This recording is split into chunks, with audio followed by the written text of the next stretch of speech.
not V3, V3 Challenge Series unlocks the Nissan 240SX, which is one of the which is literally the best tier 1 car in the game. It is so fast. Like, the game has a car progression system, tier 1, tier 2, tier 3. This car is registered as a tier 1 car that we can buy at the start of career mode if we do this first. And then it's basically like a tier 2 car. It's like 2 times faster than every other car. It's crazy. So we have to do the challenges first. And we're just gonna be vibing here for some time here. We're just gonna be doing all of these, you know, interesting challenges. Normally if I do PB attempts, I actually like do the most RNG challenges first, like Canyon Duel, Pursuit challenges, but just to, you know, since it's a marathon and it doesn't really matter, I will be doing them, you know, kind of like all the bronze challenges first and then all the silver challenges, just so we have some variety in there. But I am ready on timer. I presume Tech is ready on timer too, so if not, then just scream at me. I'm not in a voice card, I think, so just scream at me like in the chat or in Discord, but we should be good on timer. So I will also, in case you're curious, that in the bottom right, that is my loadless timer, and in the bottom left of my game screen, green screen, sorry, words are hard. There's also a controller input display in case you're curious, you know, how I'm actually playing this game. Anyway, let's get this started in 3, 2, 1, go. Alright, so first things first, we're going to be doing a quick canyon duel. And the thing about canyon duels in this game is that you can actually, they're supposed to be like a 2-stage event. You're supposed to gain points in the first run and then lose points in the second run when you're being chased, but it turns out if you just overtake your opponent in stage 1, you just skip all of that, and I just hit the AI kind of back. That's really bad because now this might mess up my overtake. Yeah, that messed up my overtake, feels bad. I haven't been doing this for a while, and I will be explaining why I haven't been able to do much practice soon, once I get this overtake. Thank you. Alright, cool. So I've been able to practice this game too much, especially the challenge series, because I am deep, like really, really deep in marathon prep work right now. There's actually 2 events that we're gonna be, like, I'm gonna be helping out with, and one of them is the Need for Speed Community Marathon. That is going to be actually starting tomorrow on the Speedruns Live channel. And then there's No Holidays Allowed 2020, which is actually a charity event that's going to be running for an entire week after that, starting next week. So I am like neck deep in marathon prep work, so I haven't been able to practice much. But hey, I haven't been running this category in like forever, so who knows? Maybe I'll still get a good run. So now we've, you know, gotten that overtake, you know, of the bronze canyon duel. We're just gonna be doing a little bit of racing here. So this is Canyon Sprints, and the way the progression works in challenges is that in bronze challenges, generally, you are in tier 1 cars. So right now I'm driving a Mazda RX-8, and I will actually, on this next straight, I will actually show you. I'm gonna go in far cam quickly. Now the reason you don't see me use far cam too much in regular racing is because I prefer hood cam to take corners, because in hood cam, I can see the corners much better. I can essentially see the front of my car, which is like really important in order to, you know, determine like how do I set myself up for racing lines. Because this game has grip physics, which means also I totally forgot to turn on the music in this game. Actually, I'm just gonna do that right now. Sorry about that. This save file normally. This is my save file that I use for regular runs, and normally when I do streams, I have external music. But this game has awesome composed music, so of course we're gonna be enabling that. But anyway, racing lines. Let's talk about racing lines for a bit. So, this game has grip physics, and that means, well, it's not, you know, like sim race, anything, has no damage model or anything, but it does have, you know, a very, you know, grip-ish based driving mode, which means we have to drive racing lines. Now, if you've never seen, like, Formula 1 or, like, racing games or anything like that in your life, I will try to explain, but keyword try, because racing lines are a little bit complicated. So, the thing is, if you're driving a car, and this applies to real life too, by the way, there is like sort of like a maximum radius you can drive through a corner at a given speed. So if I'm driving like 200 km/h right now, there is a certain speed I can take corners at, and the faster I'm going, you know, the larger the corner has to be. Now, what I want to do is I obviously want to conserve as much speed as possible throughout corners, and the way you do that is you want to take the biggest radius through the corner. Now, you might think, let's just take the outside line, and you'd be partly right. We are starting to take corners on the outside, right here, outside. But we don't just stay on the outside line. Oh, that is a bad corner. We also cut inside and try to hit the most inside point of the corner as well, because that will get us a wider line for the corner, and then we try to set ourselves up in a way that we have exactly enough speed that by steering as much as possible, we end up on the outside of the corner again, and that is a racing line. Outside?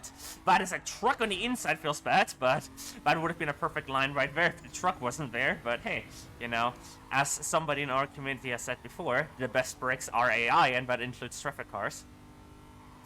But in generally speaking, you want to preserve as much speed as possible through corners so that, you know, you have as much speed through, like, the next straight, the next corner complex, whatever. And that's basically racing lines in a nutshell. Now, there's some, you know, very fine details and all of that, but we'll be getting to those later. Right now, we're kind of just driving. This is actually a checkpoint race. Also, this truck is really annoying. And this game does have traffic, in case you haven't noticed yet. Traffic in this game can be very annoying. It's completely random. There are some spots where, you know, you might have, like, an idea. I'm actually going to go on the inside here because I know I can make it into the shortcut before the traffic car blocks me off. But there's, like, a lot of, you know, spots where, you know, sometimes you just have to hope that there's no traffic, and if there is, well, you're just gonna crash. It's just kind of how this game goes. But yeah, this is actually a checkpoint event, which means I'm intended to, you know, like, struggle for time and barely make it into checkpoints, but this game doesn't really have, like, a difficulty, and everything's easy. Like, unless you're, like, let's just say you haven't ever played a racing game, you will never lose a race in this game.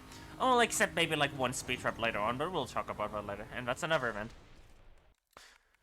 And we're just going down and down. This is now another checkpoint event, but this is now a canyon checkpoint. In a challenge series, these things are separated.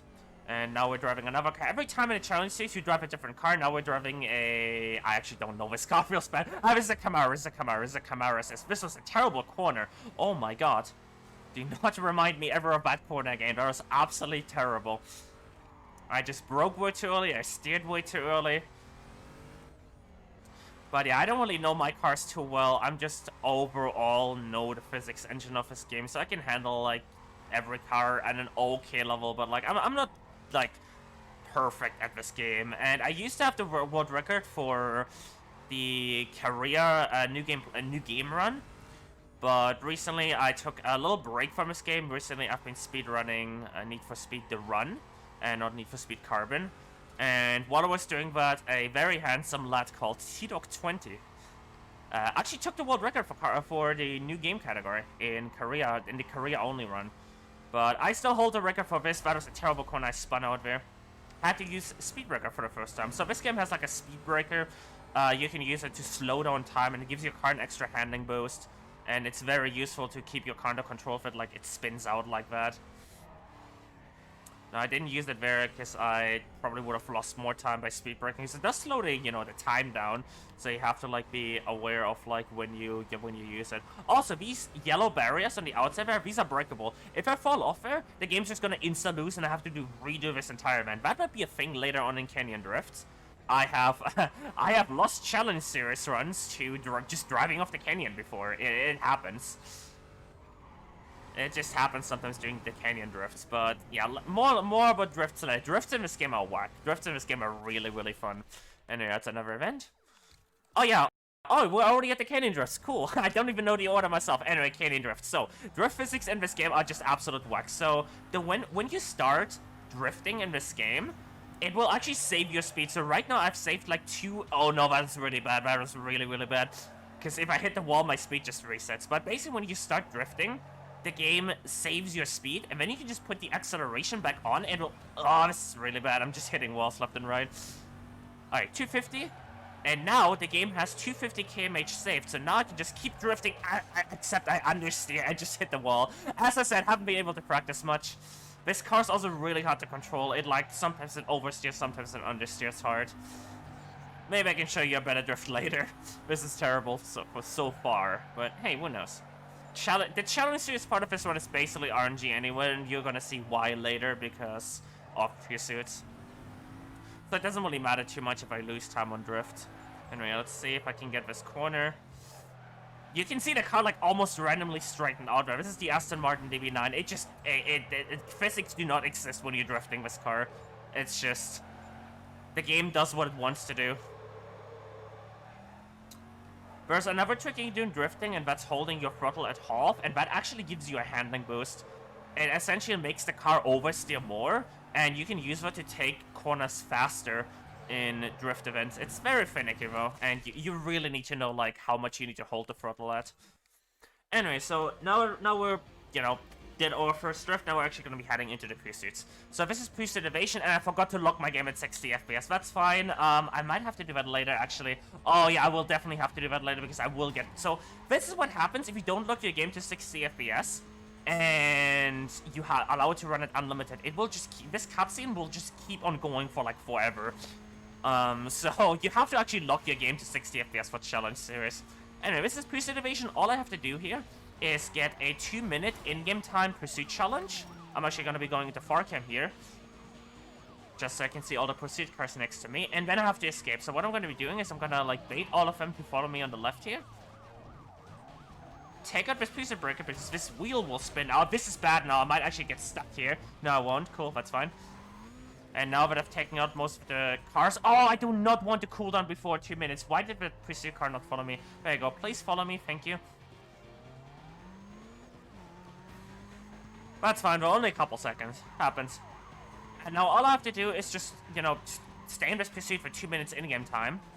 And then escape. So there's a spot I like to use. And it's usually pretty consistent. But, you know, marathon luck and all, who knows. So first of all, we're gonna be sprinting as fast, because I think I'm a little bit late. So I'm gonna be trying to sprint over there as fast as possible. Actually, I'm not too late. Still got like 30 seconds to go. So as you can see in the minimap right there, approaching on the left, there is a pursuit breaker here on the right. And what I'm going to be doing is I'm going to be using that, and then I will take a hiding spot that's sort of like in this area. But I want to hit this pursuit breaker when I'm about at 153. I do not want to get busted either. And then I basically just want to escape. 153. Let's take all of them out, and if I'm lucky and no cops will spawn in addition, no, that's a roadblock, I have to turn around.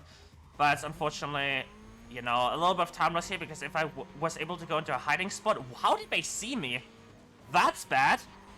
I might get re-seen by the cops here. No, I'm fine. Okay, I just need to get in a hiding spot now. Normally they don't like... It doesn't like spawn another police car, but I'm fine here. There's a hiding spot here that I can use, and once I'm in the hiding spot, the cooldown timer ticks down faster. And that's the first preservation challenge. And now we're going to be going into the trade panes. This is different. This time, I don't have an in-game time I need to follow. This time, I actually need to take out 5 police cars. And that could have been one in the cutscene. That would have been really funny. I should really, like, actually open River Tuna right now and just limit my game, but it's fine. That is a super cop, but I can take him out if I'm using Speed Breaker and do this right. Nice, that's one police car, cool. And there's one following me here, right here. I might be able to take this one out too if I time this right. Yes. No! How'd you not flip there? Damn it. That could have been really good, but unfortunate. As I said, haven't been able to practice much.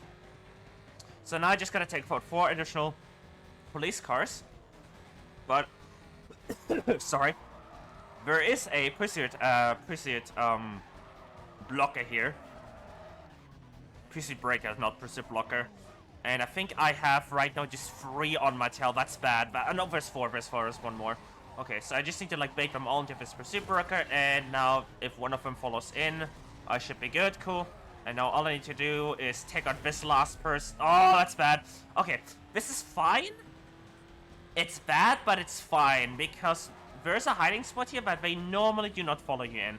And it's this parking garage right here. So if I just time my entry right here, they normally... Oh, they just take themselves out on here. And now I just have to wait here. And there's a hiding spot in the garage. Now I actually have to wait outside the hiding spot, because if I stay in the hiding spot as the cooldown happens, then the game just doesn't register. Also, this cop's gonna take himself out on it. Nope, too late. I already escaped. But if you stay in a hiding spot as your cooldown expires, then the game won't register that you're in a hiding spot, and that's bad. And you will have to drive out of the hiding spot first, and then, yeah, it's just bad news. You don't want to do that. Anyway, that was our first trade paint challenge. And now we're on the circuit challenges, so as the name implies, we're now going to be doing a circuit race. Now, this is a terrible start. This track is Dover Street. It's a actually really fun track. It's in one of the actually earliest areas of the game. You're not going to be seeing this track in career mode, because it is a little bit longer than the races we have to do in that specific territory. I'll be explaining more about like the career system later on. But it's still a very fun track, and we're driving, of course, again, still a tier 1 car. We're driving the Alfa Romeo Brera, which is actually one of the worst cars in the game. It's also the car you start the game with if you select Exotic Route. But we're not going to be doing Exotic Route in this game because it is literally the slowest route in the game, because just unlock reasons and all. Basically, depending on where you start, the game gives you different unlocks and all of that, and in career mode, that's just bad news. That's just, Exotic loses like 2 or 3 minutes. We haven't even probably timed yet because we just know it loses a ton of time.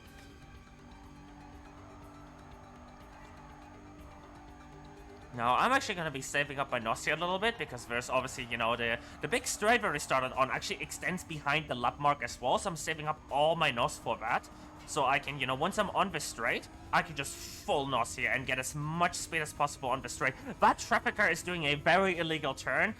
There's a quote by someone in our community called Cousin Oof, once said that the traffic in the city is more dangerous than the racers. And honestly, he's pretty right, man. No joke. Oh, that is a bad quote. Ah, damn it. Yeah, there's not much I can do there. That was just an unfortunate series of events where there's traffic being in certain spots there. Now, one thing I really like to do, and if you're going to be starting to do racing games yourself, I would heavily encourage this technique. Instead of holding your analog stick, like sort of like small to the left, use sort of like what I'm doing right now on the input display. Just hold it up and then adjust the angle, and that way you can actually very smooth steer around corners. And I really like this technique. I've been, you know, trying to like get people to convert over to it. It's very fun because all that matters is my left-right inputs, but by holding an angle, I get much more precise control. Oh, what is that trap? Oh, you all having fun there? Yeah, trapping in this game is just whack. Everything in this game is kind of whack, to be honest.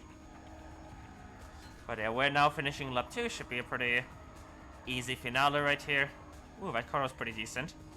Yeah, but yeah, as I said, you know, racing lines, starting on the outside, clipping the inside, and being, you know, exiting on the outside again. That's what you want to do every corner. And now I full NOS again for the straight here. And the music actually switches when you're close to finishing a race, and you're going to be hearing that more later. Anyway, I think the next one, yeah, sprint. I don't even know like the order of these, I'm just doing them. As I said, I haven't been able to practice much. This is the Dodge Charger, actually. This is one of the rare occasions where in a Bronze Challenge this event, you get to drive a tier 2 car. And if I have an opportunity, I will quickly go on Farcam again to show you all. I haven't been doing that later.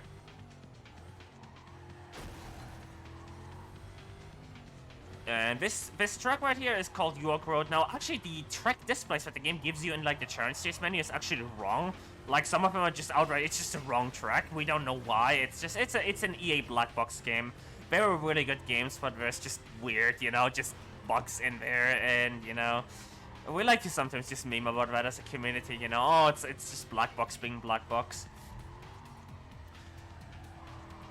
But other than that, this game's really fun. Would highly recommend playing this game casually. Like, I know, you know, this is normally what you do at the end, but already at the start, you know, like 17 minutes in, would very much recommend playing this game casually at least once. Anyway, let's make sure I get the shortcut. Ah, I hit the wall there. I was trying to, like, align my speed right there, so I, like, you know, don't hit that wall, but I went a little bit too fast in the shortcut. And you might be like, oh, what do you want? It's just a small tap on a wall. Surely it can't be that bad, right?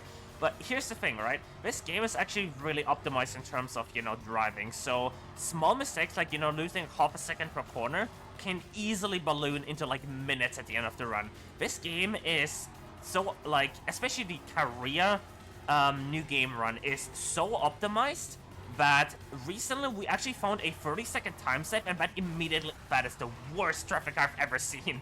Oh my god. But recently, there's actually a 30-second time save found in the career part of the run, and that actually, like, instantly got ourselves, that got T-Dog the world record, basically. Like, this game has very high optimization. So, you know, tapping walls and all of that, really bad. Don't want to do it. Anyway, so now we're in a drift again. Everything that I said earlier about Canyon drifts still applies, but it's a little bit different. This is now what we like to call a city drift, even though it's not technically in the city. It is a... Well, it is using city drift physics. Now, you might be like, wait, what? City drift physics? So, canyon drift and city drift physics are actually a little bit different. In canyon drifts, the cars understeer much more, and have, you know, it's generally just, you know, it's a little bit just more... You need to have more input for the car to actually steer, and something that just straightens out randomly. It just doesn't turn as well. So, city drifts are, you know, similar, but very a different kind of thing, right? And you need to be aware of it if you want to do this game very well. So you can see I just got like a ton of extra speed there just because I held my speed throughout that corner complex, and I saved that 210 speed I had throughout the entire part there. And that is sort of how the speed saving mechanics in drift works. Always want to make sure you never hit walls, and you always like at least hold some sort of throttle so that you save your speed basically. Look at my speed, it's gonna shoot back up. There it is. And we're done with that drift. Cool.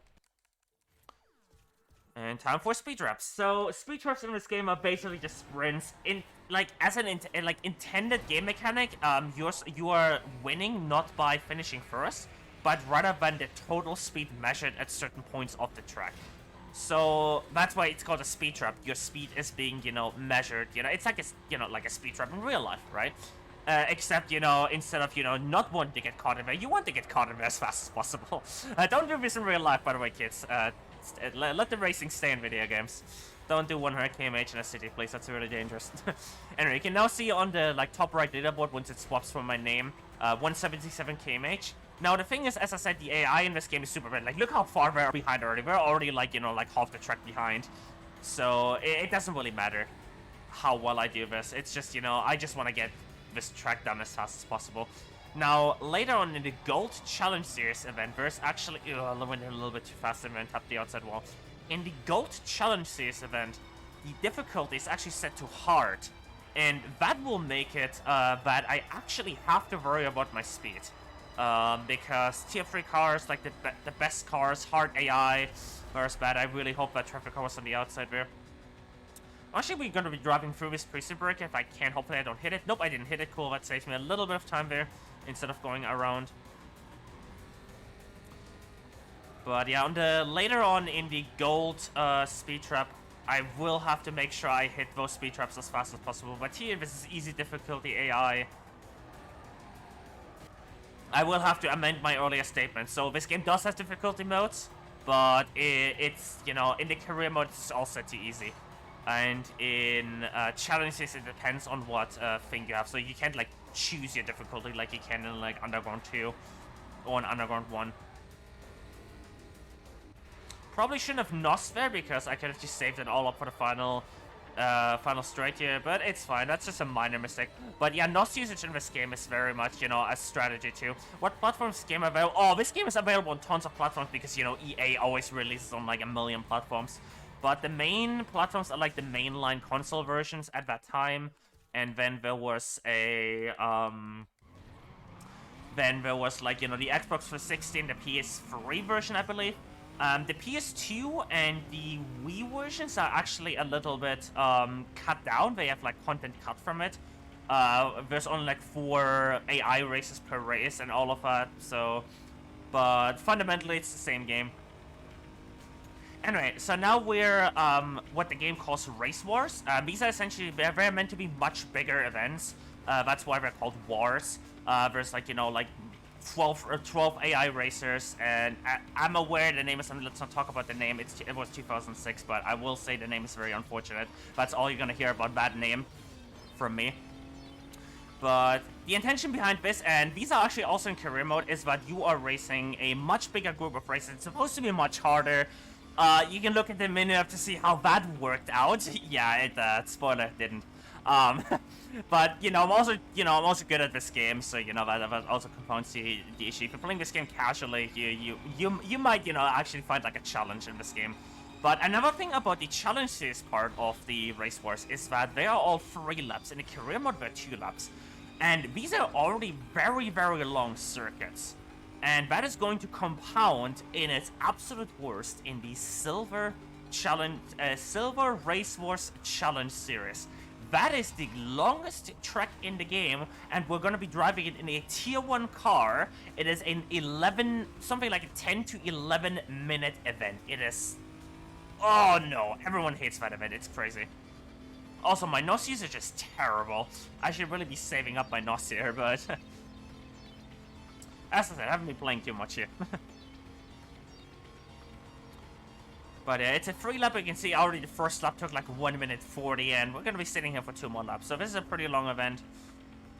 But the Race Wars Silver is actually like, oh my god, it's like 3 minutes a lap. It's stupid. I'm actually not gonna be nossing here. I want a full nos tank for the long straight. I did not want to bump that. Went a little bit into faster. That's fine. Tiny nos tap here. And now full nos here. Better than 24-hour races in Gran Turismo? That's true. That's true. But they're still very long races.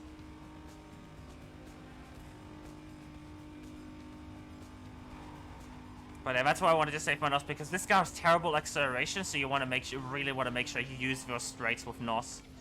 Now, another thing I like to do is on these jumps, you can't see it on the input display because I only have like the main things displayed there. But there is a thing called clutch in this game, and I've bound it to right stick down. That's why you can't see it on my input display. But if you hold it when you're landing, it will actually soften the blow from the landing. It's really cool. Anyway, I know I'm a full NOS time, basically wasting the regenerating NOS of this game. Yes, this game has regenerating NOS. It's very cool. I just had like a cramp in my arm. It was really weird. Like I really had to restrain myself from like saying something about that. But yeah, oh yeah, the Le Mans races in Gran Turismo. Oh god, I've actually never played Gran Turismo, but I've seen those. I've seen the Gran Turismo, what is 4? I think it was Gran Turismo 4, 100% run by like, what was it, like 3 people like tag teaming one wheel. That was racing game history, I'm telling you. That was a great speed run. I forgot the names, but the people that did that was racing game history right there. I shifted up too late there, so I basically like engine grinded that one. Now you can't blow your engine in this game, but obviously, you're losing on acceleration if you upshift too late. Now, you might be like, why don't you just use automatic turns? Yeah, the Book 92 and like a bunch of other people. That's what it was. That was fun. But you might be wondering, why am I shifting manually? So in this game, the automatic transition is actually really bad. First of all, it shifts way too early, which means you lose out on lower gear acceleration. Second of all, it actually limits the top speed in your final gear by way more than the manual transmission. We don't know why that happens either. We suppose it has something to do with RPM limiting or something like that. It was GDQ of just GT4, yeah. That's great. But yeah. But it's finally this race done after like 4 minutes, almost 5 minutes. And now we're gonna be heading into the Collector's Edition exclusive challenges. As I said, I'm doing the Collector's Edition game 100%. Because if this was standard game 100%, you can still run standard game 100% on a Collector's version. You just have to not do these challenges and not use any CE content. But these challenges are only available in the Collector's Edition. And it's like 3 sets of... 1 second. I've been talking for so long, my throat was hurting. But yeah, these challenges are only available in the Collector's Edition. Very, very fun. Now, this car right here is actually a boss car. It's actually the boss car of NG when you reach the final area of the game. So later on, I'll show it quickly. You will recognize this car later on. But in this set of challenge series events, you actually drive all the boss cars in checkpoint events. And in tracks that you don't even get to access in Quick Race, like this is a track you cannot race in Quick Race. The only way to do this track is through challenge series. I don't know why they did that, but You know, EA being weird. Oh, that's way too fast. I'm just gonna tap the wall here. Sometimes, you know, when you realize you're going way too fast, it's better to just commit yourself to a wall hit. Because, as I said, no damage model. Now, I'm actually gonna wall ride this corner because this has a smooth outside. And that is just, you know, that is just faster than trying to take the corner. Oh, I went way too fast in there. Now, this corner is a bit weird. This corner has, like, super grip. I don't know why. I think it's... I still went in too fast, but it must have something to do with, like, the grass being misconfigured. Also, I am supposed to ditch my NOS here. But oh no, I just stopped my timer. I just split by accident. I'm gonna have to tap out here quickly and control and undo split. There you go. There we go. That's fine, bro, because I did it doing a load, so... Oh, and yeah, this is why... yeah, this is why you want to limit your game to 60 frames, because now I'm gonna get busted during the cutscene, I think. Yeah. Okay, let me get River Tuner up. That is why you need to limit your game to 60 frames, because cutscene gets extended so long that it will literally just, like, not let your, you know...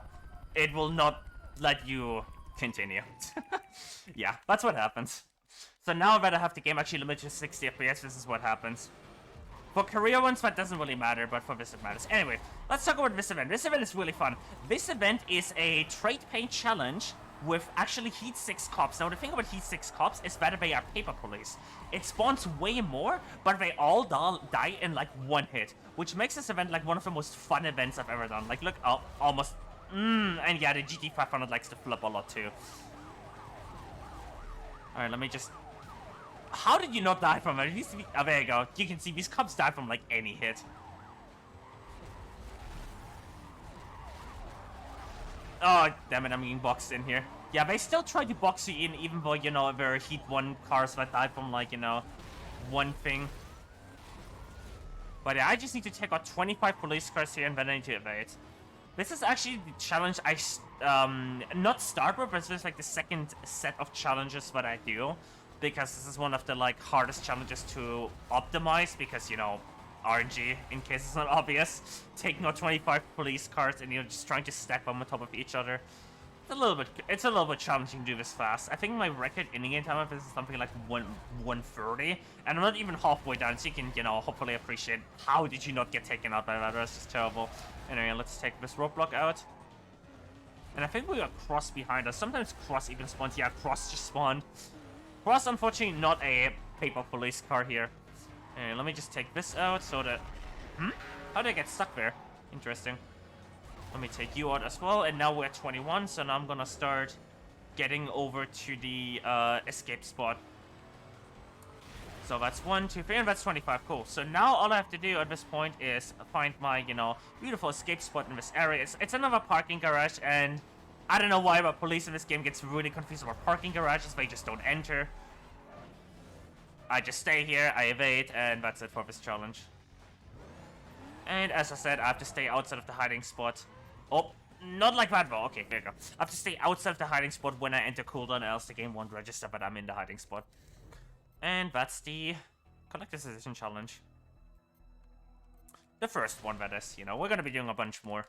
And I think I moved my mouse because of that, so I'm going to have to readjust it back to manual transmission. Because the game asks you if you want to do automatic or manual transmission, and having your mouse hovered over that will obviously make it much faster. Now, one more thing about having 60 FPS is that the load screens get much longer. So I'm actually going to be turning off the 60 FPS cap again when I'm done with the challenge series. But it doesn't really matter. Actually, I have to because this is technically still time barred here, but it doesn't really matter. I'm not running this for like a PB or anything. But yeah, there's some categories that are just for lack of no competition are just not loadless timed yet. But I am displaying the automatic loadless timer regardless, just to... It's there, basically. When did a car go into the parking lot we can't enter by GVL? Yeah, exactly. Yeah, it's weird. I'm not going to be using my NOS here because I want to just save it up for after the corner. I might be using like a tiny batch here after this corner.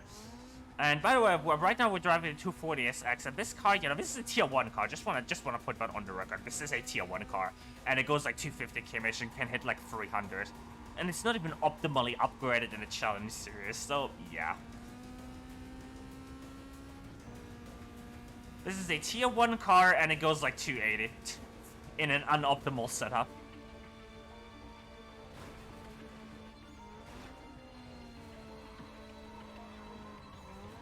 Oh, that is a good corner.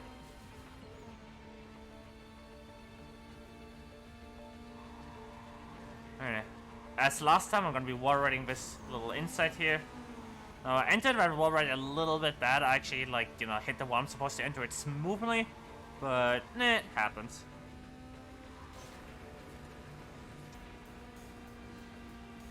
A little bit of a NOS tap here so I don't waste my NOS.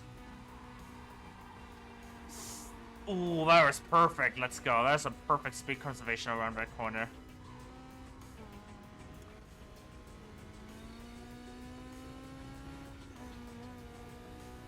Now, interestingly enough, these are also Race Wars events. There's like 12 races in this event, but these are only 2 laps in the challenge series, so they just decided, you know what, we just put you through all of that effort, you know, later on with like the other Race Wars. Let's only have like 2 laps this time around, you know.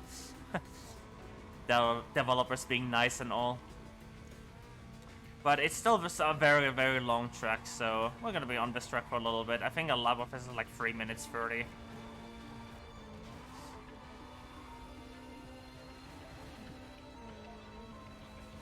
Now, a little bit talk about shifting right now while we're, you know, just racing. When you upshift and downshift in this game, the game actually gives you like a slight speed boost or penalty. And that is why sometimes, if I'm like low gearing it, sometimes I will not downshift because I will get the speed penalty, and I will just, you know, just NOS up to like the gear I'm supposed to be in. But that is only like when I'm like on the edge of the RPM. Now, I'm not gonna be taking the shortcut because it doesn't really matter, and I want to set myself up for this corner better anyway. If I take that shortcut, there's a chance I overshoot that corner in terms of the racing line. So that's why I didn't want to take it. But I might on lap 2 just to show you. Oops, I kind of tapped the wall there. But like all the collector's edition challenges, all these tracks you can't be driving in quick race. These are all exclusive to challenge series.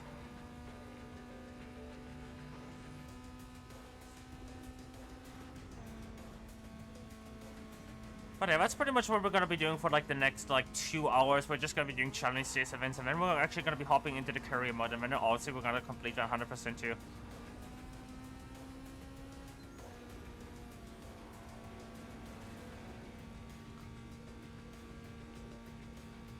Uno momento. My nose is itching a little bit, so uno momento.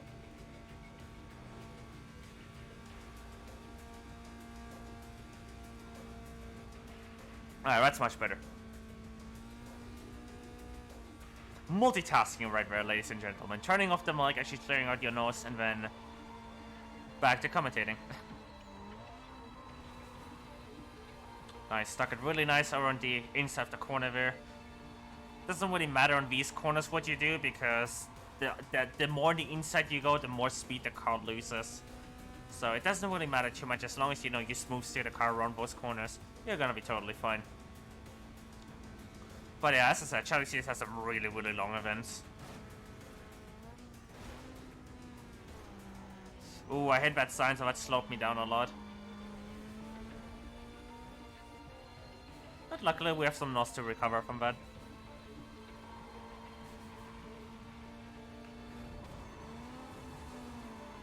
But this set of challenges is exactly what we're doing the challenge series first, because at the end of this we will have the well, not this set actually, but you know, the collect decision challenges is we'll have the 240 SX for career mode, and that will just save so much time. Like, it's actually, I think it saves like 3-4, we haven't timed it, we just know it saves like a ton. It's probably like 3 or 4 minutes to be honest. Unfortunately, actually unlocking it takes like 10, so it's not a strat for new game. I wish it was. I wish it actually was a strat for new game. Like, imagine that, just starting off like a career run by doing challenge series. That'd be crazy.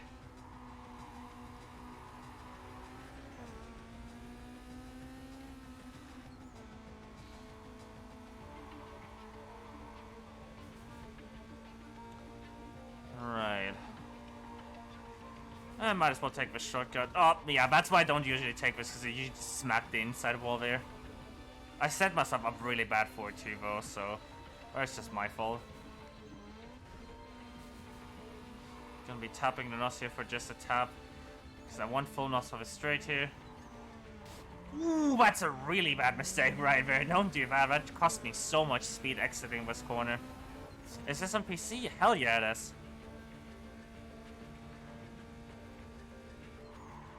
Unfortunately, the only legal way to get it nowadays is to buy a second-hand disc, but there's the reason I'm specifying legal there, just, Anyway.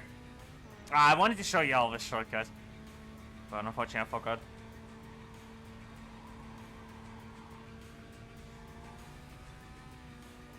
Anyway. Basically, like, I think it's the last 10% of the race where the composed music starts, and it actually depends on, like, the lap counter too, so...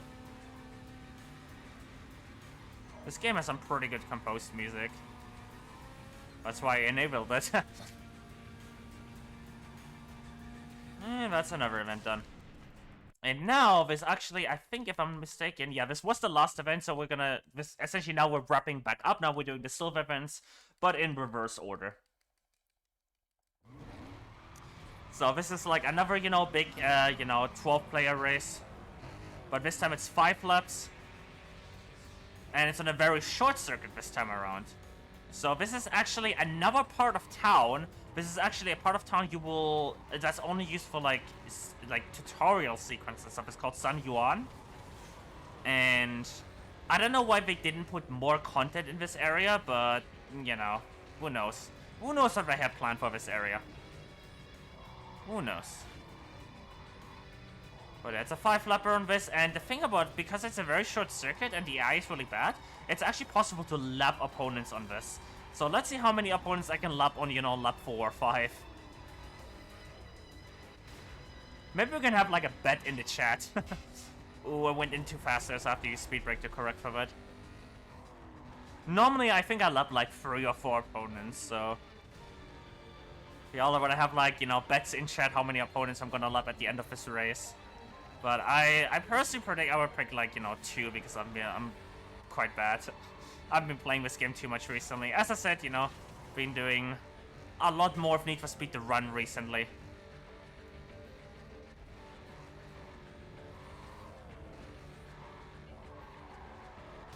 Too fast again, and I'm spinning.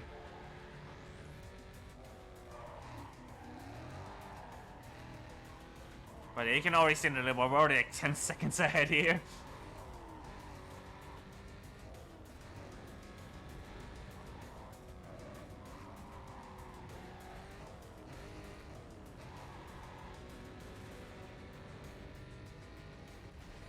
Oh, that's a really bad landing. I held clutch there too, I just got like a really bad angle and it just cost me so much speed. This is a muscle car too, so it spins a lot more and you have to like keep it much more under control. Now I can already see like the first opponent like on the minimap again on the back. Nothing before the jump, so I just have more airtime and get there faster.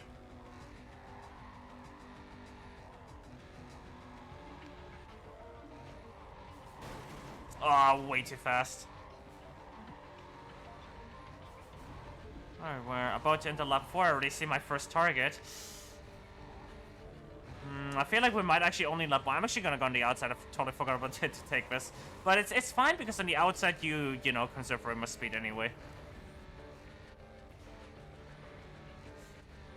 Alright, our first target approaching. Now the thing about lapping opponents is that you still have to deal with them. And sometimes they're like in your way. And it looks like you will be, because they're in the shortcut right now.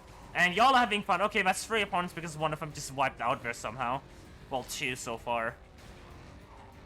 But there's our third. We're gonna be lapping 3 opponents before even lap the last lap. That's funny.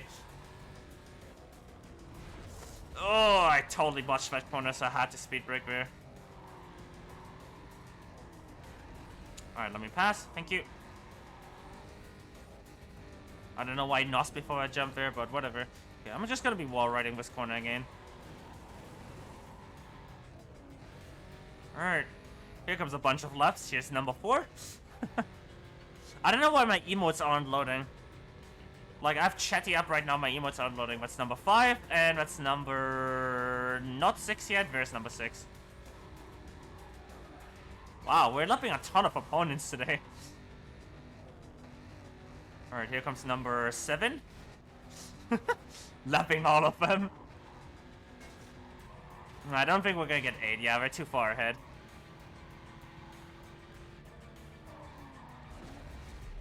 Or maybe, if I'm lucky... Nah, it's gonna be... Yeah, no, there's no way I love 8. Yeah, my emotes are all just like red X's and Chatty. I will just get the normal Twitch shit up. Oh, I went way too fast in there. No, I'm not even using FFC, I'm using Chatty. And for some reason it just didn't, like, load properly, I guess. What can you do? What can you do? Alright. Time for more PC challenges. So this is the Collector's Edition challenge. It's actually not themed after like trade paint or anything. There are actually 3 different PC challenges. The first one, you know, you saw it earlier, was just taking out 25 police cars. But this one is actually a 5-minute in-game time challenge. So I have to just survive here for 5 minutes, and then I have to escape. Now, this is pretty much just driving around and making sure I don't like hit spike strips or anything, because this game does have spike strips. And if you drive over them in a roadblock, that's bad. .png. Don't want to do that, because then your tires get blown up and you're very slow, and yeah, don't do that. But yeah, this is just gonna be like driving around for like 5 minutes, just making sure they don't like, you know, like box me or whatever. So this is probably like the perfect time for you to take like a, you know, just to grab yourself something to drink or anything. I already got my drinks next to me. But, oh, I really do not want this piece of breaker taken out. Do not take out this piece of breaker from me. Oh my god, the gates. This could be bad. I might get boxed in here. Okay, no. I'm fine. Okay, let's actually go on the left here. This is way too many police cars on my tail right now. I want them off me. So what I'm going to be doing is I'm actually going to be batching them all up here. Oh my, y'all having fun. That is why you don't want to slow down too much. And I'm actually going to be taking on this piece of breaker here. And now I only have this thing to worry about. Y'all want to like chase me? Okay, cool.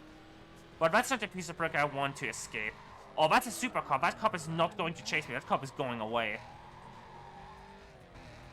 Alright, so now I just have to keep this one cop on my line. And there's also another strat I want to do, and that is backup manipulation. So if you look on the top right of your screen right now, there's the in-game timer, of course, on the top right. There's another timer that's counting down on an orange background to the left of the in-game timer on the top right. That is the backup timer. Once that hits 0, the game is going to enter backup mode. Like, Chase is going to enter backup mode. It's going to essentially spawn another wave of cop cars. And I want to make sure that when I'm escaping, I do not have backup active. And this is actually really good, because this is going to hit a backup wave around 3 minutes in. And it lasts around, I think, like, basically, as long as you don't kill them, it lasts basically forever. So I just need to, like, stay there with the backup wave for, like, you know, 4 minutes 30. And then, you know, drive to my escape spot. It's pretty simple. So what I'm going to be doing here is I will be driving here as fast as possible. And I will be setting myself up so that the wave of backups spawns as I'm driving, as I'm turning around here. And then there's a piece of breaker I can take out on the turnaround. So I need to remember that the spike strips are on the right now, so I don't drive over them. And now the backup's gonna hit. So I'm gonna drive it slow, so all the police cars start spawning. Just gotta make sure I don't get boxed in here, though. And then I'm gonna take out the piece of breaker. You can see it on the minimap right now. That's a really bad roadblock, actually. But I might be able to pass the spike. Yeah, I can just easily pass the spikes on the left here. Batch them all up. And take them all out. And why is the game not giving me extra police? It's supposed to be spawning police. Oh, this is bad, this is bad, this is bad, this is bad, this is bad. Yeah, that's entering cooldown. That is bad because that's gonna reset my timer. No, it won't. I'm still in backup. Cool, that's good. That's exactly what I not wanted to do, enter cooldown, but hey, it's fine. It didn't actually cancel my backup. Oh, I do not want to hit those. Okay, cool. If I slow down too much, the rhinos that were meant to hit me like head on actually just turned around. That can happen too. Like, if you're going too slow, those rhinos will just turn around and just enter the chase as a normal car. Now, I will slow down here again. I will batch them all up into this gas station here.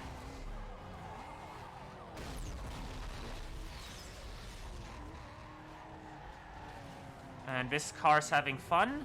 I think it's stuck in there. That's really good, because now I can just wait here. I have some time to take a sip.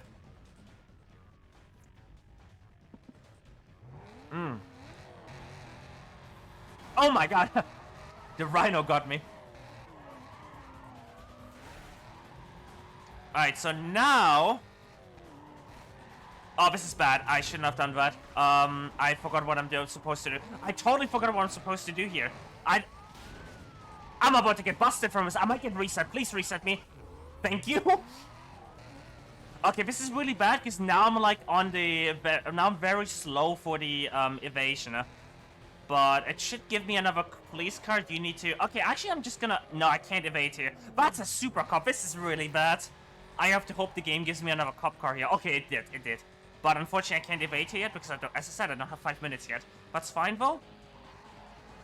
Because I'm about to have all my police cars that I need on the left.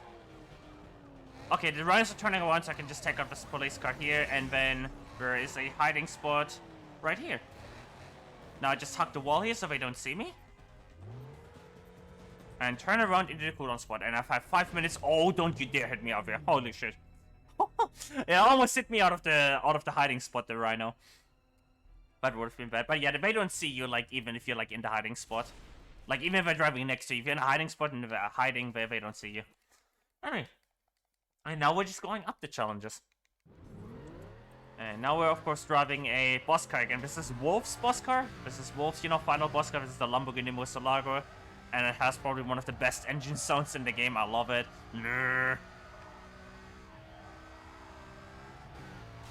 I should really reload my chat. You know what? Let me just do my curve video quickly, so I won't have chat for a second.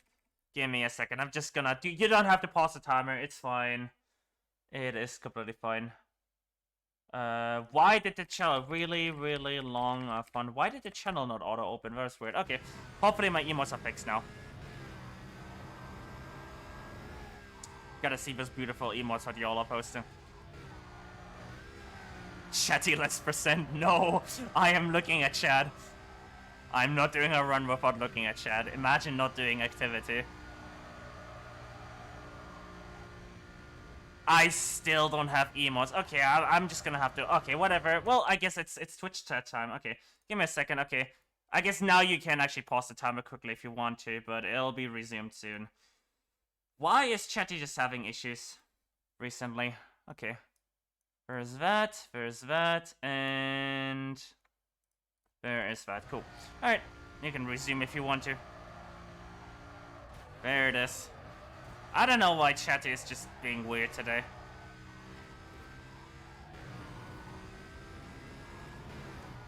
Stonks. I'm guessing it's just FFC emotes that are having issues right now.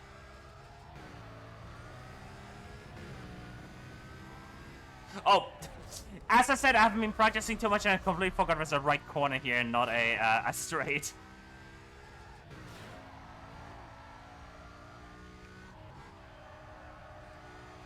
But yeah, unfortunately, normally the game would play licensed music during checkpoint races.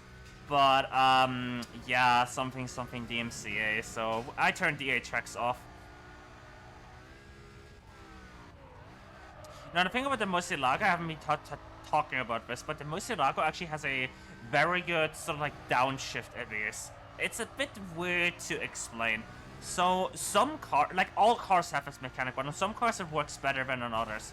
Basically, if you downshift while you're also steering, the game will give you a handling boost, and the game will like, sometimes it will just, just slingshot the car into, whatever direction you're steering. And it's, also it can be used to drive corners much faster. Maybe you can sing it during these runs. Oh no, I am not singing. I am a very bad singer. Oh god, this is terrible driving by me. Oh god, no. Also terrible traffic patterns. But what else is new?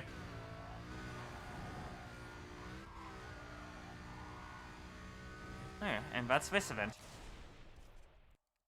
Now I'm gonna have to realign my mouse again. Because obviously doing that changed my mouse. And now we're doing another, Race Wars event. And this is the... Oh, I'm actually dropping frames now. Oh, I just noticed that. I actually just dropped frames. If the stream lagged that a little bit, I am sorry. That was on my end. Hopefully it wasn't too bad. Anyway, so remember when I said, like, you know, there's this challenge series, there's this race wars event that's, like, really annoying, it's, like, super long? Yeah, this is it. If you want to take, like, you know, go to the toilet, whatever, this is the perfect time. This is gonna be, like, 10 minutes of driving an SL65 that handles, like, absolute, you know, PG-13 content. And just, yeah, it is... Let's just say this event is probably a big reason why a lot of people don't run challenge series. Yeah, it just doesn't steer. It doesn't steer, it doesn't accelerate, it's just annoying. And the worst part about it is that one of the racers always ends up rubber banding to you. And you can actually lose to that racer if you're really unlucky. So imagine you like a 10-minute race, and then like all the way in the like last lap, you get overtaken right before the finish line. You have to redo the entire event. That's literally happened to people before.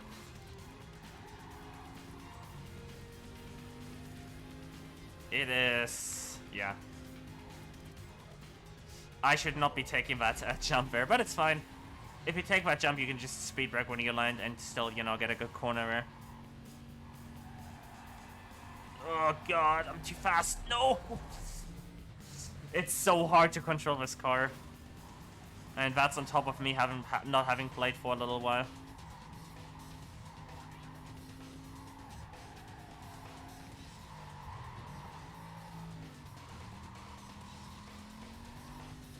Like, remember when we were able to go around corners at like 200 km/h? Yeah, me neither.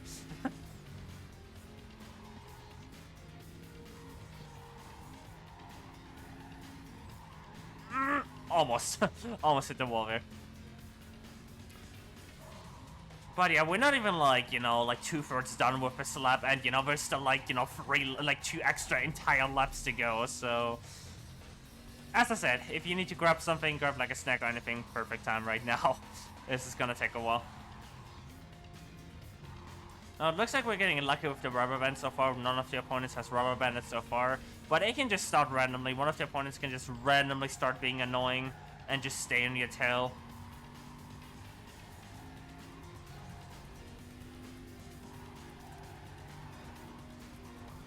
Nice, good corner there.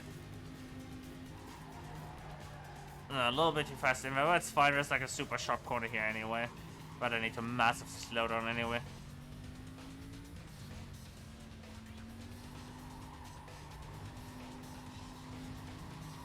But yeah, did I mention this car doesn't handle? Yeah. Can't even do a long corner like that at speed. Oh my god, it just understeered in the corner too.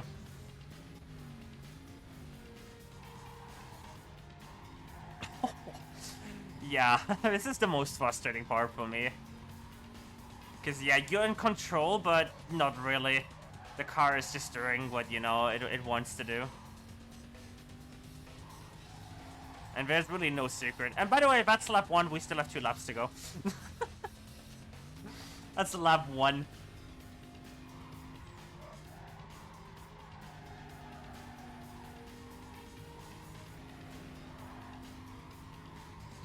I'm actually maybe saving up my nausea for the straight. If I go in here faster, then I will lose it anyway.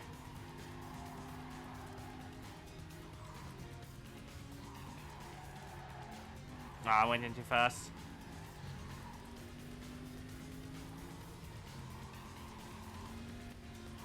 At least we got the you know, the best composed music. There's actually 3 composed tracks you can get while in a race. And this is the best one in my opinion.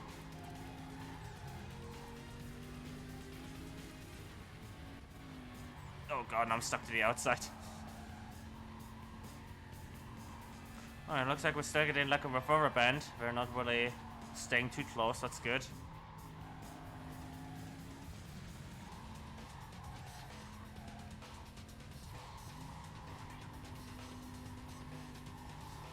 Alright. Let's not mess up this corner. Nice, let's go. That's good. Alright, this time we're gonna stay on the inside.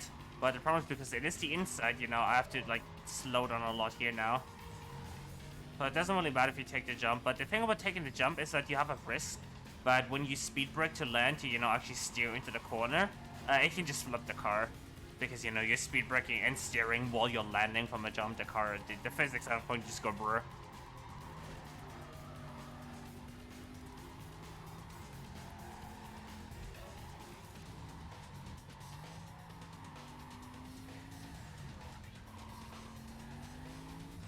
And that is why we save up our NOS for these parts here. That is some hard understeer where the car just wouldn't want to steer there.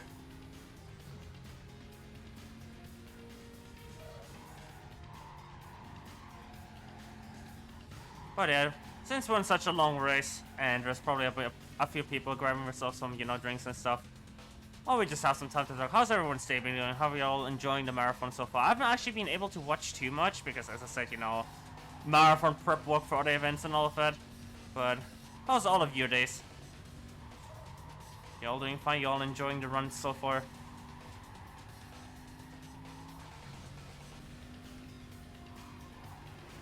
That's an appropriate emote right now.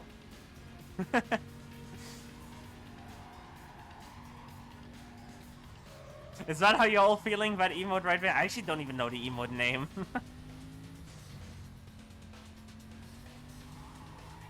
So I'm not really familiar with like really long off on culture, but is that like an iconic emote? Because I don't actually know. I'm not familiar with like the marathon culture around here.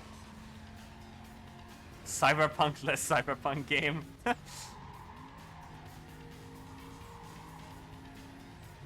I mean, to be fair, when you're like, you know, since everything, you know, mostly everything I want to talk about right now has been said, I'll give you all like a drift reminder everything later, but I guess we can talk about random stuff. Like, the funny thing is, like, Cyberpunk has been, like, teased for so long, and now it's just, you know, now all the reviewers are saying, like, what the hell, they should have spent more time on this game, like, it's actually a bad game and all of that. It's Mothman from... Oh, Persona 5, I see. Ooh, Persona 5. The only reason I know that game is because one of the soundtracks in that game is what, it's like, the Nodeless, it's like the Nodeless is allowed outro song that we always use at the end of marathons when we just, you know, have our outro talk. That's where I know, you know, Persona 5 from.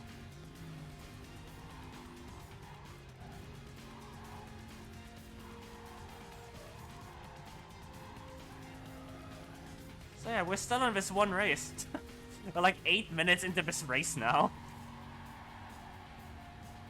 Now the really weird thing is because the you know, the composed music is based on like the percentage of the race being done, we're gonna the you know, final composed music really early. It's gonna play for like, I think like a minute or something, right? So it's gonna loop like 3 times. It's supposed to be like a 20-second loop that plays at the end of the race, but because this race is so long, it's gonna loop like multiple times.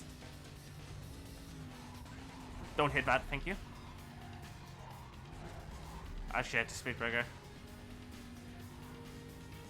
Same scenarios of a 15? Yeah.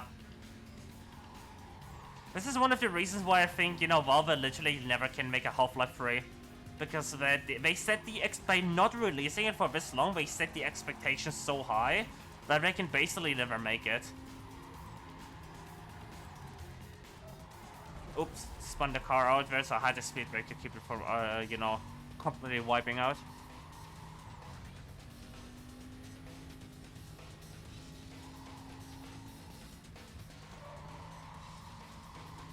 Oh, an actually decent corner for once, can you believe it? Oh, you really need to use handbrake in this car. Too fast.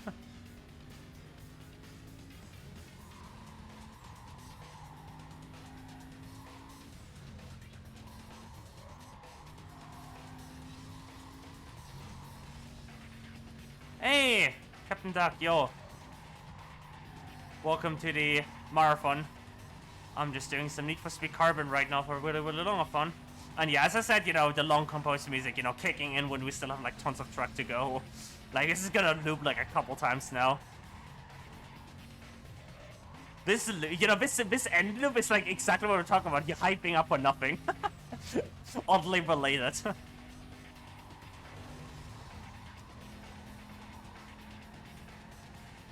But it's a pretty good, you know, composed track. At least we got lucky with the rubber band. Hood cam, best cam. Oh yes. I actually haven't talked about that. Well, I did talk about it a little bit, but the reason I use hood cam is because it allows me to see corners much better. But I still use chase cam or far cam in pursuit races, in pursuit challenges, because in pursuits, you know, I want to see where the cops are.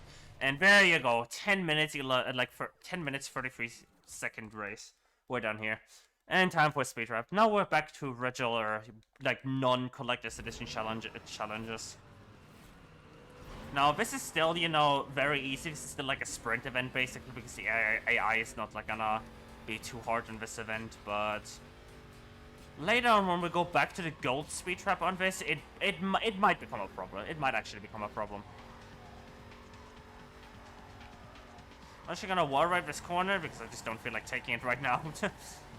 Doesn't really matter if you take this or not.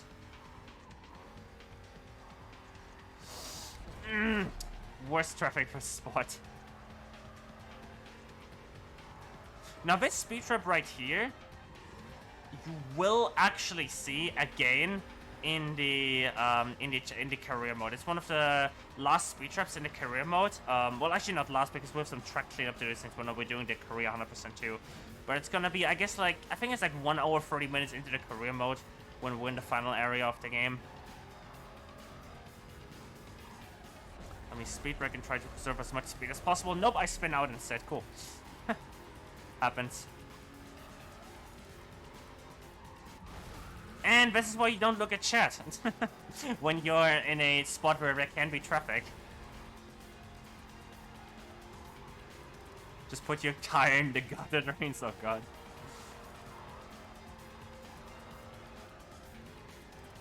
Oh, a little bit too fast in there.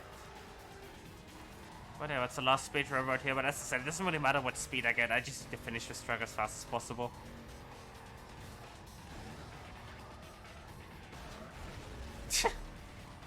That's a very well-timed traffic car. And more drifting. So, for those who haven't, you know, weren't there for the other drift, this is how drifting works. Once you start drifting, the game just saves your speed. So now I'm starting to drift at like 180 km/h, so now no matter how much I like slow down here, the game's gonna save that. And then I can get more speed here, because it's a straight again. And then more speed here. On this part right here, if I were to straighten the car out, there you go. And now I just have to get around these hairpins, and don't hit walls, so I was very close to hitting a wall, which would have actually reset my saved speed.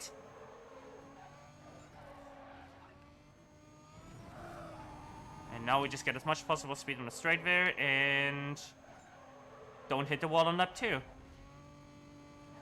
With 280 km/h, it's easier said than done.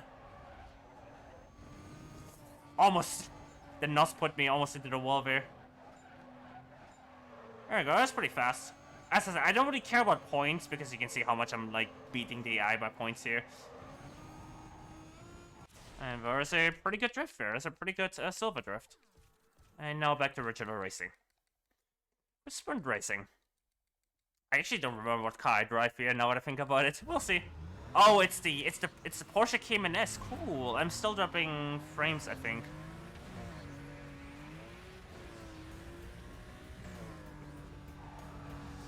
Okay, I'm back in the green. Okay, I might have dropped some frames here. Sorry about that. Oh, I'm supposed to take the shortcut there because it aligns me better for this corner. It happens. As I said, haven't been playing this game too much. For those, you know, were just coming in, the reason why I haven't been able to practice much is because I am, like, neck deep in marathon preparation time. Cayman S. Craigism. Oh yeah, this car's cool. You know what? Just for you. For a little bit. I actually drive worse in Farcam, by the way, so just a disclaimer right there. I genuinely drive worse in Farcam.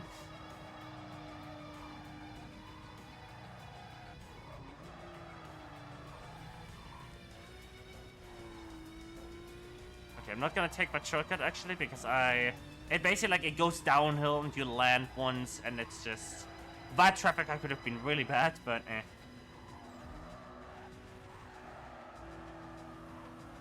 Alright, I am done with Farcam, sorry. It just feels really bad for me to drive in Farcam.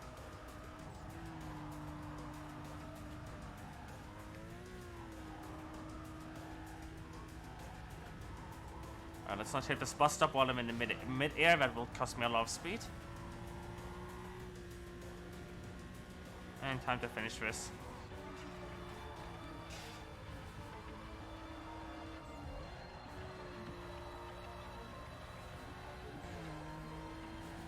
Last part of the track right here. There's another shortcut on the left right here.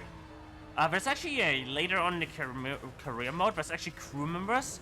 And one type of crew member is a scout that will show you where all the shortcuts are. Well, of course, we know where the shortcuts are. We don't need, like, you know, the game to tell us where the shortcuts are.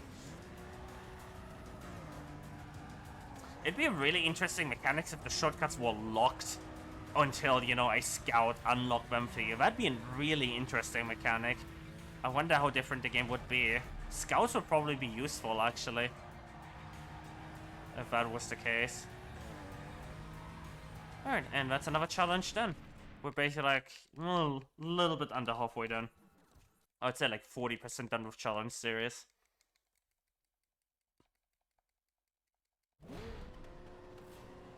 Oh, okay.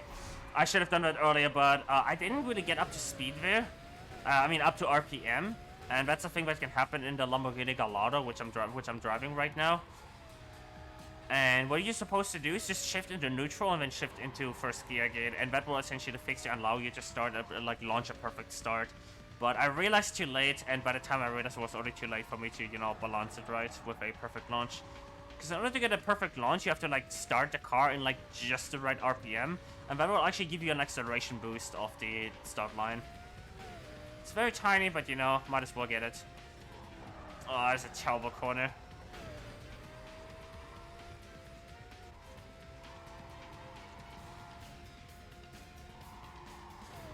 No, the Gallardo really, it didn't really work too well. But the Gallardo is normally really friendly to downshift handbrake, not the handbrake, but downshift handling abuse. But right there, it just didn't really work as I, you know, planned it. Some proper airtime right there. Gonna wall ride this, but I also have to slow down because if I go in too fast, I'm actually gonna hit the outside wall of the shortcut entry there.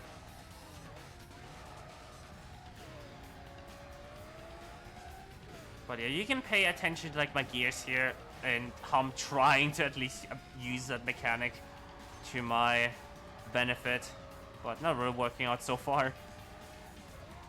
There we go. Now I can see, you know, gave me a good boost around the corner.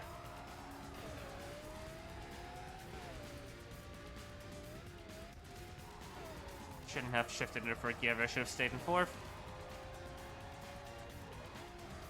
That was a perfect example right there. Downshift in a second, and you can see how like the car immediately like slingshotted around the corner. Slingshotted. Oh my god, what is this English? Unfortunately, I'm a little bit down on NOS here because I misused my NOS here, but that's fine.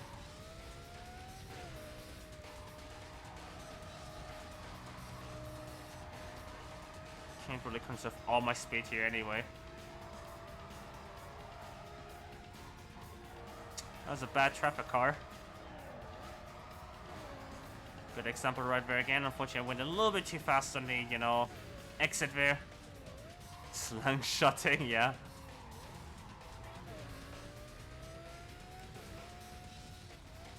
Ooh, that's a bad landing. There we go.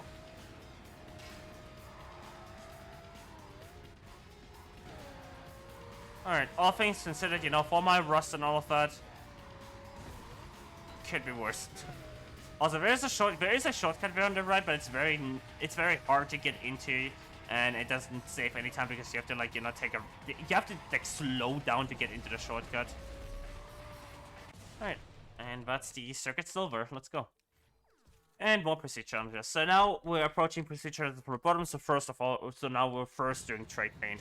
Now there's actually a strat I do here, and that is I will immediately slow down and will batch up all the cops behind me and in front of me. And there's a precept breaker right in front of me. However, this precept breaker here has a very narrow range, so I need to make sure they're all like pretty much next to me.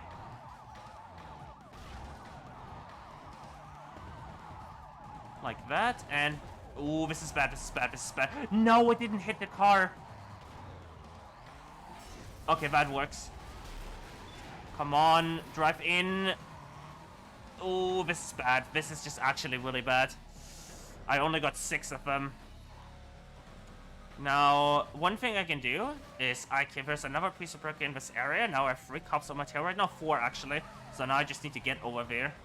Batch them all up again, and then I have the 10 needed for this challenge. So there's 4 on my tail right now, just waiting for like the last one to approach me. And now I have 10. Now I just need to escape. And to escape, there's a very, very nice little hiding spot here. I was gonna say nasty hiding spot, but it's not nasty. There's a very, very nice hiding spot right here. And it's on the right here. You can see it on the minimap, but it's a little bit tricky. You actually have to like enter it, and then you have to slow down a lot. And basically trick them into not following you in here, which usually works. Normally they don't follow you in here. There you go. And because I'm right outside the cooldown, I can just reverse into it right now. I was just on the edge of the hiding spot. I just reversed into it, and that's this challenge done. Let's go. And there you go. That was a pretty quick trade paint silver. And now we're in pursuit evasion again. And pursuit evasion, it really just ups the amount of time you need to spend in a pursuit. But this one's fun because you're driving a dump truck. Yeah. So I need to survive 5 minutes in a pursuit chase driving a goddamn dump truck. So yeah, trash delivery, yeah, you know, you can pick me up, please, thank you. But yeah, this challenge is a little bit, it can be, you know, challenging. Challenge series. Because even though you're driving a dumpster truck, they can still do this. They can still box you in. You somehow don't have any weight, which is weird because you're driving a dump truck, but whatever. You remember this? Oh yeah, this challenge is just, it's just stupid. It's stupid but fun. Can you ride in the back? I see, well, a bunch of memesters.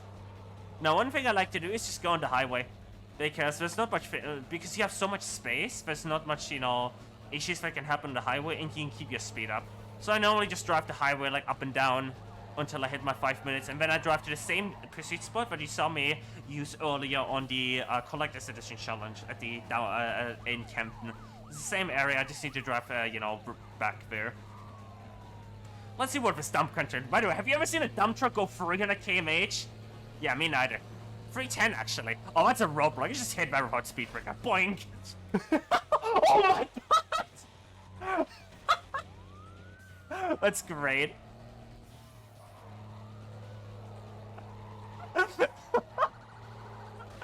What? Oh my god, I hit an invis wall on the outside. I might get busted here. I am probably gonna get busted here. Nope. Found an escape through the back. That was very dangerous. Alright, let's hit this. Oh my god, I wanted to hit my truck so I don't have to deal with all the police cars behind me right now. That would could have been very dangerous. But thankfully I escaped there. That like Ryan in a roadblock got completely screwed. Oh hey, there's another one. Let's just go again. It's just like whenever a roadblock happens on the highway, it's just chaos. It's just instant chaos. Because all the police cars behind you drive into the roadblock too, so it's just absolute chaos. Look, you having fun there? Now, luckily, this is only heat 3. Oh, these are rhinos. It's dangerous. Okay, now, yeah, I'm having fun. Luckily, it's only heat 3, so we don't have spike strip roadblocks yet. Alright, I'm actually gonna have to turn around here, which is a little bit challenging in a dump truck. So do give me a little bit. I have to make sure I don't get busted here. Nice. Got out of here. if I hit another inverse one, like the outside of the track like that, then, you know, it's very easy to get busted.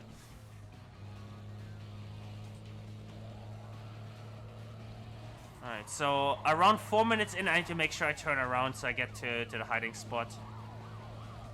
Actually, a little bit earlier. Ooh, I don't want to get boxed in here. That's why speed brake. I didn't want to hit that barrier there. When you want to play burner and NFS at the same time. Yeah, pretty much. Yeah, let's just turn around here.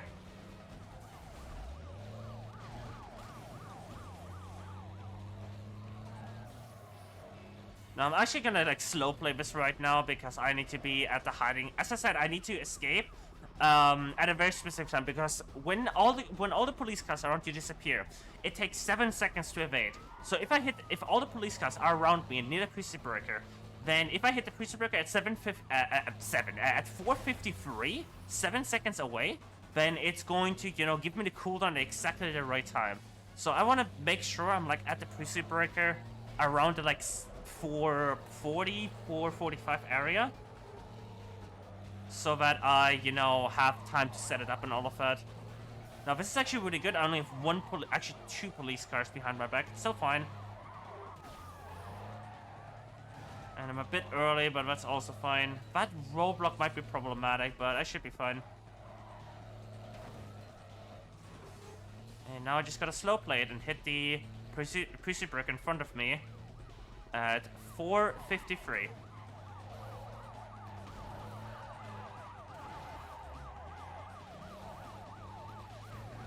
That may have been early.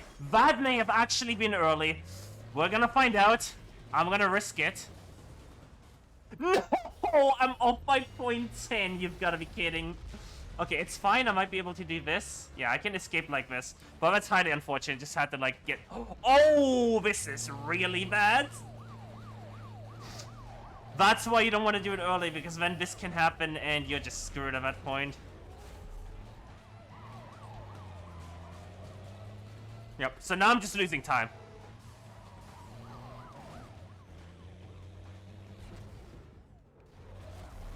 Let me in!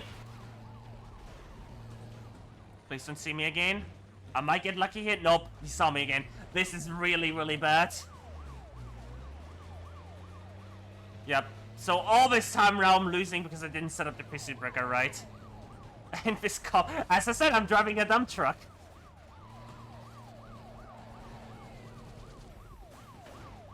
Okay, I'm gonna have to get out of this area.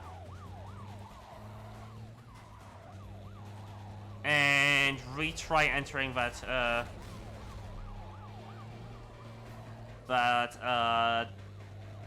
shortcut there. I'm gonna have to bait the cop too somehow.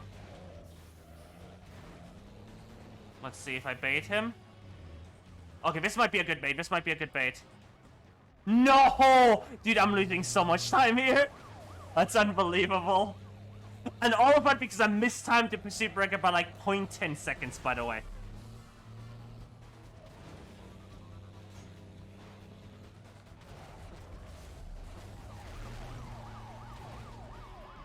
All of that because I mistimed the pursuit breaker by like 0.10 of a second. Because I couldn't escape there because I need 5 minutes.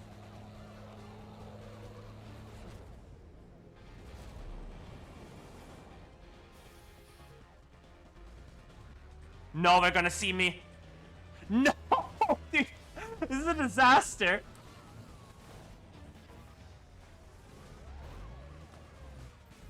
Come on. Yes, okay, finally, dude. Finally got into the thing. 2 minutes overtime. Oh my god, that's a disaster. Yeah, that's what happens if you don't use the spotter right. You will just get stuck in this area. Anyway, let's forget that ever happened. Welcome to Marathon Luck. And let's get back into the fun stuff. Drifting. Especially canyon drifting in this car.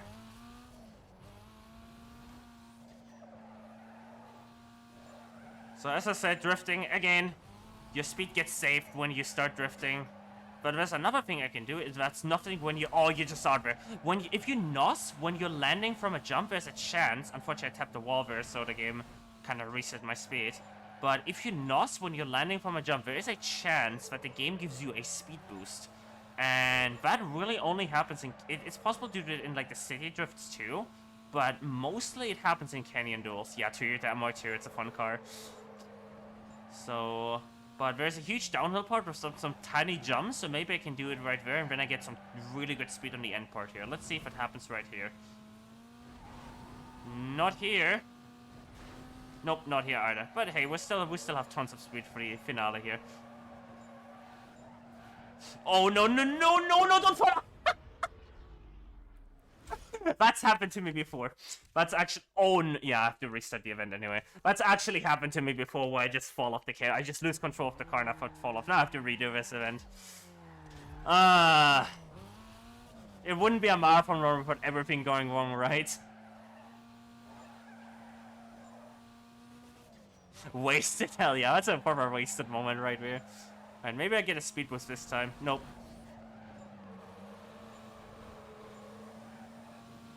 Drifting, this game is cursed. Oh yeah, that's... Hey Grim, how's it going? I just went in too fast. I just overestimated my ability there. I tried to save it, but in the process of trying to save it, I actually screwed it more.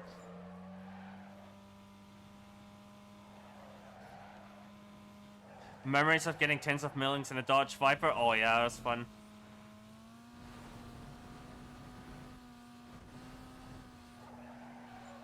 Let's not do that again. This time, let's straighten out earlier. There you go, this is what you're supposed to be doing. Tried to straighten out the car, but it didn't really work. You have to be 100% confident to keep the speed in canyon drifts. Oh yeah, absolutely. What? I don't know why, but that camera was just... I just hit the speed brake button on my keyboard by accident. That camera was just wrong. What the hell was that? That's just a wrong camera. What the hell was that about?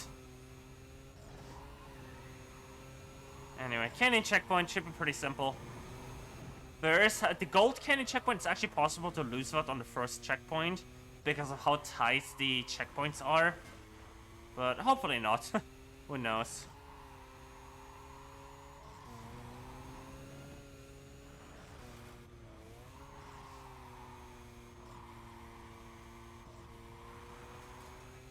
Alright.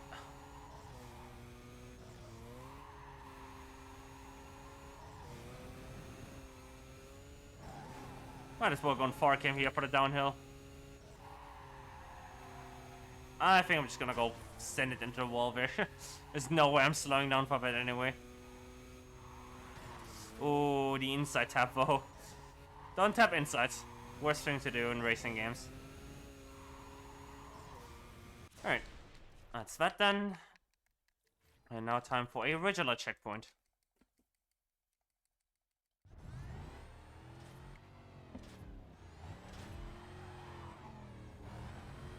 The challenge literally time attack 2G? Hell yeah.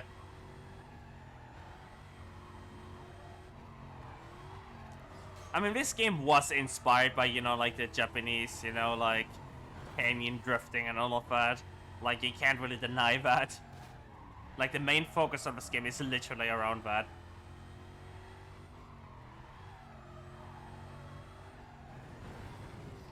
You had to turn, right? You had to turn, right? Yeah, sometimes traffic is just evil and just blocks you off like that.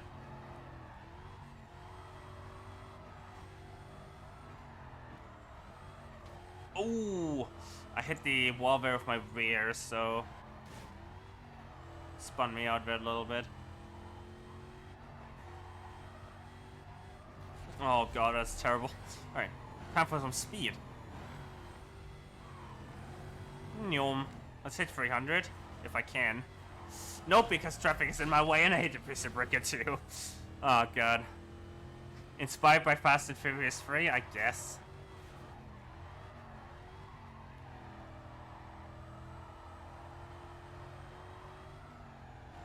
Alright, I gotta save my nose up again because, you know, it's this sharp corner again. You've seen this sharp corner plenty of times in other races.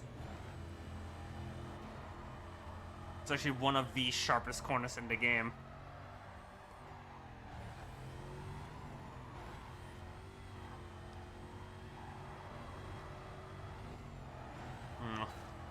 Still a little bit too fast in there. I don't know what I was doing there. I was just bad.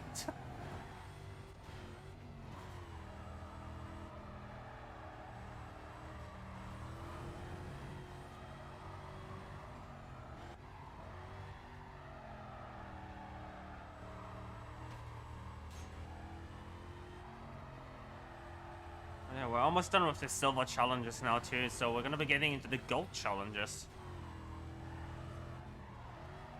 Which, spoiler, are basically just harder variants of the silver challenges, right? That's how the challenge series works in this game. Alright. Canyon race.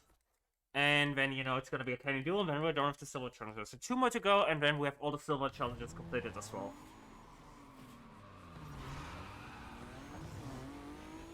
Now we're driving a Mitsubishi Eclipse, which is like colored in like the worst color possible, by the way. And it has like the... It's really weird to explain. It understeers hard except when you downshift. Like, this car is weird to drive. Like, I've never really properly mastered it at my peak when I was, you know, doing challenge series speedruns, and now it's, you know...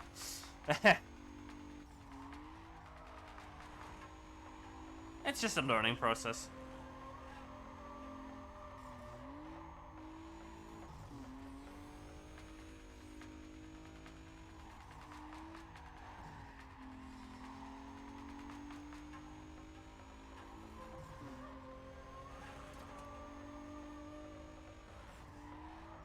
Ooh, a little bit of drift there.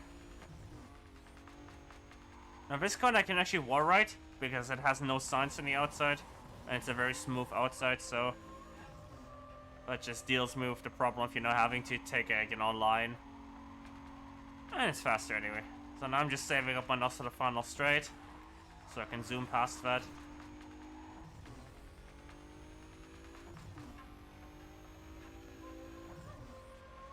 And that's this trick done. And now time for the Silver Canyon duel. Now this one's actually a little bit challenging because, as I said, I have to if you don't remember, I have to overtake them on the, you know, like on the first, not the first corner here, but I mean this one I have to overtake them on the first corner. And sometimes the AI just doesn't cooperate. I have to tap them on the inside, and then make sure they don't overtake me back. Nice, got it, cool. Sometimes this overtake can be a little bit challenging, but this is the easy one, because we're about to do Canyon Duel Gold, and that's actually one of the hardest events in challenges, and actually the reason why I start with all 3 Canyon Duels in a normal PvP pace run, because this overtake, you have to overtake this BMW on the first corner, and it's probably one of the hardest hits to get. And I might have just gotten it first try, there's no way. Can I keep this overtake? There's no way. No way they hit me in the back and I have to restart because I'm way over speed and they're gonna re-overtake me. Yeah, this is one of the hardest challenge series events.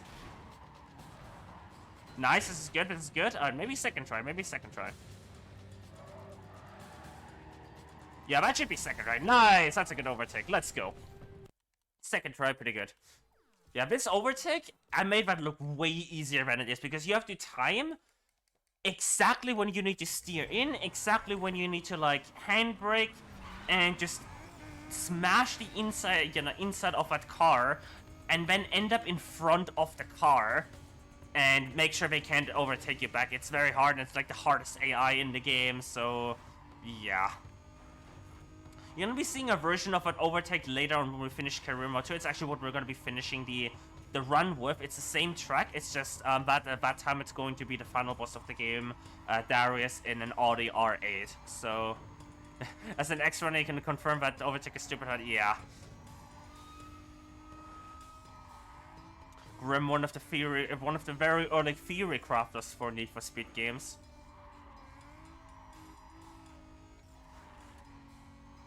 Alright. And probably rolling in his grave right now about my gameplay, but hey, who knows? Yeah, too fast, might as well just hit the wall here.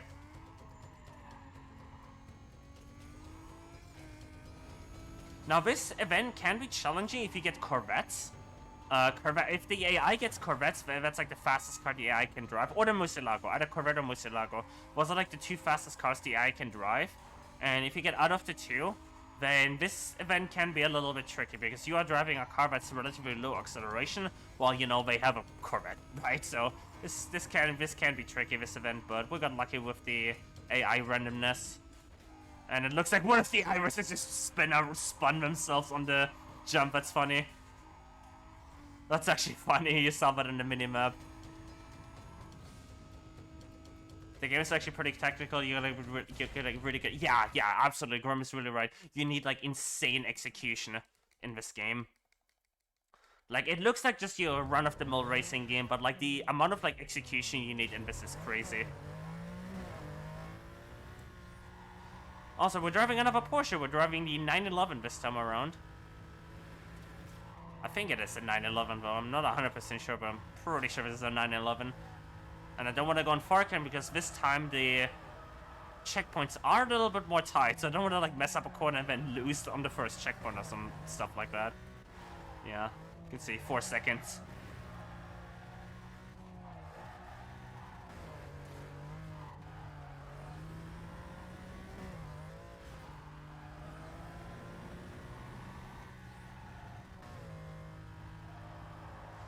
Ooh, a little bit too fast in there, but that's fine. I can correct. Just hit the bus stop for slowdown. No, I didn't want to do that. I didn't want to understeer there.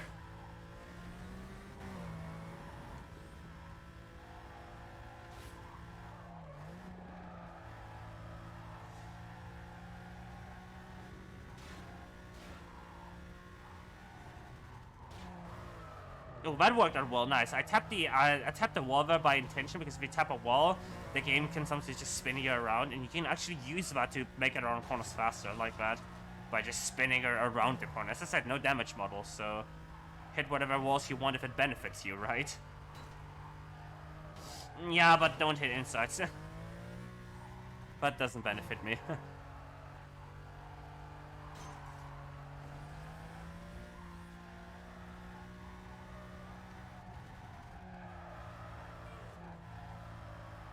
Oh, now I'm on the inside of the corner.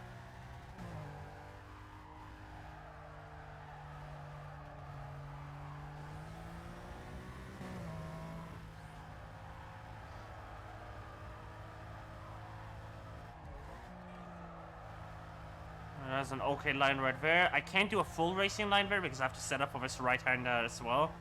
So that's actually a pretty good line around that corner complex.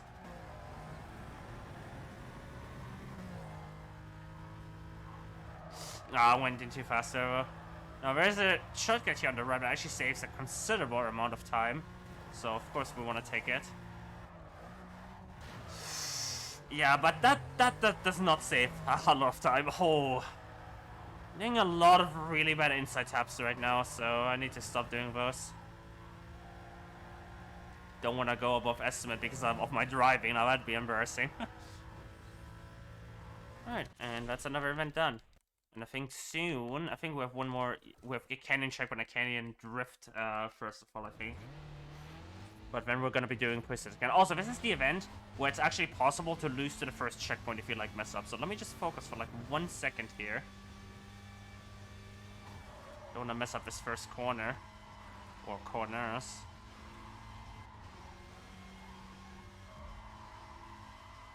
Oh, this is bad.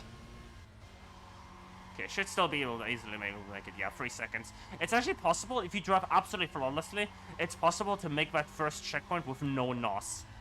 It's very tricky, but it is possible.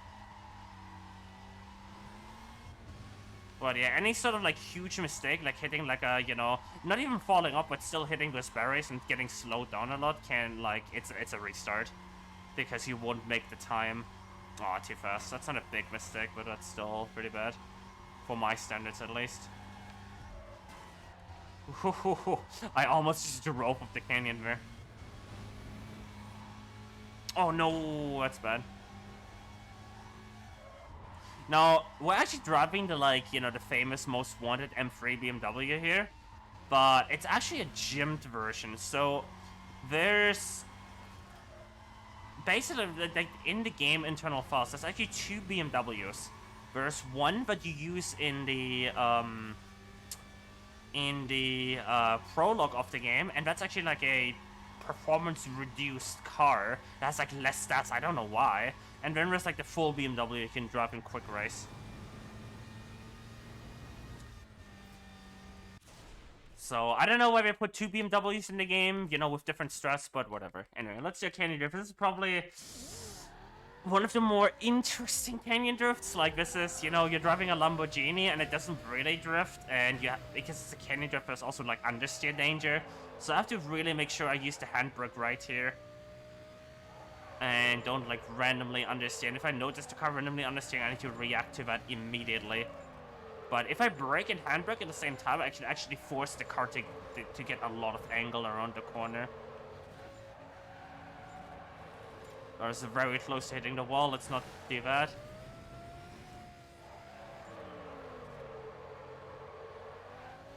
This feels good so far. Oh, this is good!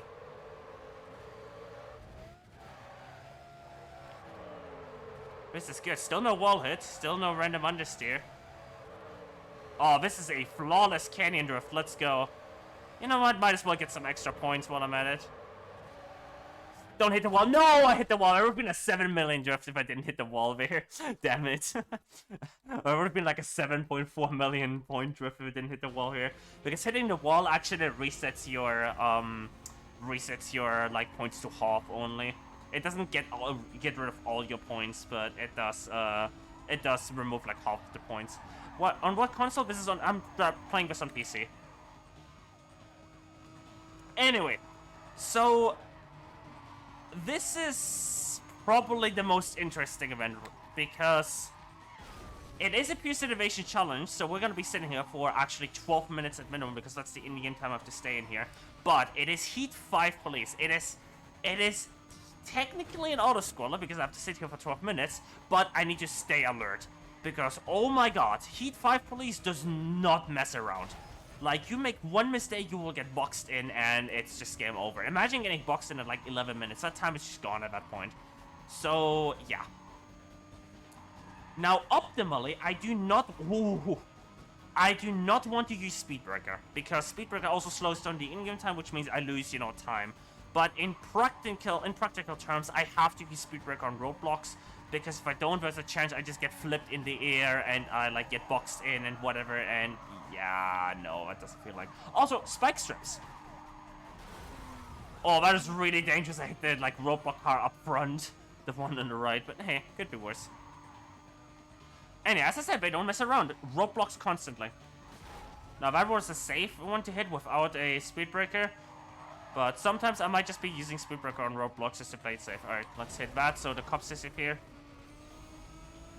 Trucks in this game are basically like mobile pre-Speedbreakers, so you can hit them. We're gonna be using them in Korea too at one point. I can actually just drive around this. Thank you, game. Nice roadblock. But yeah, I'm basically like constantly looking at my minimap, just making sure if there's any roadblocks. Okay, that's one, there's spikes on the right, so I'm just gonna stay on the left. Take you out. Well, not really take you out, but you know, just spin you around. Get rid of you.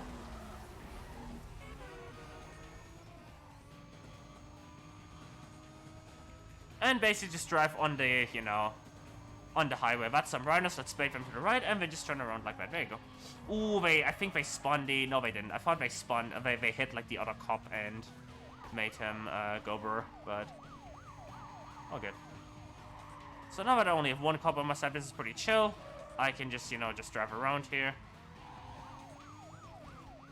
And it's pretty much just chill for like 1 minute further here. Just gotta make sure I don't drive. Also, if I stay in like right behind the cop car for too long, eventually they will just, they will just brake check you. Eventually they will actually just brake check you. And that's really dangerous if you have like, you know, 5 cop cars around you, because then you will just get boxed in.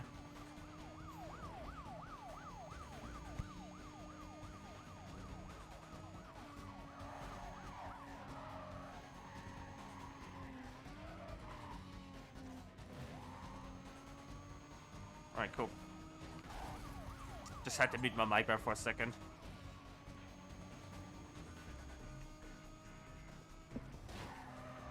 But yeah, oftentimes I can just like get my hands off the controller as long as I like look at the minimap and make sure there's no roadblock. I can like just take like my, you know, my drink and just take a sip.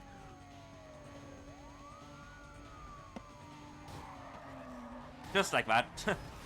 Doesn't really matter how I drive here.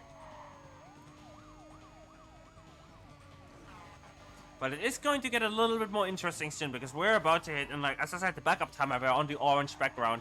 15 seconds to go in heat 5 backup. Oh boy. That's something. Heat 5 backup is something, I'm telling you. So I'm gonna make sure I have like the entire like length of the highway to go. And you can see it's just gonna constantly keep spawning cops now. And those are heat 5 Corvettes, so I gotta be very careful now. And those are Rhinos, that's a really bad start. Okay, let's bait from alternate. Okay, they just hit themselves, cool. That's fine. Constant attention to the minimap right now. Don't want to hit roadblocks. That's spikes. Nice roadblock, by the way. And we go to the left, bait them all out. And hope there's a truck here somewhere. That's a roadblock, this is bad. Okay, I can just go on the right here, cool. There's so many cops behind me right now. I'm really hoping I like find like a truck so I can get rid of those. Another, you know, bad roadblock right there. Okay, I'm gonna have to do a risky turnaround here. So, a little bit of focus time. I'm gonna go here. And then full speed. Cool. And they should follow me in here. Cool.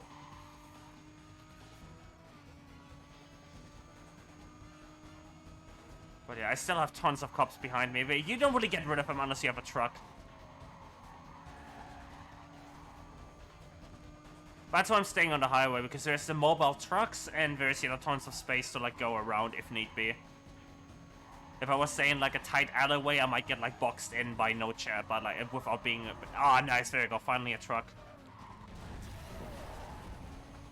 And that deals with those.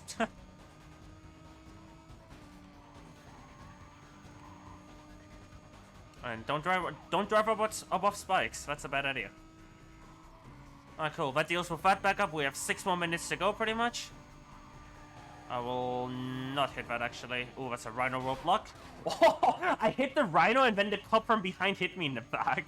Just pushed me through. That was fun. Alright, if there's a roadblock, I'm probably just gonna turn around now. Yeah, I'm just gonna turn around here. I don't wanna deal with that roadblock.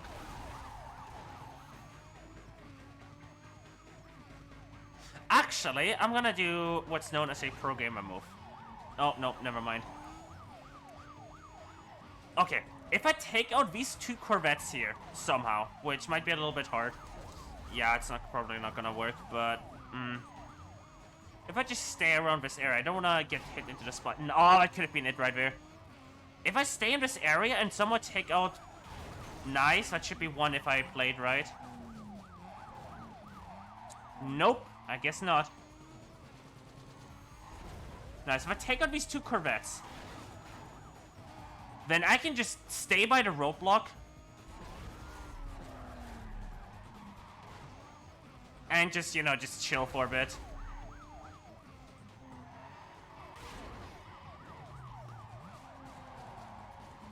It's not really working out so well, though. And the roadblock just disappeared. Well, there's another roadblock behind me. Doesn't really work out. I don't want to be left in a situation where I don't have NOS, and I need NOS to, like, take them out, so I'm actually just gonna turn around back here. And I don't want to be using speed breaker here. Oh, but, you know, there's a truck. I could have used that, but whatever. Whatever. We'll just keep going the regular way. But the reason I don't want to be caught in a situation with no NOS is because if I get boxed in, NOS will help me escape, and I generally will want a full tank of NOS, because that's sometimes what it takes to power through, like a, you know, getting boxed in. You wanna come? Alright, there you are. Alright, we're about to hit back up again in like a minute. Costa State 170 feels like that's the price of 1 car. Yeah, Costa State in this game is just bugged. But we do have like 1 million bounty right now. Except that doesn't really matter. That's Rhinos. I will just bait you to the side and then do that. Cool.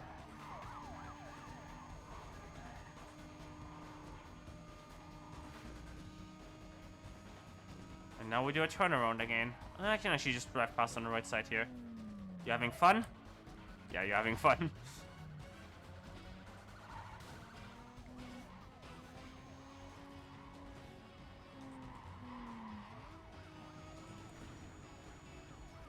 Alright.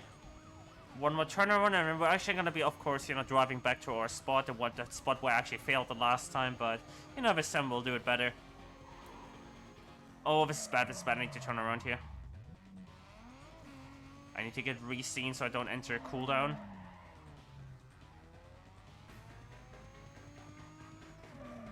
Okay, let's see how many cops I can bait in front of his truck here. Why hit the truck when you can push the cop into the truck, right? Oh, that's a roadblock. Okay, that's fine, though. As I said, keeping my nose if possible.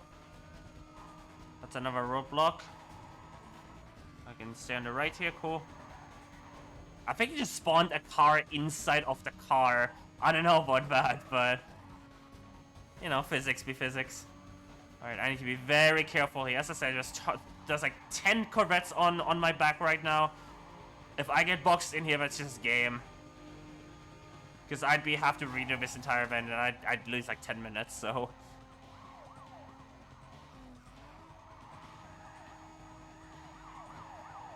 I have to turn around at some point too. This is the riskiest turnaround now, but I have to do it, because if I don't... Cool. If I don't, I wouldn't make it to the other spot in time. 420 viewers, Vape Nation, hell yeah. Alright, let's hope I find a truck so I can get rid of all these... Oh, this is bad.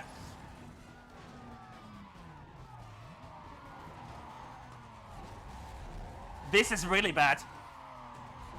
And that is why you need Speed Breaker and NOS.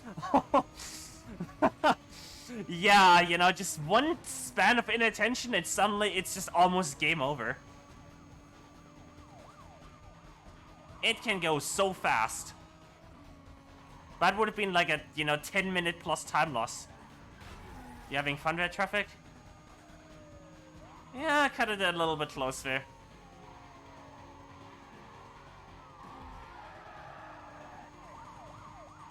Oh, I actually need to speed up here, else I won't make it to the spot. Oh, I just drove straight through that. Let's go. Not even hitting any of the cars.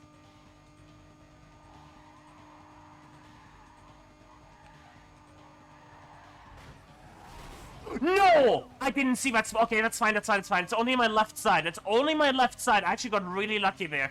I didn't look in the minimap, and that's what I get for not looking in the minimap. It's fine. I can just take the cops out here. It's only my left side, and this chase is about to end anyway. I've done chases like this before, where one of my sides gets messed up. Okay, let's not hit it too early again.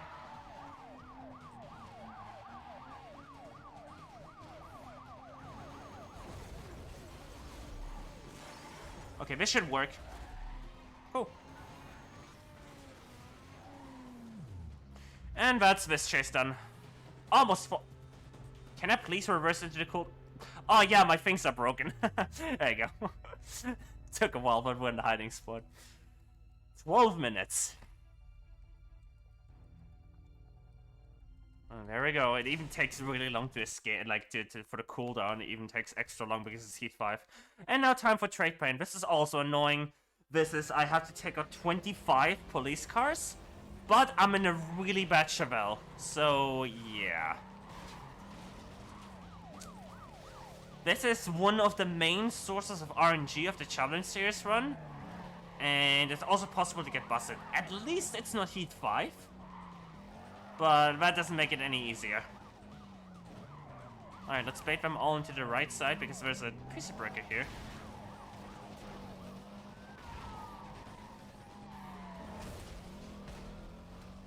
Let's maybe hit you. I've tried to make my car flip. Okay, I want all of them to come over here so I can use the next piece of breaker to actually take out as many as possible.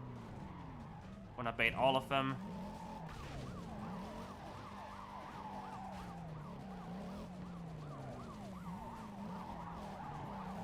Come here. Come here, everyone. Come to Papa, and bye. Alright, that's 12 in a minute. That's a pretty good pace. That's actually very good pace. Unfortunately, I got the thing there, cooldown, but that's fine. Okay, I gotta wait for this cop. Oh, that's a roadblock. That's good, because roadblocks basically just means 3 kills. Except if I get, you know, hit like that. Okay, still got a kill there. Nice. And now I can turn around and get the other cop car in the roadblock. Or just get hit into the wall. Still get the thing, though. Oh, I don't have NOS now. Now I'm screwed. I'm busted here, probably. Oh. Thank you. I don't have NOS, though. Okay, I'm fine.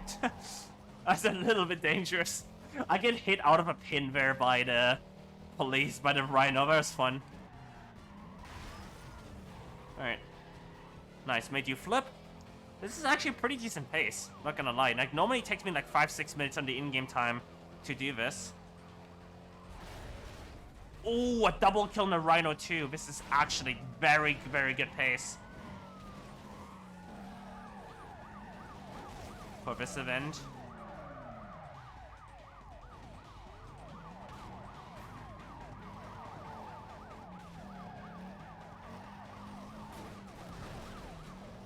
Alright, let's check out the last police car. Oh, there's a roadblock. Oh my god, this is so good.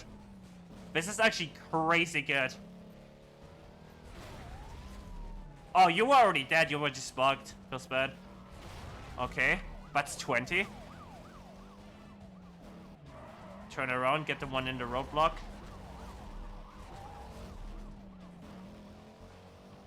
Oh, it's just...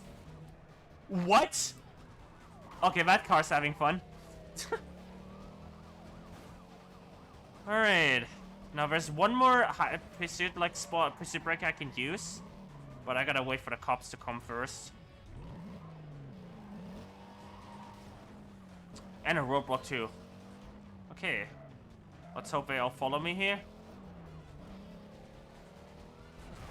Nice, that's one.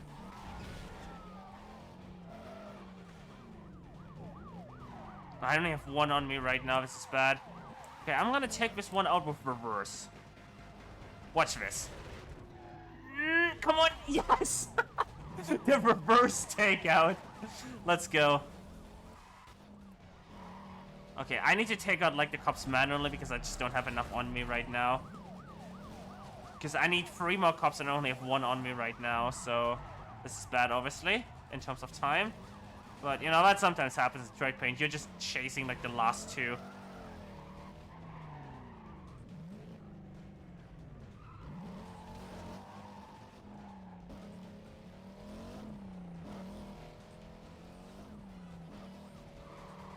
Why would you slow down there? God damn it. I don't know what I'm just gonna hope I baited a roadblock here. Nope, I didn't. Feels bad. Oh, you know, chasing the last 3 cut takeouts. So close, but so far. Okay, nice roadblock. That's good. Oh, you had to, like... Come on, move. And I didn't. Don't flip it, rip. Oh, this is such good pace, and then just everything goes goes bad at the end. Feels bad. Okay, that's 1. Now I just need 2 more.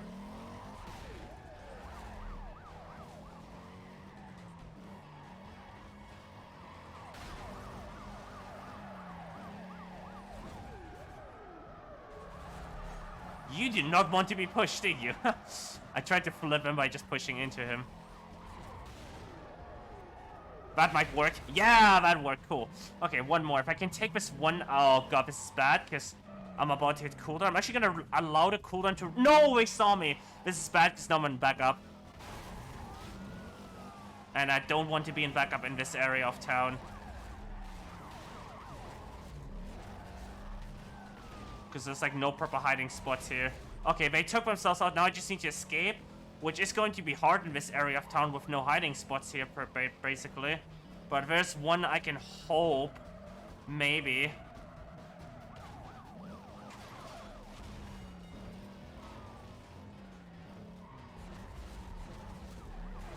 Nope, they're just following me in here. I might try like a couple times before I walk into it, because it's gonna take a long while to get to any other hiding spot. They might all get stuck there. This might work. Yeah, they should actually just get stuck here. Nice, that worked. Cool. They actually all got stuck on the preset breaker there, and so I was able to just... No, don't hit me out. Okay, that was very close. Cool, so I was able to escape here. Let's go. What? Wait, what? Don't tell me.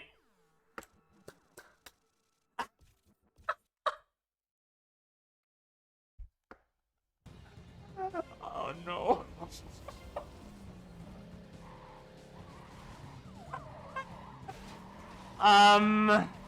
Let's not talk about that. I swear it was 25. I swear it was 25.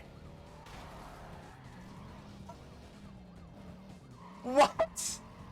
Well, that's a huge time loss. Well, thank God my estimate is generous. What just happened? Apparently it's 30. I distinctly remember it being 25, but, apparently not. Apparently it's 30. Oh, yeah, I mistook it for the other challenge. God damn it, no way. Well, that's a big time loss, but my estimate is very generous. I should still be going under estimate. I have like 30 minutes of mistakes in my estimate. What the hell just happened with a taxi? Well, this challenge was so fun, we're doing it again.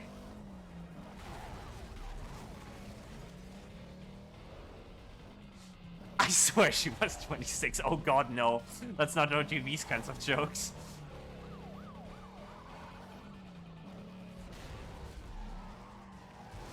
I thought it's 25. Well. Happens. Oh, you're having fun, bear.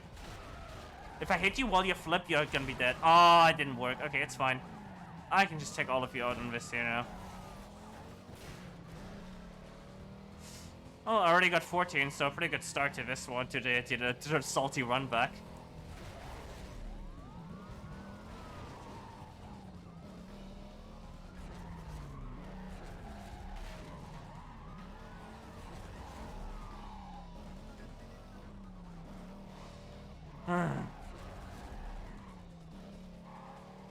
That's what happens if you don't play your games for too long, kids. Anyway, I'm gonna be using this time and actually get myself to the actually Kempton area of Thon, because there's way better like preset breakers there and stuff, so.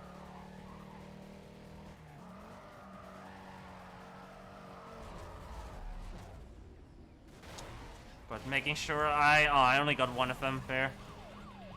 I don't want to turn around, but Ryan is in a very bad spot to actually get like extra bounty, not bounty, extra takedowns there. They just hit the wall there. Come on. I don't want to reset the backup here. I actually want this backup.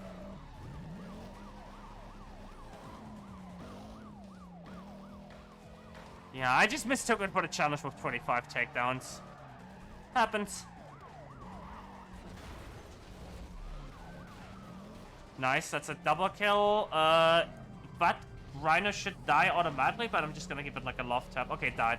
If they stay flipped, like if you don't touch them but they flip themselves, if you just leave them flipped for a while, they will just get taken down automatically. This was the best old Need for Speed. I kind of agree. You know, there's arguments to move it for Most Wanted, of course, but I personally like this. Oh, this is bad. Okay, I'm fine so far. Oh, now this is bad because now I realigned the Rhino. Okay, I can still get this takedown. It's just gonna be a little bit more complicated. There you go. Just had to hit it in a way that I don't like. I hit the spikes as well. Oh yeah, Hot Pursuit was a good game too. And no, I'm not talking about a 2020 remaster. That's literally just a cash grab. Okay, backup's about to hit. I actually want that so I can take them all out in the preset breaker.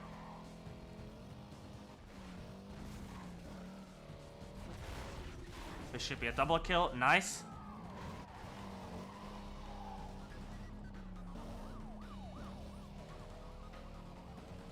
Alright, we're about to hit back up, and I'm about to get a ton of extra kills. Oh, well, or just take out the roadblock here. Oops, well, that's a reset, I'm guessing. Yeah, it should reset me. Oh my god, I swear, if that reset me on top of the spikes. The game can't actually do that, it can reset you on top of spikes.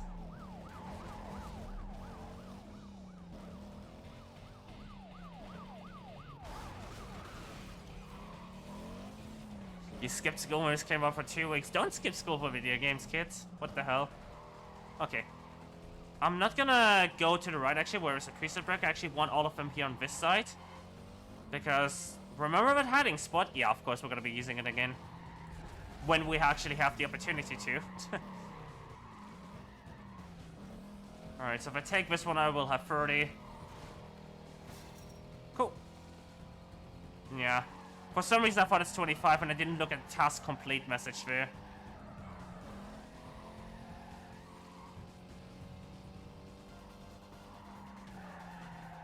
But it's fine. Dude.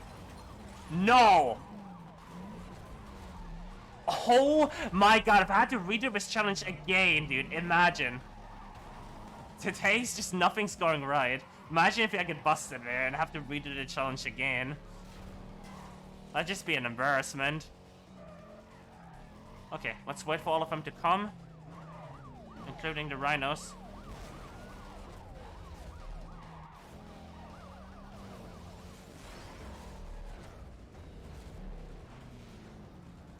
And then just stay here. And if I'm lucky, they won't go into the hiding spot. Cool. That's finally this challenge done. Holy crap. That took 2 attempts, but hey. Happens. The 0 to hero cup cost at the last moment, so yeah. Alright, well that took a little while. Sorry about that, but happens. Marathon run and all. Alright. So, I think so far I lost like 10 minutes to like a good PB run, so this should be like a 240 challenge series.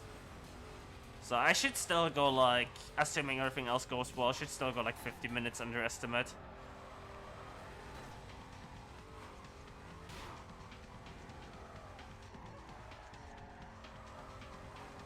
Alright. Now, this challenge right here, I actually have memories of this, because this is the first challenge where I had like actual like, you know, like my experience with the speedrunning community. So what happened is when I joined the NFS like speedrunning community, one of the like first people that I met was Lucky1297. And he was like, let's do some online races, because the online service for this game is still up. And we did a challenge series challenge, which is basically this, except you race it online with other people. And needless to say, I got demolished because I was just learning out that time. I played the game for like a week, and I'm still driving like really bad right here. But it happens. And I think Lucky beat me so hard that I actually DNF'd. I finished like 30 seconds behind Lucky. It was fun. And I'm pretty sure I'd be finishing 30 seconds behind myself if I would drive like this. But hey.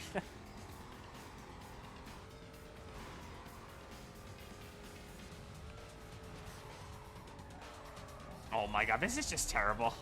I don't know what the hell I'm doing.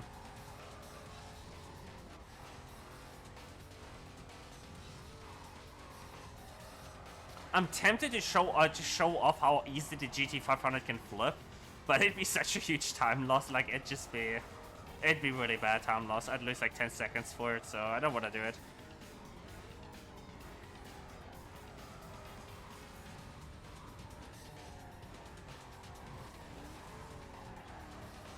If this was a charity marathon, I might, I might give like, like a couple, I'd be like, hey, if we get like a donation or something for it, but nah.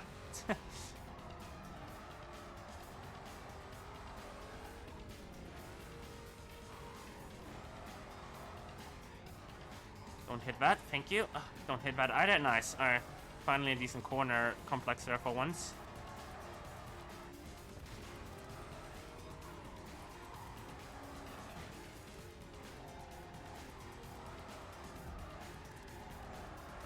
Okay.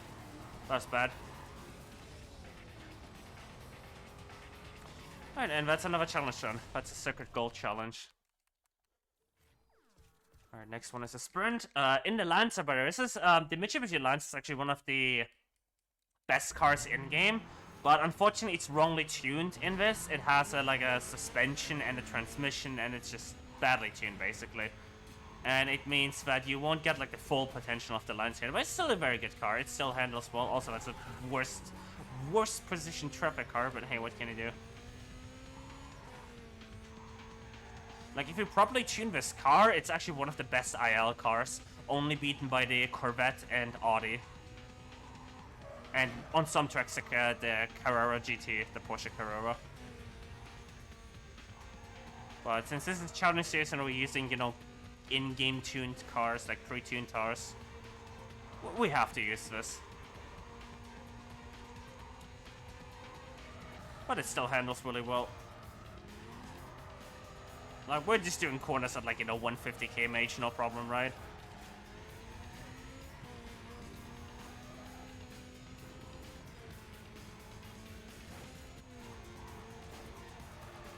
Now, I'm actually not going to be taking the shortcut on the right because I have to take this the track essentially leads for this shortcut. If I took the earlier shortcut, it would lead me, like, head-on into the wall, and I would have to take such a bad line in order to, you know, get into that it loses me more time. You know what also loses time? Crashing with traffic, but hey, what can I say? Anyway, that was a pretty quick sprint, and now I think it's drifting time again. Hell yeah.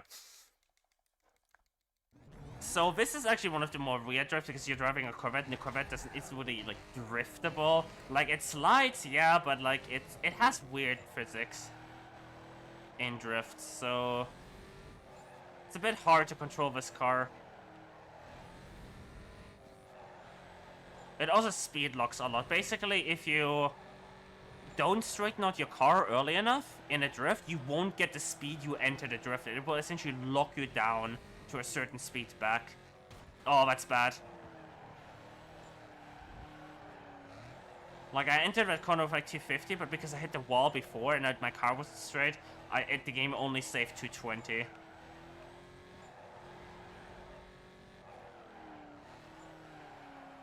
Yeah. This car doesn't really drift. Well, it does, but it's weird. Getting off to bed? Alright, catch you, Steve. Was fun having you. Alright, let's see if I can do some high-speed drifting.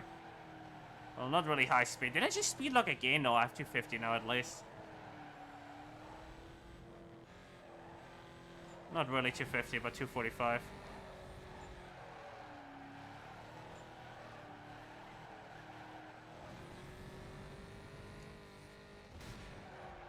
Ooh, that's bad. That just reset my speed there. Drifting with some mighty fierce traction control, hell yeah.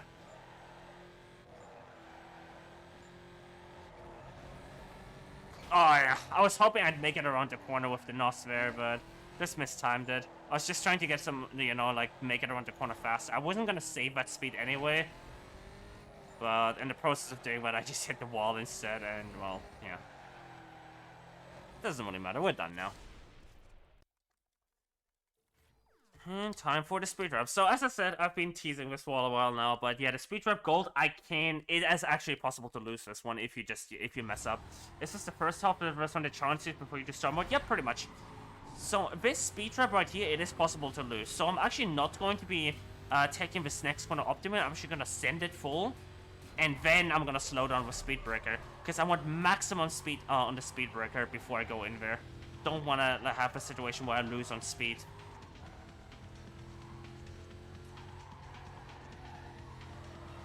Same for this. Make sure I have like enough speed in there. But it looks like we don't have Corvettes anyway, so I can actually just focus on driving now. Yeah. So sometimes the game doesn't give you any sort of like AI Corvettes or anything, and it's just a cakewalk. But sometimes, you know, you get like 4 Corvettes and they all like speed up into the speed traps, and it can be very tricky to win. This should be easy.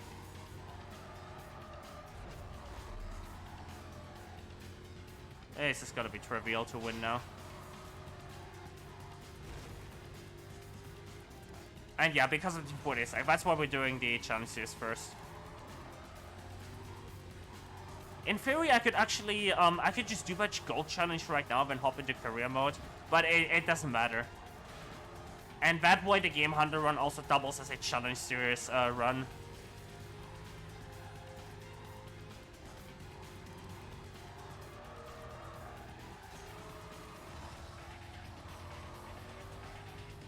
Okay, well, that was pretty easy. Expected that to be much harder, but hey, when you luck out on AI, cool. And now we're into the race wars again. So this is going to be another 3-lap circuit in a, actually this time around a little bit, I think it's, yeah, a little bit faster car, but obviously, you know, still gotta drive 3 entire laps. Now this circuit actually is in the game. This circuit actually is part of the things that we have to do in career mode 2. It's the Kempton Race Wars. The one when we beat the Kempton area, this will unlock in career mode, and we can do it in our career car. And we have to because it's career 100%. We have to do every track.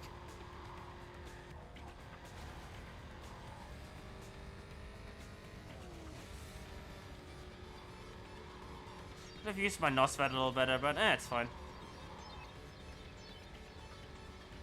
240 is actually tier 1 because it's most faster than most tier 2 cars. Oh yeah. It's actually used in the in tier 2 Carbon Online in like Carbon Online tournaments. Because there's like an active online scene for this game too on a Discord server.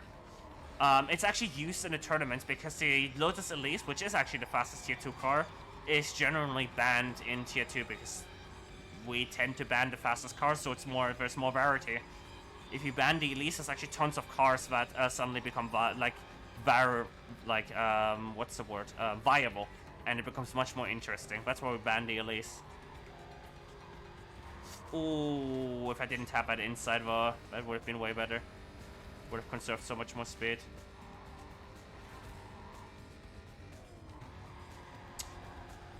Just not driving too well today.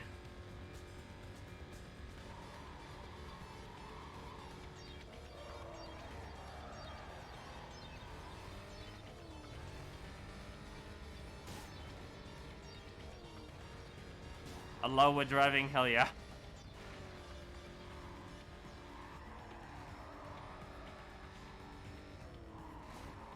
One thing I should probably point out is like on the first corner of the lap, there's like boxes. You saw like these telephone boxes on the side. Now these are actually really heavy props, and if you hit them, your car will slow down like extremely. Like you will lose like 100 to 150 speed. It's crazy. And so I'm making a very, very active effort to avoid these.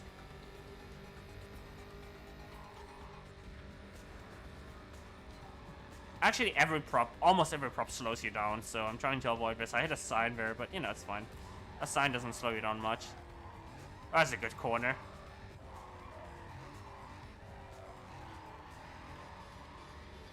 Okay, hairpin. Could have been better.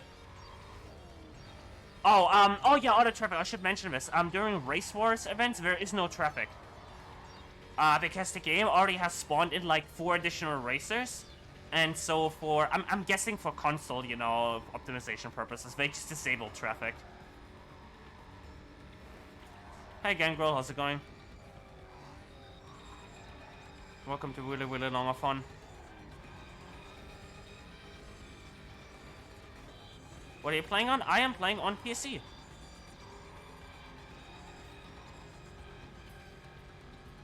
This game is actually released as well for Xbox 360, PS3, PS2 and Wii version as well, but those versions are cut content. Like, there's cut content on these versions, it's just not the full, you know, experience.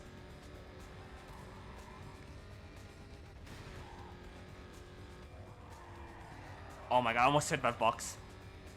Really, really long of an. I'm German, okay?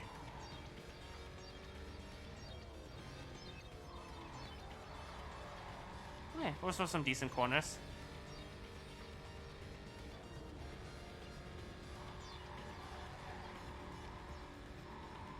That's really bad. Oh my god, that's gonna cost me so much speed here. Damn it. Don't do that. Yeah, that just cost me like a proper like 30 exit speed on the straight here.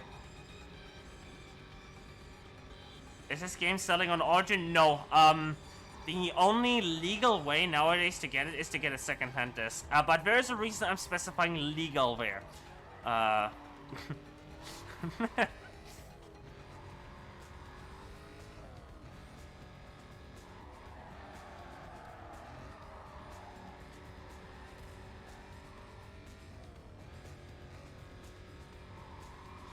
Anyway, last lap of this event. Could be pretty fast. About to be on the final straight. Yeah, it's actually a shame, but it's probably because of car licensing, because the like licensing has expired. That's why they can't like make it available again.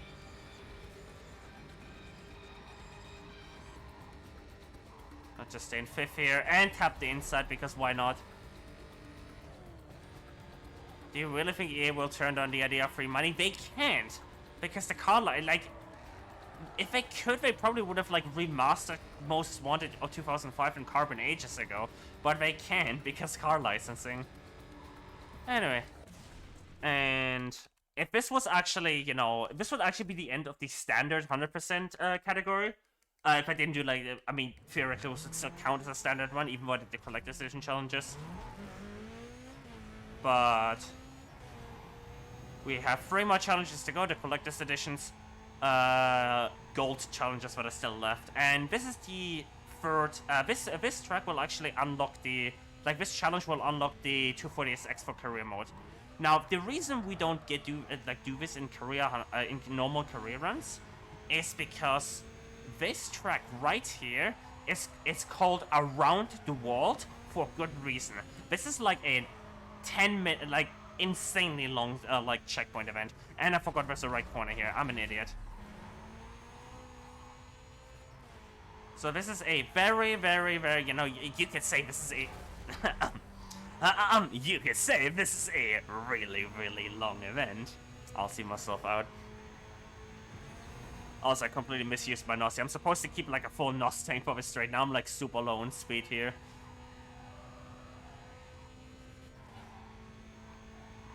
Yeah, licensing is really expensive, especially perpetual licensing.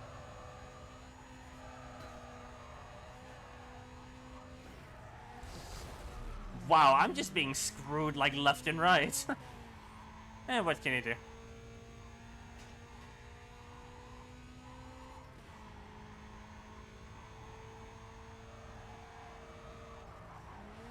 Oh, I turned too early there. This is just a terrible like driving event so far. Oh my god. I'm messing up like every corner. I'm not used to these cars. I'm not used to any car, honestly. I've been de-rusted for, I've been rusty at this game for too long.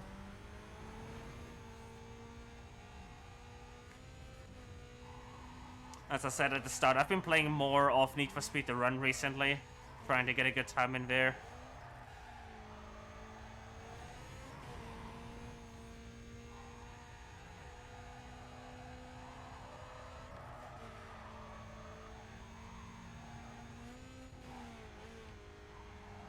There's actually, I think, a video of Powered Liber on YouTube doing this track in less than 10 minutes. But this will probably not be less than 10 minutes. This will probably like 10, 20. I'm probably going to be losing like a ton of time on this, especially if I keep tapping insides like that. Is the run after this? No.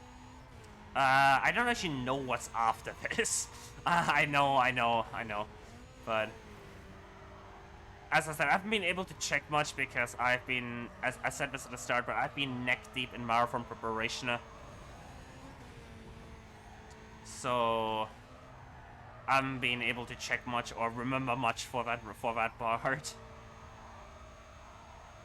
Like, actually tomorrow at around this time, our Need for Speed Community Marathon will be live with a special winter edition. We'll be doing a winter NFS-a-thon, and we'll be kicking off things with Most Wanted 2005. So if you're curious in more NFS speedruns, then would highly recommend tuning into Speedruns Live tomorrow.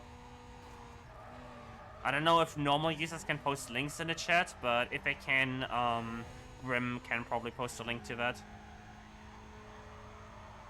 Or just link the schedule for that in the chat. But I don't know if Grim is still, like, actually active. I think Grim is still on our server, just not really too active.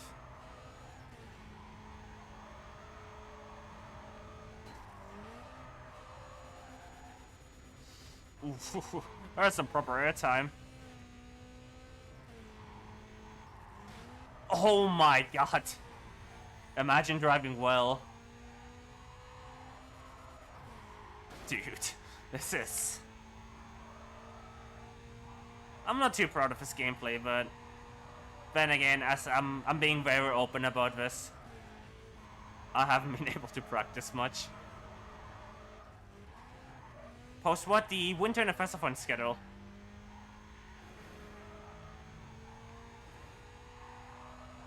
Oh, I shouldn't be going on the grass there.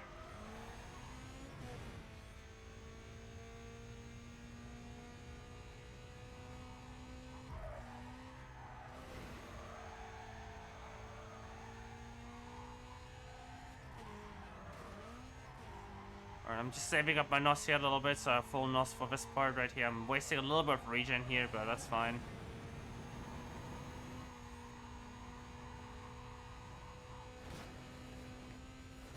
Oh, I hit the barrel in midair, that's bad. Cost me a lot of speed there. Hope you don't get banned. Nah. Yeah, that's a Winter and Festival schedule. It'll be starting tomorrow.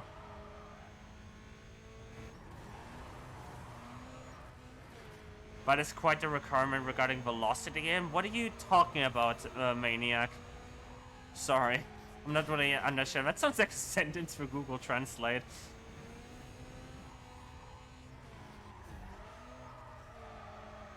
But yeah, as I said, it's traffic.png.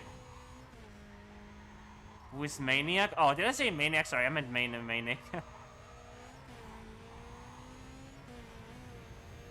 I meant you.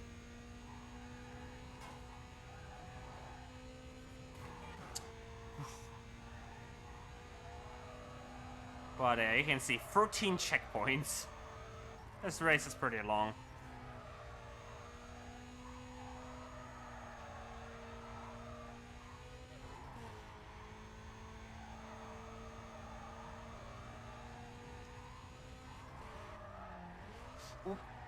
Okay.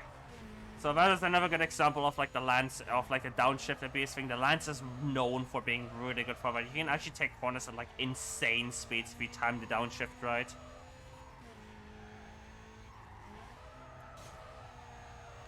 Like, one thing I would recommend is checking out the IL scene for this game, because there's some crazy stuff in there. I think one of my favorite ILs is FLX 2105's Brook Street IL. That is one of my favorite ILs, because Brook Street is one of the hardest tracks in-game. And, oh, is it a beauty. It's like every corner flawless. And down to the millimeter. Racing game ILs are just crazy.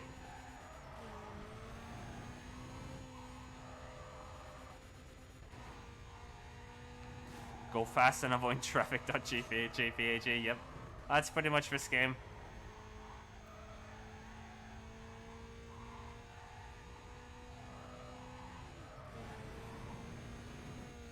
We still got a long ways to go, by the way. Right now we're in Silverton, but we're actually going to be finishing we're gonna be finishing this event in like, we're right now in the north of the city, but we're gonna be finishing the entire like event here in the south of the city. So we're driving now again through downtown, and we're gonna be, you know, making our way to the south of the city to finish this event now.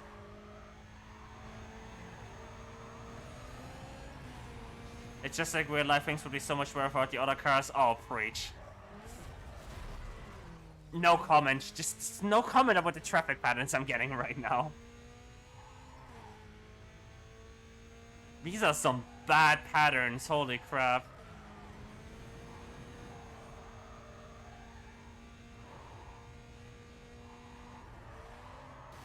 Oops. Don't want to hit those trees, but it's fine.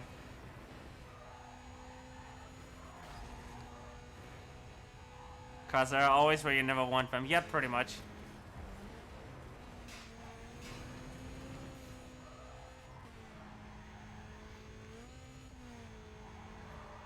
Right. Final turn into the south area of the city now.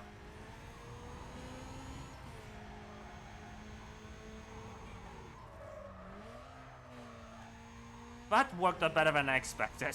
Drifted a lot there, but it's fine.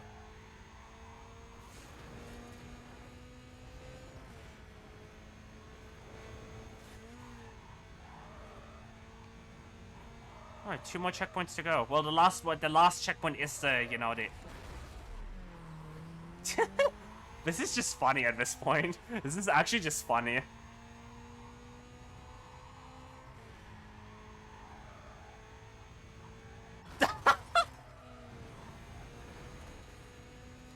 This is actually just funny at this point, how much traffic, like, crashes I'm getting in, like, unavoidable situations, too. Yep, it's a very, very long checkpoint event. I'm actually gonna spend, like, 3 seconds and just look how much, how long it took here. Because, you can check your total race time, in a special stat window. I'm actually gonna just be checking that. So for reference, this track with NOS can be done under 10 minutes. I think this is gonna be like a 10-minute 40 or something. I think I lost like 40 seconds. I'm very curious. Anyway, where's the finish line? Finally. 2 more challenges to go after this one. I'm gonna be checking my total race time here, actually. Your stats. Oh, 108 actually. That was 1008. That actually wasn't too bad. Alright. One more Collector's Edition bonus challenge, and this time it's actually very simple. This time it's just taking out 1 rhino. And there is a very consistent strategy to do this. So I'm actually going to be going to the left here already. And this car in front of me might already be a rhino, and it's cool. Well, that saves me the other thing. Now I'm just going to take up this rhino, and unfortunately I failed it. That makes things much more complicated. Where did the rhino go? Where did you go? Where's the rhino? There you are. Unfortunately, I failed. I'm supposed to flip the rhino there, but this couldn't work too. Please die. Oh no, this is bad. Okay. I either restart the event here, or I just continue taking out this rhino manually. Oh, this is bad. I need to take out this rhino. Like, this rhino just needs to be flipped. And then I'm good. Oh, cool. It just flipped itself. Or some other rhino just died. Yeah, some other rhino just died. Very cool. So now I just gotta evade. Will you please? Physics.exe. And now we're gonna be using the same hiding spot we've used in the silver trade paint challenge. This one. But this is very tricky now. This sometimes takes a couple tries. But if I'm lucky... I get it first try. Let's go.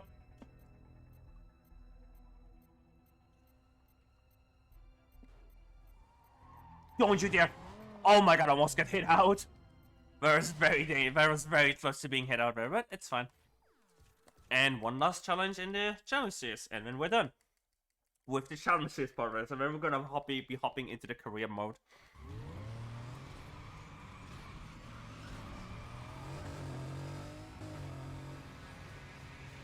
So another, you know, long race war event, and then, well, not too long because it's only 2 laps because it's the Collector's Edition challenge. This is another one of these tracks that you can't access through Quirk Race. You have to race it in challenge series only.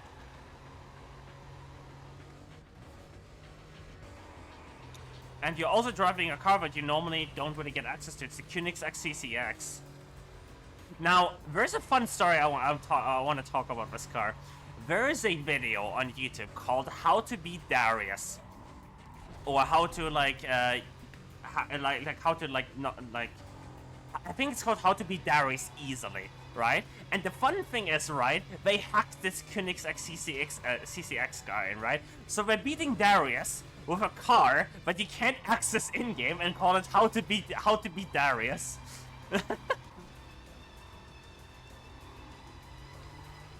Like, I always found that humorous. Ooh, went a little bit in too fast here. Lap 2 cars, yeah, nah, you can't lap cars on this event, unfortunately. I mean, AI.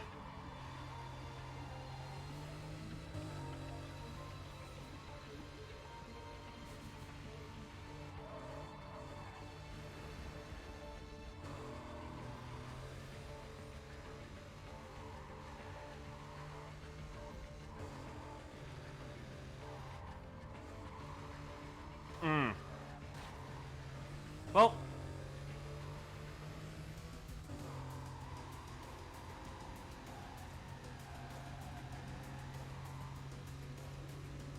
and because it's a racehorse event with like 12 AI races, it also means there's no traffic. So it's really just about driving, which, you know, I'm not good at right now either, but, you know, well, it'll do.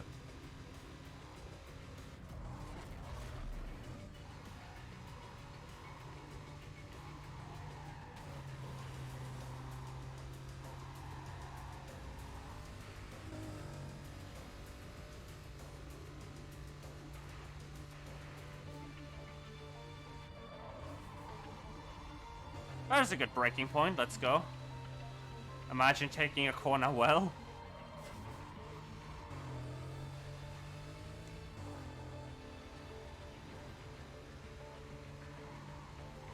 Imagine being good at a game.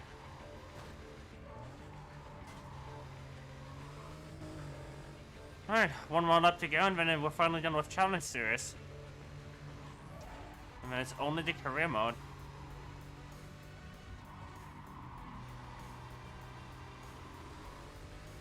This is actually a pretty bad Challenge Series time, but, you know, I had to redo that trade paint goal because I'm an idiot.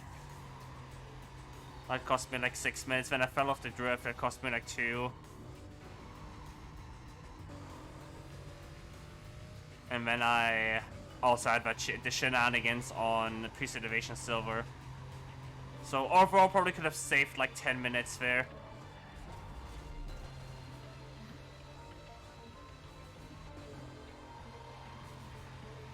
But, you know, it's a marathon run. Everything can happen. And you gotta be prepared for that. And that is why we offer generous estimates.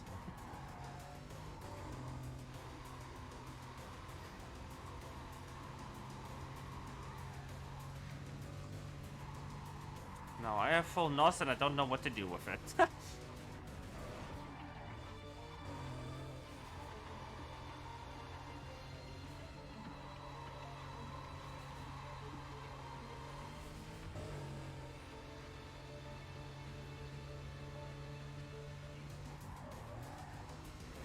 Well, I guess we're going on the grass now.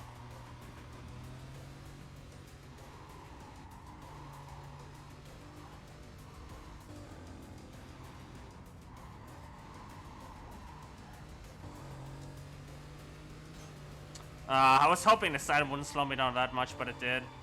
Cost me like 20 speed there.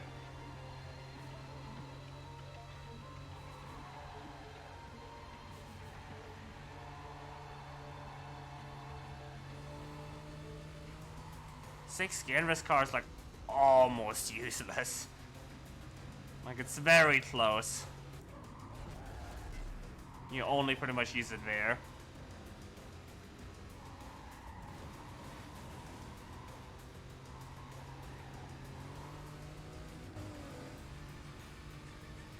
Alright. Almost done with this, just a couple more corners to go, and then we're done with the challenge series.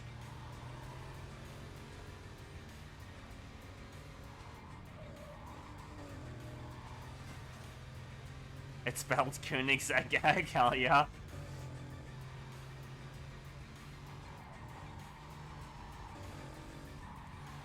Alright. And that is challenge series done in 2:33:30 loadless. Let me just verify quickly that we have all the challenges. And one more down. And we're good here. I just wanted to verify that. And let's start the career mode. Straight into the career mode. Just making sure I have all the challenges before I start that. So, this is where we get a little bit of a lore. I just skipped like a massive like 5-minute cutscene, but basically TLDR.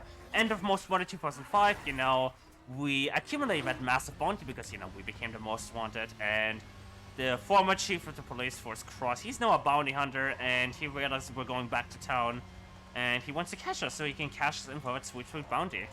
But we're just down a quick chase in a canyon right now.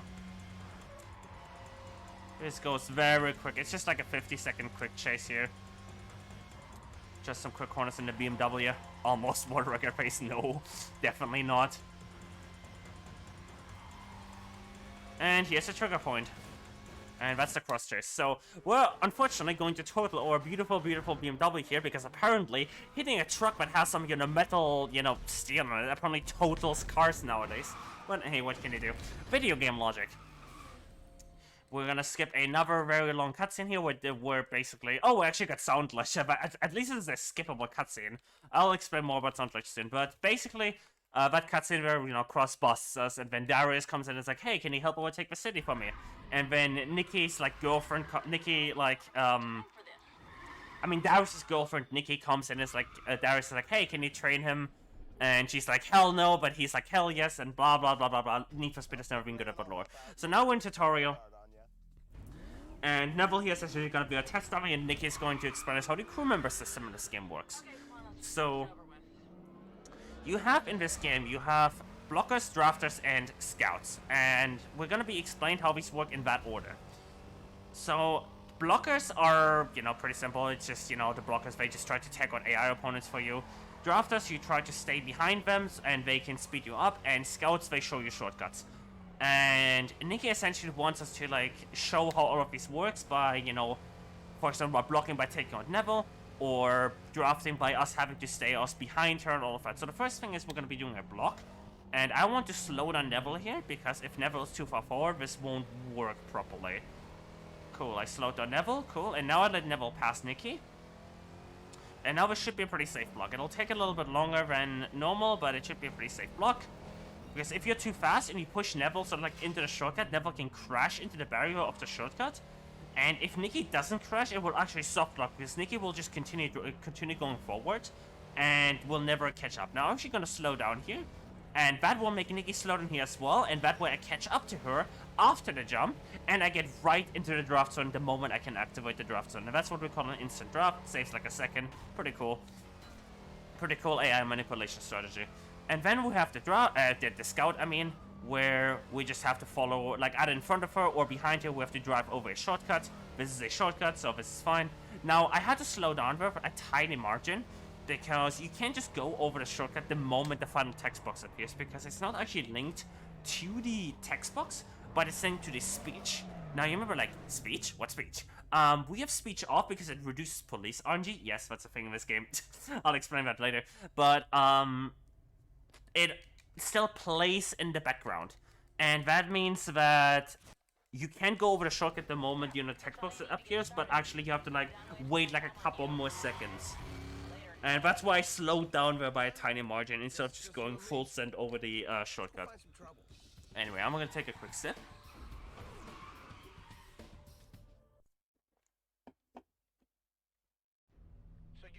Stay hydrated. And now we're heading into Escape. So, Escape is pretty simple, but it's also very RNG. So we're gonna be... You remember those paper police cars that we dealt with in the challenge chase? So we're gonna have a scripted police chase where it's only gonna be 3 police cars behind us, but we're all paper police. It's heat 1, but we're all paper police. We're gonna die in 1 hit. Now, optimally, we don't want to take them out ourselves. We want to hope for a truck, because that way we don't lose any speed. We can just hit the truck. The cops die behind us because the truck is like a mobile prison breaker, and we just drive onto the safe house, because when we escape, we're gonna be driving, we're supposed to get instructions to drive to a safe house, but we already know where that safe house is, so we can already position our car there. But if we don't get a truck, we're gonna actually have to take these police cars out ourselves, and that can be bad. But I can lose, worst case, I can, if everything goes bad, you can lose 20 to 30 seconds here, but... Let's see, maybe we'll get a truck. Unfortunately, if I already wanted a perfect escape, I wouldn't needed a truck here, but it's looking like I'm not... Oh, there's a truck, cool. This is really fun to leftovers, might not work. Yeah, no, I'm gonna have to take out 1 police car myself, that's fine though. Nice, I just took him out by brake checking him, cool, that works too. Because they're paper police, they just die in 1 hit, so I just took that car out by brake checking him. So, could have been better, but it could also be much worse. And now I'm just driving on to the safe house. Now, if I position my car right above the trigger for the safe house, it will actually skip the SMS message. You're supposed to get an SMS message from Neville, hey, meet me up at the safe house, right? But the trigger to end this is already active the moment this cooldown expires. So if I just park my car over here, it just ends instantly, just like that. And that's the product done. And now we're gonna be doing some actual racing.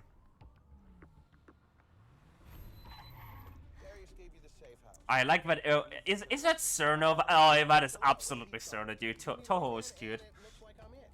Dude, Toho emotes are like the cutest things on Twitch. Anyway, we're forced to hire Neville as a crew member here. We don't have a choice. The game literally forces us on here. And Neville is actually gonna stay our crew member for about an hour. Because later on we're gonna be hiring Nikki because she gives us a 50% NOS boost, but we're not gonna be hiring anyone else in the meantime. We used to hire Cell because Cell later on gives us a, we used to think that Cell uses police RNG, but we don't do it anymore because we found out some additional police manipulation strategies. But I'll be talking you through the run. Anyway. Conveniently enough, the first race that we have to do is auto-selected. We don't have to do any like menu, we just have to spam enter, and there we go. We just entered the Morgan Beach off-ramp, our first track in the career mode. This is a checkpoint race, and it doesn't actually unlock anything. It's just we do it because it's like the fastest track in this entire like territory. Because the way this works is that in career mode, the boss areas are divided up into territories. And then you have to beat 2 races per territory in order to own that territory. And once you own all the territories in a boss area, you can then challenge that boss. So we have to, for the first 3 bosses, we have to beat 10 races. And preferably, the fastest races, but also give us performance part or car unlocks. And then in Darius, I think it's 7 territories, if I'm not mistaken. Instead of 5, so we have to do 14 races there.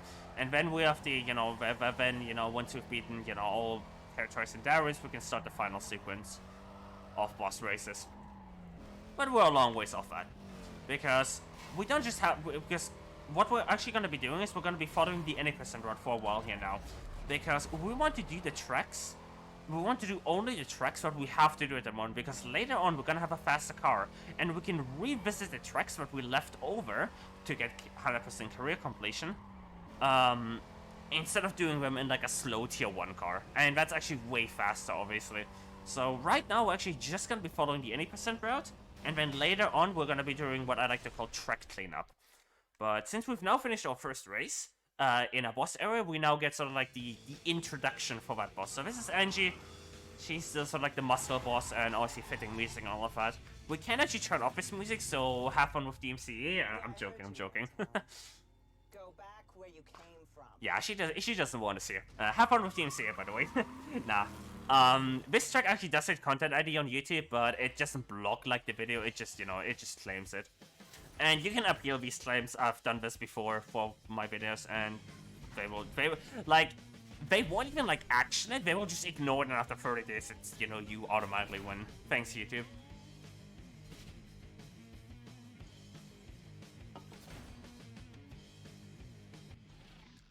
All right. Just a quick SMS essentially because we're now in free roam, and then we're gonna go into the world map and start Dava and Lapis. Now this track actually does give us a performance part. This track unlocks street NOS and street tires, which are like the weakest NOS and weakest like tires for tier 1 cars. And in this game, the performance part upgrades are actually gated by tier. So if you get like a tier 1 unlock, you can't use that unlock on tier 2 cars. And the idea behind that is that you selectively progress through the game. Now this actually makes this game perfect for a randomizer. Like there's, you could be like, hey, couldn't you like randomize like the rewards that you get from like events, and maybe like shuffle the events too? And spoiler it, yes you can. There's a randomizer mod for this game, and it's fun as hell. It is so fun to play that randomizer, and I would totally recommend. I think if you just type in Need for Speed Carbon Randomizer in Google, it'll be the first result. It's made by Rad107. And it basically like reassigns all the tracks. And it also reassigns all the rewards. And it still has some logic, so that you still have like progression in the game. But it also, it also shifts everything. Also, continuing the trend of traffic cars in positions where I absolutely do not want traffic cars. Now, this track does give us a performance part upgrade. And that was all just an excuse for me to tell you how the performance like unlocking system works in this game, because we're actually not going to be using that part.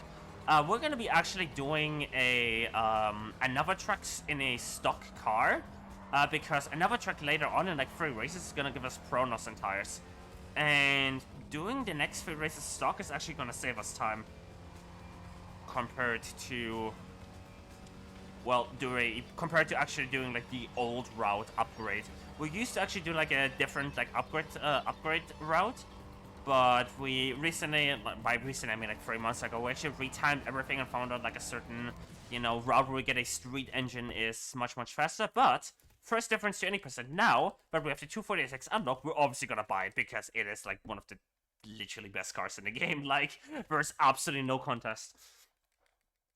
So we're just gonna buy that car and we're gonna be driving it stock for 3 races. Now we're gonna be doing Waterfront Road, Fondue Road, and Escort Way in this car stock.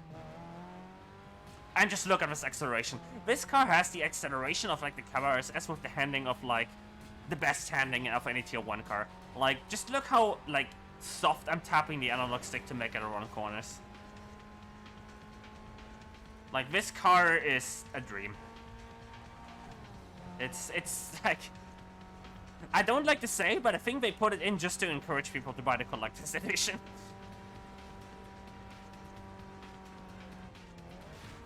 Ooh, that could have been a really bad traffic crash because Waterfront Road is basically just a giant straight. So I really don't want to crash there. Like, all the speed that I have right now I can conserve until the end.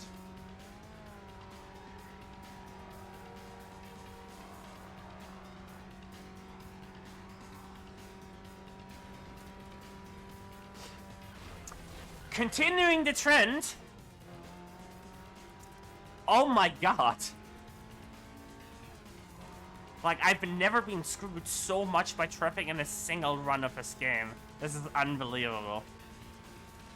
I guess you could say that's never happened before.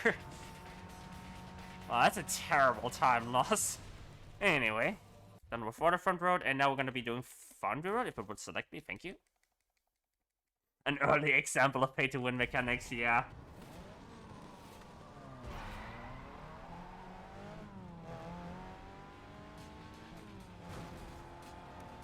I'm actually kind of tempted to do like an alt route here, actually. I haven't ever timed this, but I have a feeling, but you know what, I might just do it for the sake of the marathon. Yeah, I'm gonna be doing a little bit of an alt route here, actually. I'm not gonna be doing a Escort stock. I'm gonna be... or do I? It's hard to say. Like, no one has ever routed like the second part of Korea, like of like game 100% with the 240SX, really. So it doesn't really matter what I do here. This is not really a category that many people have run. But I'm tempted to actually do like a upgrade session after this, and then use street NOS and tires for 3 races.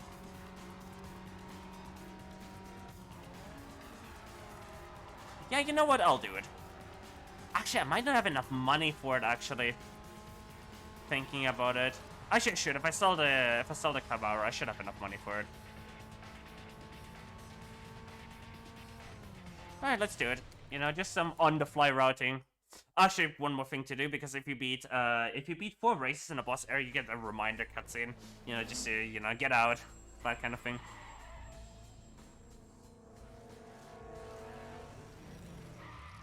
Traffic just trying to keep as close as estimate as we can. Oh, absolutely. You think you're making a name for yourself. Keep racing through my territory and I'll waste you and your reputation. Alright, let's do it. And before I don't have enough money, that'd be fun. This is something I haven't ever done, but hey, who knows. Alright, let's sell the Camaro. Customization and street engine. Full horsepower, suspension. I'm gonna be actually going 3-3-1 because I don't want the car to spin out too much.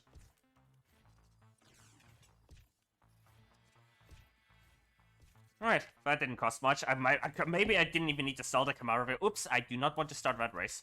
I want to leave that up for later. And now we're gonna be doing a Escort Way. I guess we did use that double Lapis Street NOS and tires upgrade, but who cares?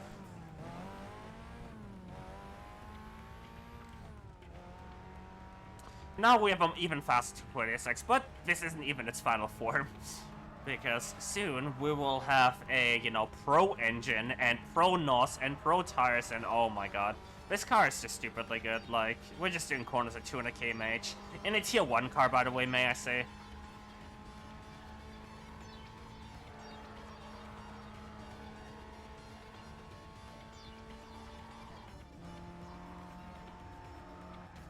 Ooh, don't tap insights. Alright, just leaving my NOS here because I want full NOS for the next straight.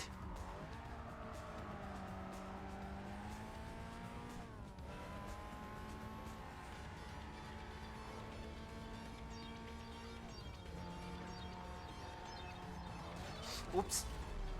That's 2 inside taps in 1 race. That's pretty bad. Oh, I totally forgot about that. I'm not supposed to be starting races from the safe house. That's a good lead into cop probability and all of that. So the reason why we don't use Sal anymore is because we figured out why cops spawn. And they basically spawn. You are basically guaranteed to get cops if you start a race from the safe house. Now, the way you avoid this is by actually going to free roam before you launch the race. But unfortunately, I just forgot about that, and now I have to deal with a cop chase. Unlike in most 1 2005, cop chases in this game let you just lose your time. So, yeah. But the fastest way to get rid of them is, believe it or not, just close out the game. That's the fastest way to get rid of them. Just close out the game, forehead. The game just forgets you that you have a cop chase, but it saves that you did the trick. Anyway, since I'm already on the customization menu, I might as well upgrade my NOS and tires now. Since I'm already at the safe house here. Now, this time I can actually start the next race from the safe house because I can start a drift event from the safe house where I'm not gonna be getting any cops. And I got Sound Glitch, brilliant! I have to close out the game again. Sound Glitch, cool. So now I can explain about Sound Glitch. If you run this game on a very high, on a very like powerful machine, there's a chance, and I'm saying chance. This is very rare, but it can happen. That you will get a like the cutscene doesn't load audio. And if that happens, on a non-skippable cutscene like this one, the game will freeze. It's just a crash. And there's nothing you can do. So, yeah. Now, you can reduce the chances of that by lowering the amount of cores that the game is running on. So, right now, the game, for me, right now, is actually only running on 1 core. But it can still happen. But it only happens, like, every, like, 10 or 15 runs. It's, like, very rare. But you actually get, like, a PB run screwed by it. I think it also downgraded my NOS and tires, now feels bad. It happens.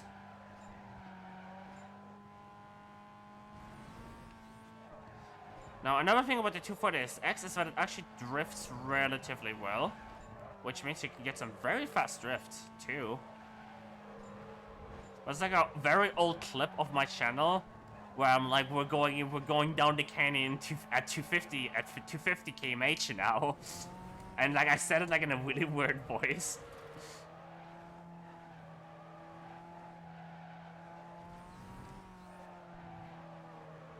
So far, a pretty decent drift.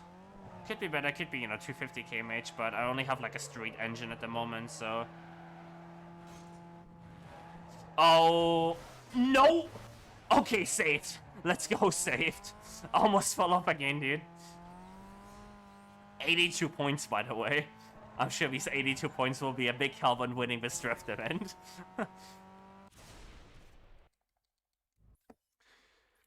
And now that we're actually in free roam, we can actually start the next race now from here. Oh, I need to disable River Tuner because I need my, you know, shorter loads. I'll do that soon. I should have saved my NOS, whoops. I'm supposed to actually keep my NOS here. Because there's a big straight coming up after here. Whoops. It happens. That's an epic save for you.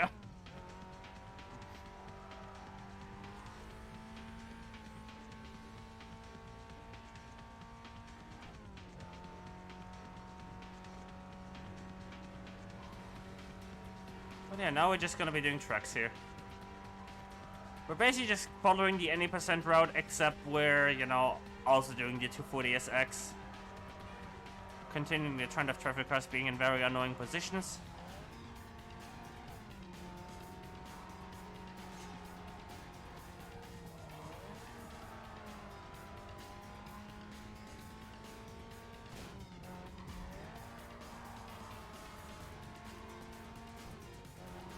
And once we're done with this, we actually also have the Pro engine unlocked, because the territory that we're beating has the unlocks the Pro engine.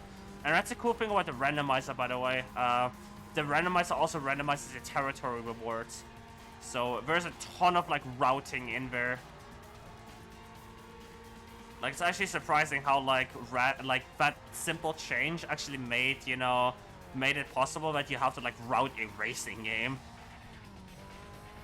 Which, you know, you don't really get to, you know, play. Like, most racing games nowadays are very, like, it's either, like, super open world or, you know, like, it doesn't really fit randomizers. Anyway, everything's unlocked. Let's upgrade. So I'm gonna probably have to redo my NOS here. Feels bad. Don't you get a turbo too? No, you don't. Oh yeah, the turbo's later. Anyway, and now we're going to be doing Knife's Edge. This is one of the hardest drift events in the game, and I'm going to be doing it on the 240SX, which has, like, way more speed, and, oh boy. This might be a little more serious time. Let's see if I can do it while I'm talking. This is drift physics, so gotta make sure I don't hit walls and all of that beautiful stuff.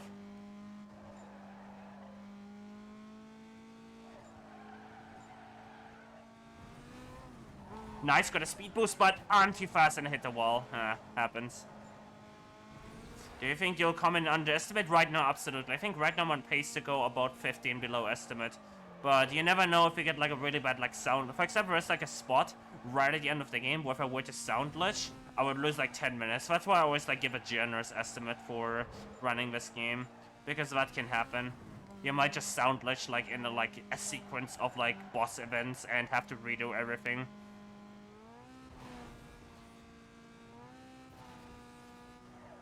Alright, 300 kmh ending. Let's see how I do it. Almost falling off, I guess. Alright, only kept 270, but it's fine. Alright, and now that I'm actually... Oh, territory attack. I have to reload. So sometimes the game is like, hey, you know what? Some random third-party territory crew is going to be, you know, attacking your crew. 1 second, let me just make sure. Yep, River Tuna.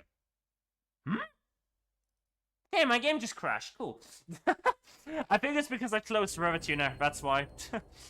Didn't notice you were part of the really, really long fun. Yeah, I am. Running Game Hunter. Alright, hopefully, I think I might have to... No, I don't have to re-upgrade, I know that.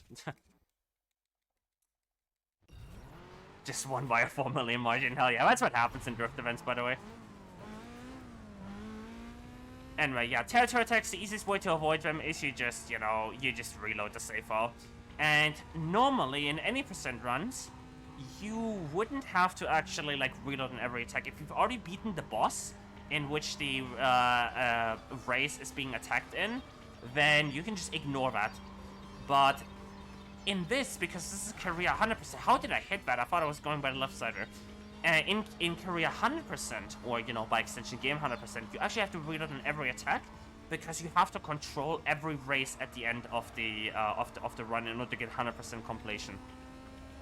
So I have to reload in every single territory attack, and every reload costs like 10 seconds, so... Yeah, it's a little bit more RNG, but what can you do?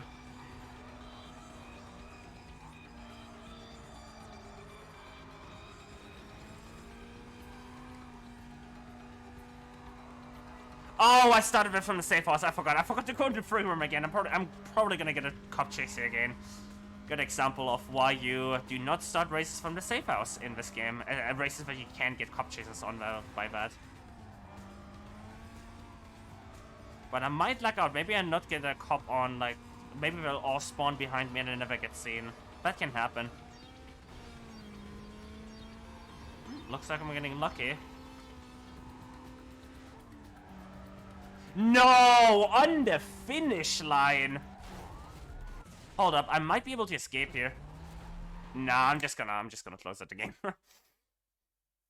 I was thinking I just escape out and I realized there's like no proper hiding spots around this area. Okay, remember this time around I need to go into free roam before I start the final race. I'm losing so much time here. This is crazy. Alright. Free roam. That's what you're supposed to do.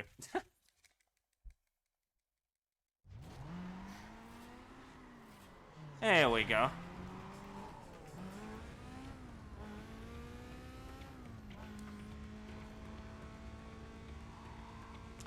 And now I won't get a cop chase, unless I'm like super unlucky, because sometimes you still get like super random cop chases, but in general, if you don't start races from the safe house, you won't get cop chases.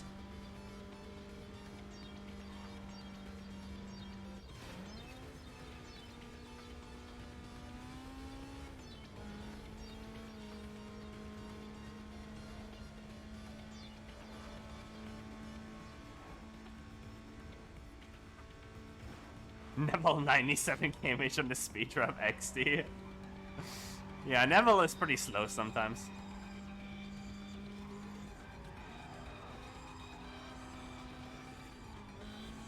Also, nice to have the community in the chat right now. Nice to have Vortex. Vortex actually pretty close to top level, I would say. Like, I think Vortex, if I remember right, isn't Vortex... Aren't you 3rd place right now, or 4th? Like, you're pretty close to the top. I forgot which place exactly.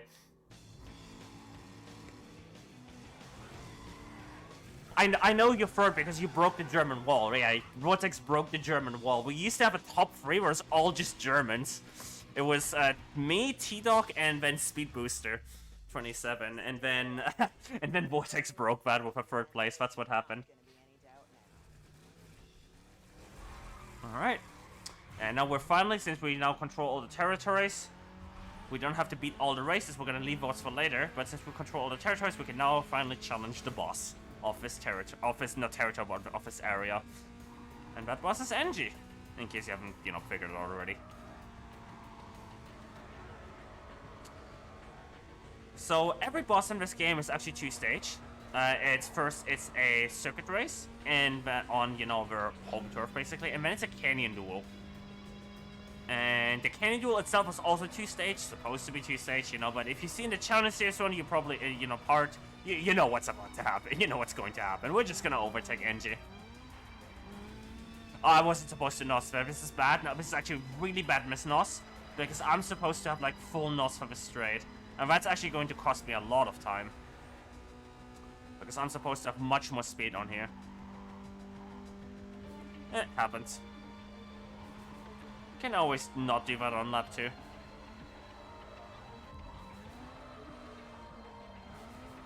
Oh, I tried to like squeeze her on, but instead I just hit the wall. Instead I just hit the inside again.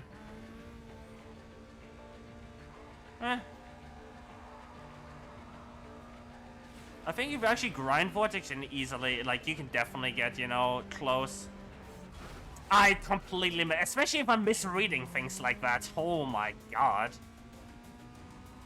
That was terrible.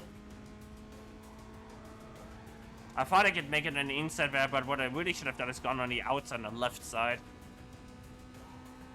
But yeah, reading is part of this game. You need to read where the traffic is going, and based on that make choices on, you know, where you're going.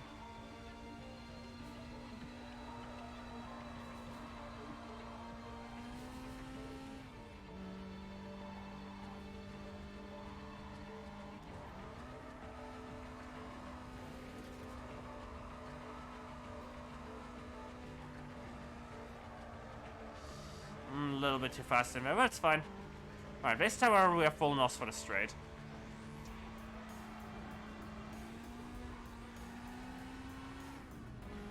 And this is why I want full NOS. Because look at the extra speed I now have.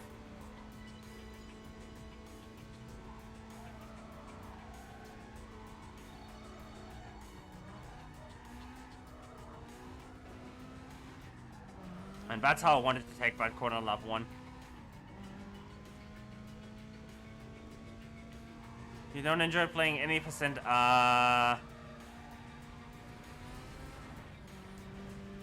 honestly, for me, the pressure to not make mistakes is part of the fun. Like, just driving at a high level, that's the fun in me. Anyway, that's the circuit race part done.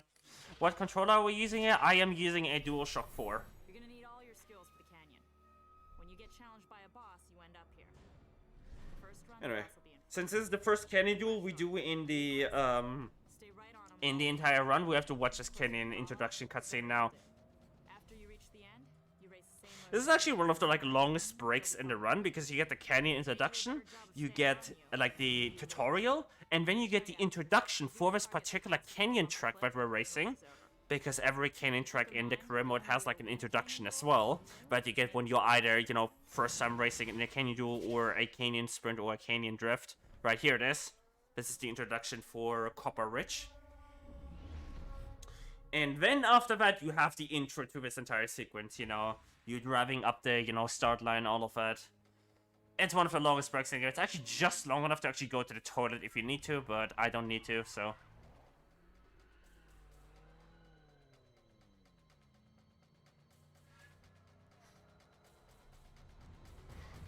Alright. Just waiting for Angie to do her thing. And then we'll be swiftly overtaking her to win the race.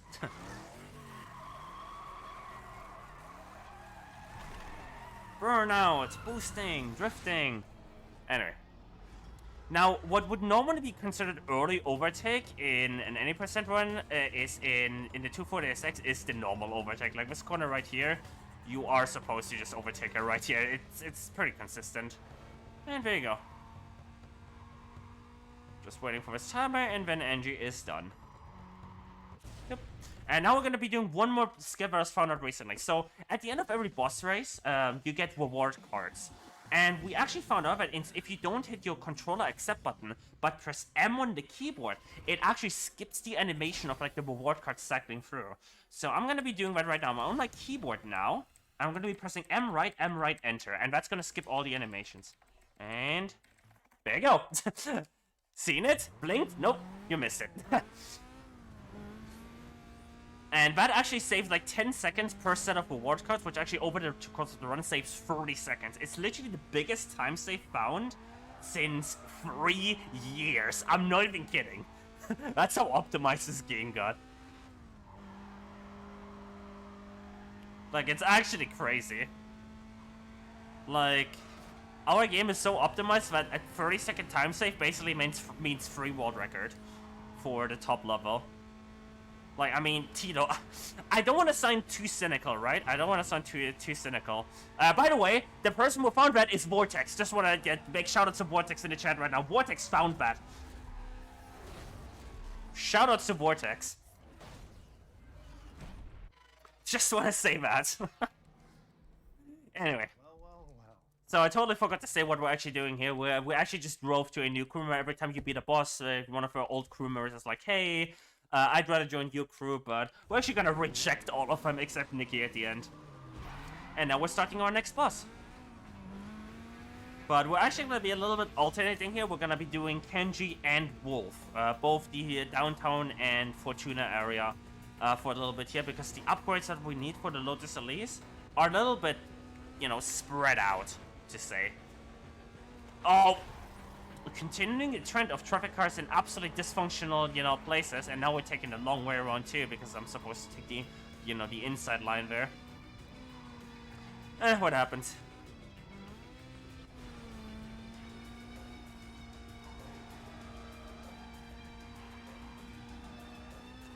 But yeah, we're not gonna be using the, as good as this car is, we're actually gonna be upgrading to the Lotus Elise, because the Lotus Elise is a better car, than the tier 2 car.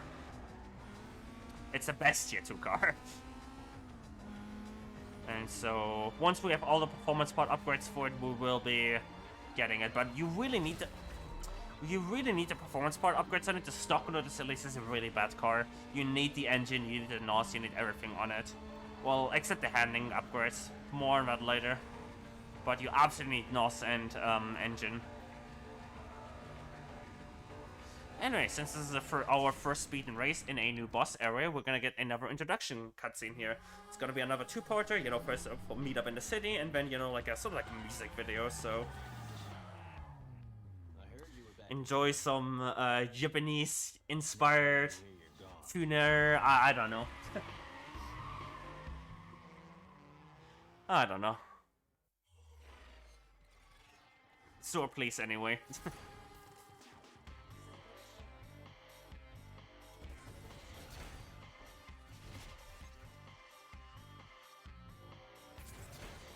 Music video. Yeah, it's basically a music video.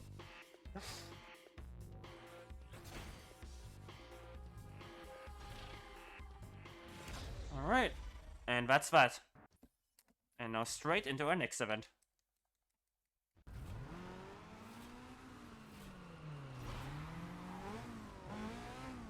This is Lincoln Boulevard. It's a pretty straightforward track. It starts you off on this, you know, short straight and then really sharp corner.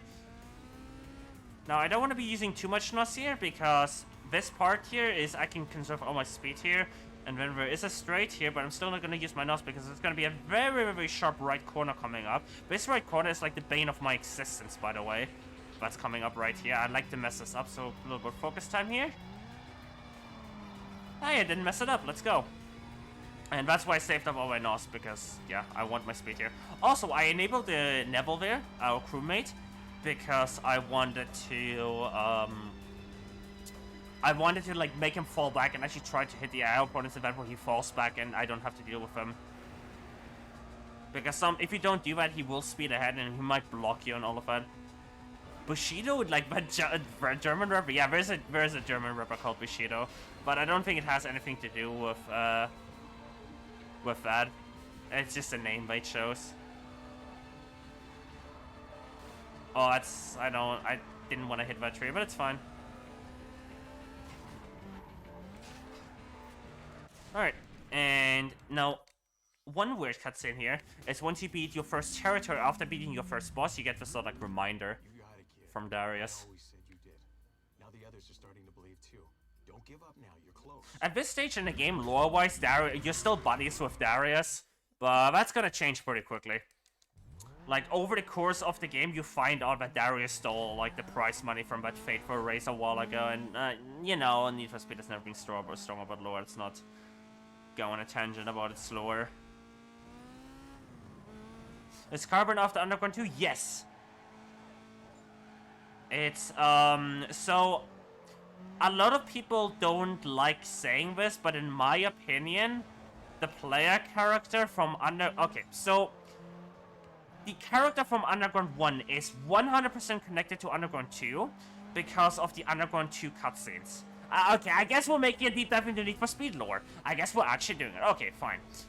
So the player character from Underground 1 is 100% connected to Underground 2.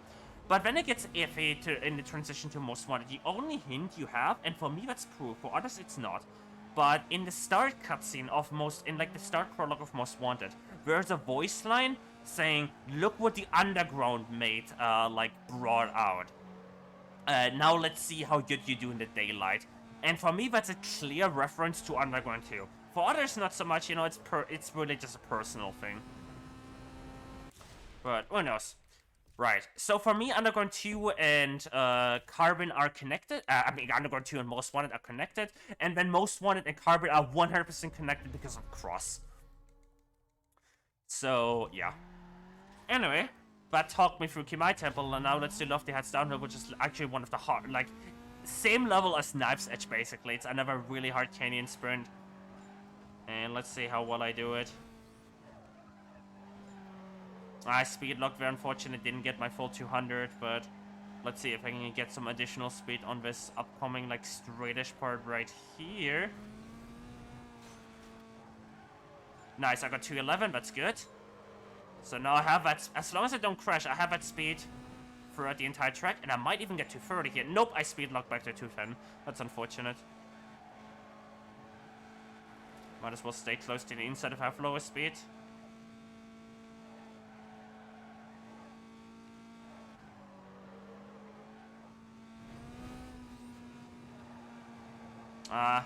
Happens. I was thinking about nothing there, but this upcoming corner here is hard anyway, and sometimes I don't conserve all my speed here anyway. I just did, that's cool. Ooh, careful. Don't want to fall off the canyon now. That totally didn't happen early in the run.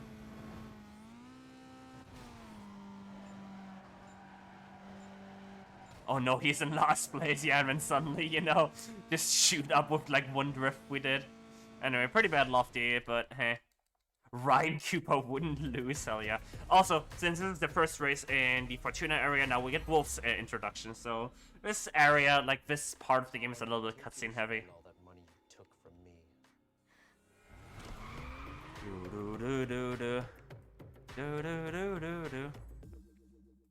There's somebody I know from Midwest Speedfest, Count Gooby, who is like a really big fan of this song here, like the Wolf song, Dynamite MC.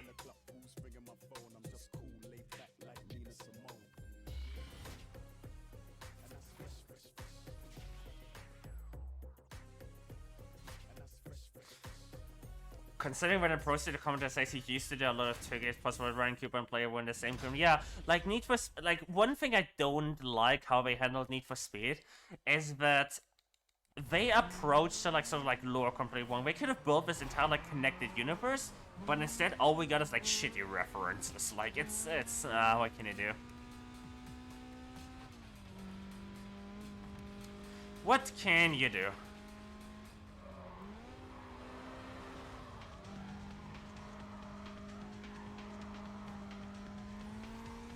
Alright, so now we're gonna be racing on Wolf's area for a little bit, getting some Elise upgrades and all of that beautiful stuff. And then in a short while, we're actually gonna be changing to the Lotus Elise. This 240SX has served us well, but the Elise will be faster at that stage, so yeah.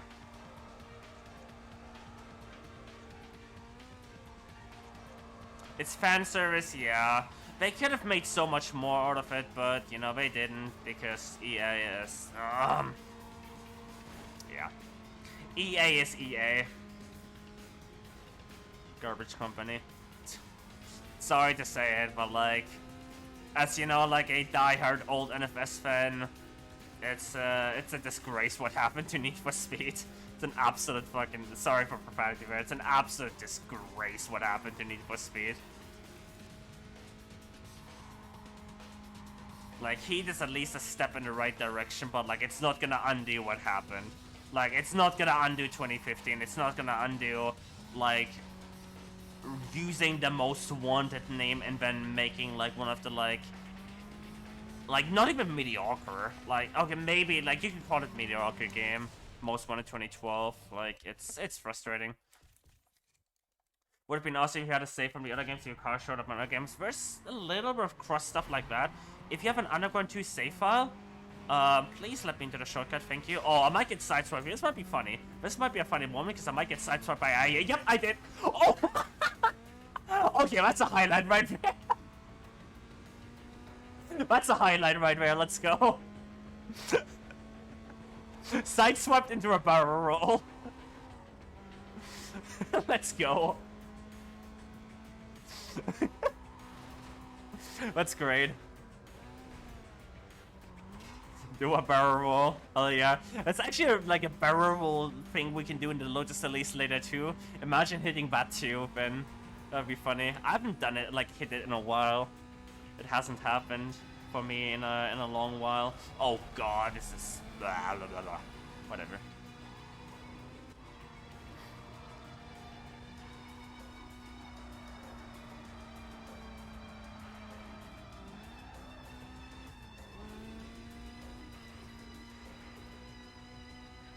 Alright, so remember this Pussy Breaker, driving underneath it right now. Remember this for later, because later on, when we're driving the Lotus Elise, we're going to be driving through Pussy Breaker from the same direction, and there's a chance that the Elise can do a funny flip there. Oh my god. Okay, not that. That is just weird track geometry where the car can just do like wheelie and it actually just loses you time. The thing about the Elise barrel roll is that it basically doesn't lose you any time. It's just swag as hell. It's actually just swag strat. Just don't do Wolf in reverse. Oh, that's a good one. That's a good one. I'll be talking about that later.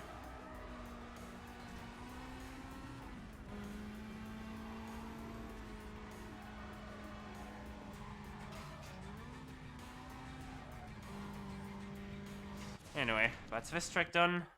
And then we're gonna be doing 2 more events, and then we're going to be upgrading to the Elise and doing our first set of Elise races. Because the Elise upgrade's actually two-part. You get it first, and then you get handling upgrades for it while you're driving, you know, a Elise that doesn't have handling upgrades. It's a bit challenging without handling upgrades, but it's still faster.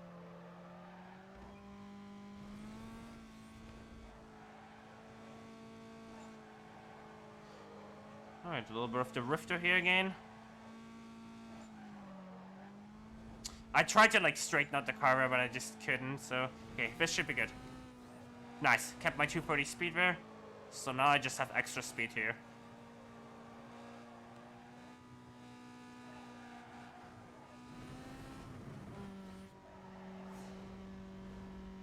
The problem with the 240SX and drifting is that while it does have, like, a better engine and stuff, it does, like... It doesn't really stabilize very well on straights, which is a problem for gaining speeds.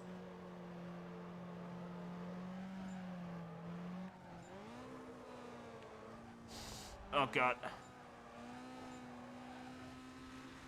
Might as well just stay in fourth here.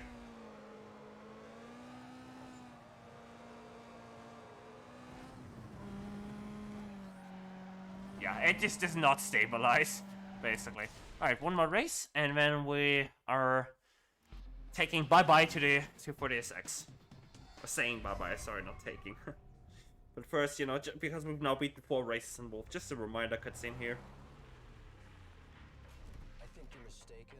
This area is for serious drivers, not thieves and cowards. Do. Alright. Gonna be a quick checkpoint race. Now, one thing I should do here is I don't immediately NOS. And that's got to do with some very weird track geometry at the start of the race. So there is a sort of like weird thing in the game where your car can actually clip inside sort of like the road. And if that happens, it just looks like it's, you know, braking when it's not really braking. You just lose a ton of speed. And the start of this race just has this weird track geometry where if you NOS right off the start, it will, like, 90% of the time, it will trigger exactly that, and you will just lose a ton of speed. And your NOS, obviously. So, don't do that. Just wait on the NOS a little bit there, and you'll be happy.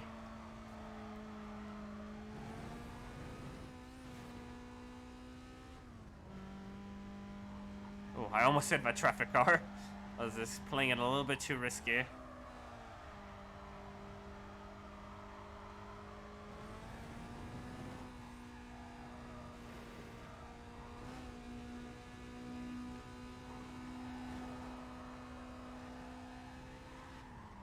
But it's actually crazy how good they... I'm actually kind of a little bit tempted to actually do the 2 races we're supposed to do in the Elise without handling upgrades, just to do them the 240SX.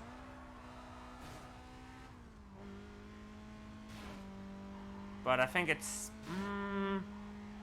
I don't actually know if that would be faster or not.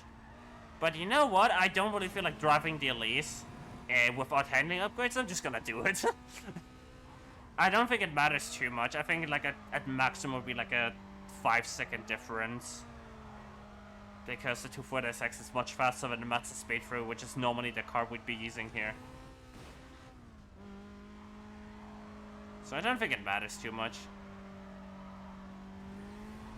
And I don't really feel like driving the what we like to call the boat Elise, because it does handle like a boat. It's like boat handling. So yeah, I'm not actually going to be getting the Elise here. I'm just going to do York Road and Condor in a 240SX.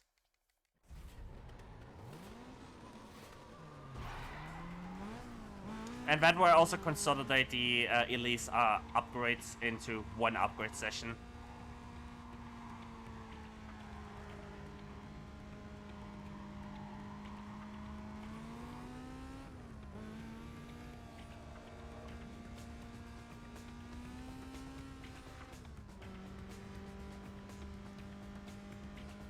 Now, York Road is actually one of my favorite like tracks, especially in an IL sense.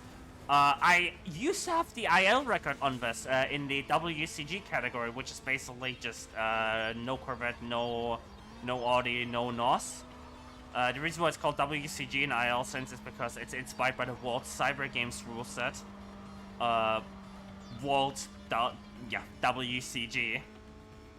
I used to have the IO record for this. For a whole 30 seconds. That's a really fun story. So me and T-Dog were like doing attempts, and we were like in voice call together while we were doing attempts. And then, you know, I got the record, and then like T-Dog was on a run, and then on that run, like got a better time than me. It was really funny. So I had the record for like a whole 30 seconds.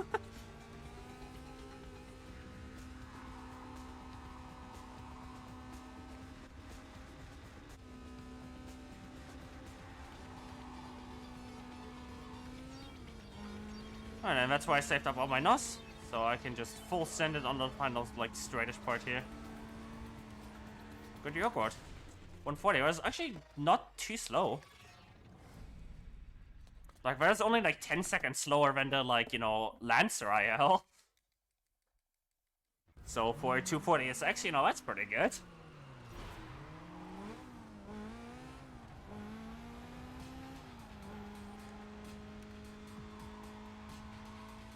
Alright, and now we're doing Condor, and the reason why I'm doing Yorkwood and Condor specifically is that for the Elise, we already have the engine unlocked, the Pro engine, because one of the territories that we've beaten, I think it's top left territory, gives us the engine. We also have the car unlocked because the top right territory in Fortuna gives us the car. We have Chronos and tires from $1 Million Drive for tier 2 cars. Remember, the Chronos and tires were from tier 1 cars, doesn't apply to that. And the only thing we need at this point is a street suspension and, most importantly, street tires. The reason why we need a street tires is because for some reason, Pro tires bug out the Elise, like it just doesn't handle as well. The Elise handles better with street tires. That's actually a reroute we did with the Elise that actually, like, a while back saved like 10 seconds off the route.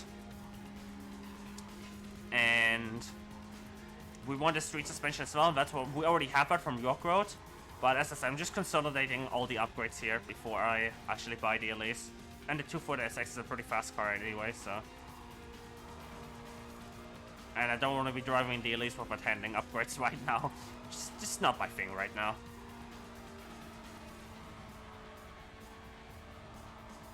And you know, this car's still pretty fast.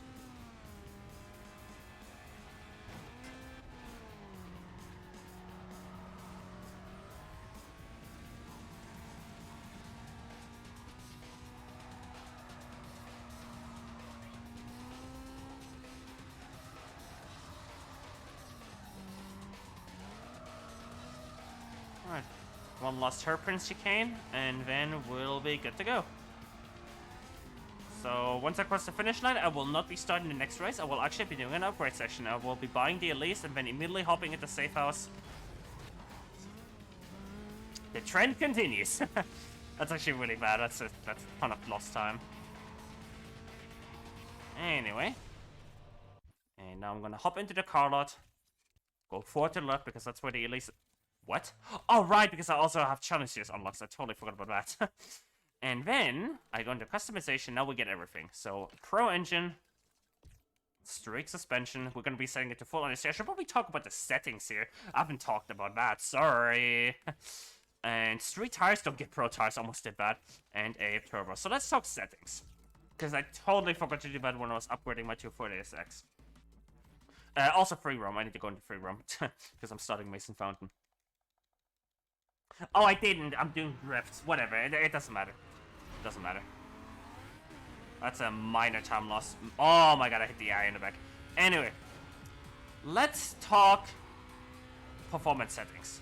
So, you always saw me set my engine to full horsepower. And the reason for that is if you know, applying real-life logic, you might be like, aren't you treading acceleration? Well, yes, but actually no. So, in the game codes, and I mean actually like in the database, there's like values for how much acceleration penalty and top speed penalty you get depending on what settings you choose. It just so turns out that the acceleration penalty for horsepower isn't a penalty. They just forgot to invert the sign, so it actually gives you an acceleration boost and a top speed boost. So thank you. We also set our suspension to understeer. This is another like you know, like a logical thing. Like, why would you want to set our suspension to understeer? Isn't that really bad for like getting around corners?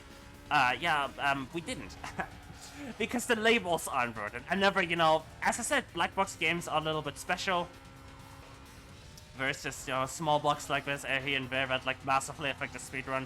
So we actually set our suspension to full oversteer there, and we need it on this car. Like, this car does not handle without like an oversteer suspension. But yeah, it looks like I set it to understeer, but it's actually full oversteer. NOS also, we always set that to velocity, because we want the strongest NOS possible. It regens anyway, so we just want to be using it for, you know, the parts too fast to previous trucker car. Let's go. We want to be using it for the strongest parts anyway, so we might as well set it to like the strongest possible. But yeah, it is theoretically possible to set your NOS to duration, and you just have more NOS then. But other than that, I don't know. Also, it looks like I am dropping frames again. I deeply apologize for that. I know it's more pathetic. Your crew or your car. But what can you do? Sometimes my internet is just whack. Anyway, so let's actually do the thing that I'm supposed to be doing, and that is Elise drifting. Because that is why I get the Elise so early. So, Elise drifting is a little bit weird. The Elise has, like, slides a lot, but it is faster than both Mazda Speed and 240SX drifting, because the car's just so fast. Like, look at that acceleration. I'm actually going to be optioning the 5th gear here, because I want to get more speed here.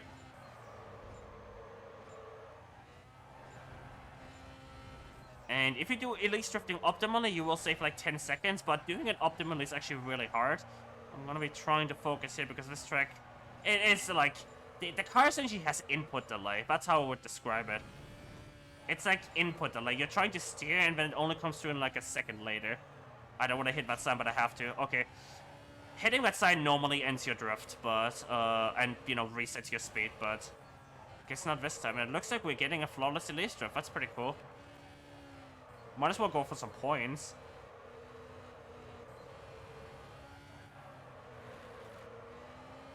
No, I hit the wall on the side again. It would have been so cool if I got like another like 7 million drift there. But whatever. Time for King Spark. Now on this track, it's actually, I think on this track the 240SX may have actually been faster now when I think about it. But it's only going to be about like a second or so. If I do it optimally, that is. So, compared to the Mazda Speed, you save about 3 seconds if you do this track optimally in the Elise. But if you make one mistake, you're already losing time. So, yeah, I'm going to be trying to focus here a little bit to not hit any walls, because if I hit any wall, then I'm already slower. And as I said, this car essentially has input delay, so I gotta make sure that, like, I prepare all my corners properly. Okay, looking good so far. Probably shouldn't have NOS there, probably should have waited. I tried to get the like speed boost from landing there, but didn't really work out. This is bad, but it's fine. Okay, got through the hairpin section. I had like a very bad entry angle for that.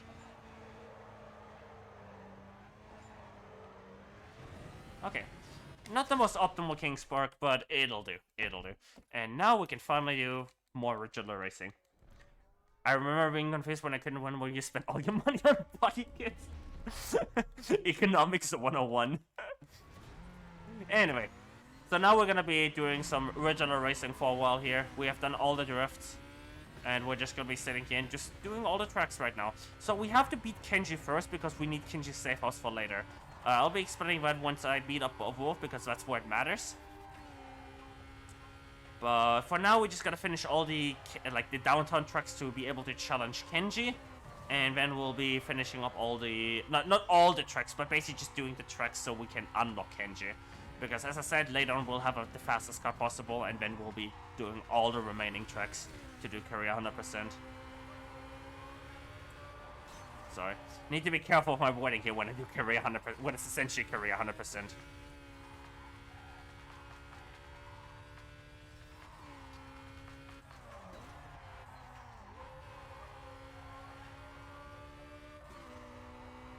But the racing lines in this car are very important because this car doesn't really handle, and the worse a car handles, the more important it is to set yourself up for corners. Because if you just yeet yourself into a corner, you're just gonna like hit the wall and lose a ton of speed, and yeah, bad news. Also, NOS usage, but you know, what else is new? Alright, let's tap the NOS here a little bit and then save the rest up for the final straight. Went in a little bit too fast there.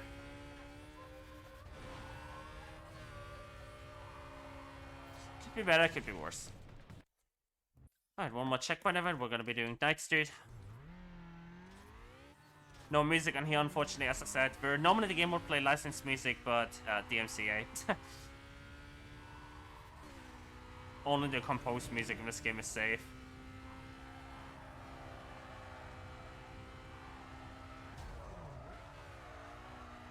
Oh, that was a pretty good drift around that corner. Oh, I just got like I don't know if you heard about it, but I just got like a chatty sound. Like I just got like a ding sound effect. Why would I get... Oh, I know why. I know why. I have sound effects on in the Games Done Quick chat because I'm a volunteer mod for them. So whenever somebody types in the GDQ chat, I get like a ding. Totally forgot about that. I still have chatty up.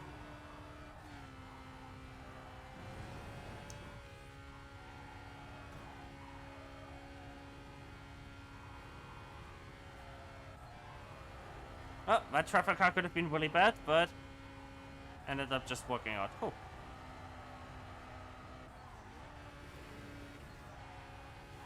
Oh, what was that? That tree pushed me to the side. I've never had that happen before. What the hell? That was weird.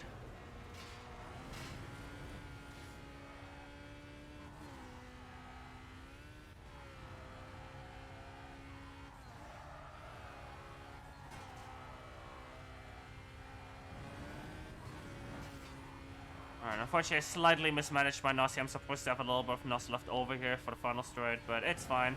It's not too big of a deal.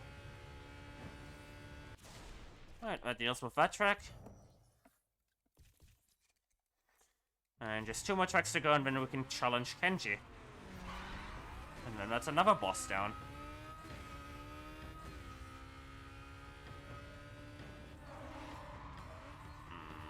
That corner was a little bit struggle. Alright, this corner again I can wall ride because there's just nothing on the outside here.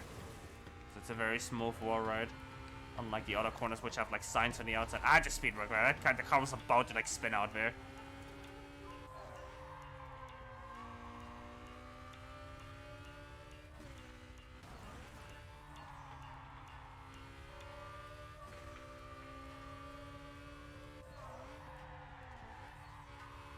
But a canyon sprints in the Lotus Elise sharp corners, not my favorite thing.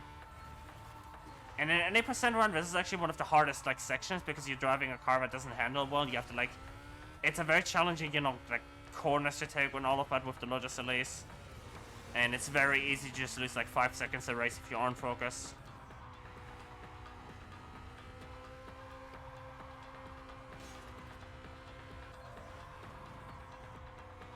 Oh, we got some good NOS here for the final end. Not full, but close enough. Alright, and one more race. It's gonna be Silk Road, it's gonna be a 2-lap circuit. Now, one thing I haven't talked about yet, and this is a good time to talk about, because Silk Road is a race where you can randomly get cops without, you know, it being prompted. And if that happens, I cannot actually close out the game. Because the game, oddly enough, does not autosave if it's the final race before a boss. For some reason, the game autosaves when you get the SMS message from the boss if it's the final race before a boss. But if you're in a pre-suit, you're not gonna get that message because you're in a pre-suit. So if you then close out the game, you have to redo the track. And funnily enough, it has cost me a world record in the past. Because there was, it's been a long while ago, but there was a run I had a long while ago when I was racing with Lucky1297. That ended up being like, at the time the world record was like a 2:01.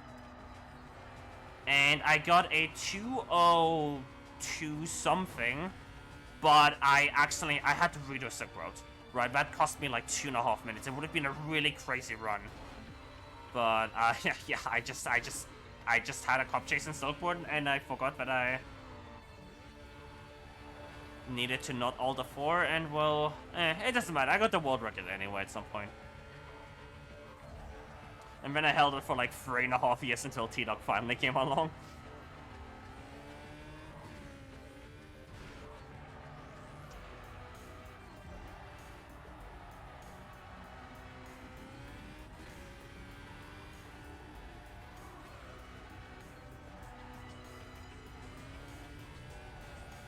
Alright, okay Silkworth for my standards at the moment.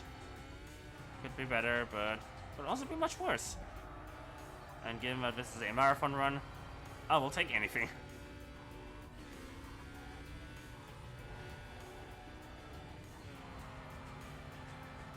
And that's the end of... Nice landing! Right on top of a traffic car. Oh, I have to reload for that, unfortunately. I have to reload in every territory attack because, as I said, it's 100%. I need to keep all my tracks for later. But it's fine, I still preserve the unlock.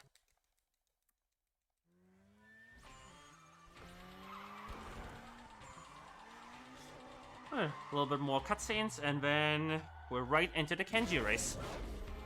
So I think at this point there's about, like, if I had to guess, there's about, like, a little bit less than 2 hours to go. I don't think you If I had to guess, I don't know actually. sitting here right now. Because all I have is my loadless timer. And I don't actually run splits for a game 100%.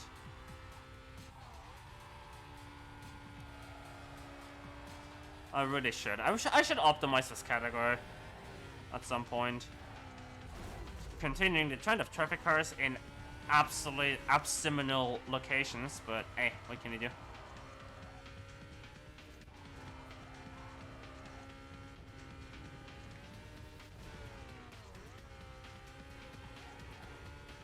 Alright, now I can actually show you what I wanted to do earlier when I got like screwed into that like outside shortcut. This is what you're supposed to do on this corner. You're supposed to take the inside veer. I think you will return to running this category? Maybe. It's a pretty long category and I'm not good at long runs like this. It's already gonna be like a challenge enough for me to run underground for the NFS of fun.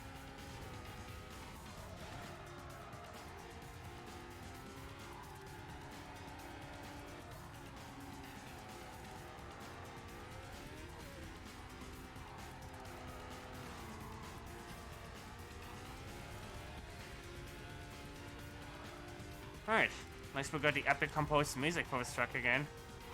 Fittingly for a boss race.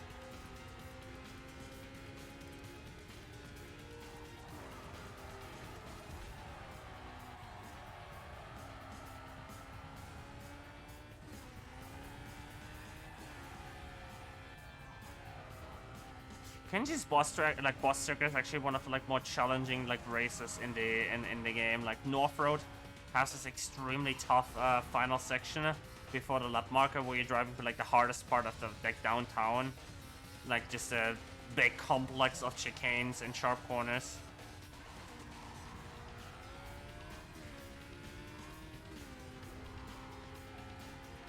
It'd be interesting if we're there's actually a thing in the NFS Carbon Online tournament because we have a 1v1 tournament going on right now in that scene.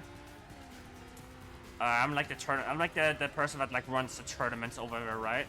And so I made on the sign up sheet there was also an option that you could rate the tracks because we built a track list based on how difficult people considered all the tracks and leaving the hard tracks for the finals and all of that. And it'd be really interesting to do something like that for the speedrunners. I'm really curious how everyone in the speedrun scene thinks about track difficulty and all of that. Anyway, that's the second race, and of course we're going to be overtaking Kenji in the Canyon Duel as well. On the first corner, by the way. It's your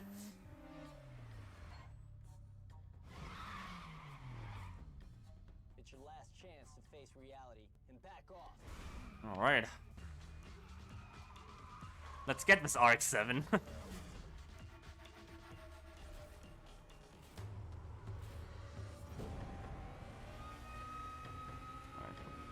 Pretty easy, just, pass him on the left and then just make sure he doesn't overtake you back in the corner.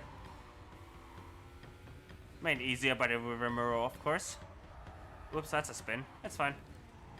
And we're going to be doing the same thing again here with the reward cards. We're going to be, instead of pressing our controller button, this button I'm right here, I'm pressing on my input display.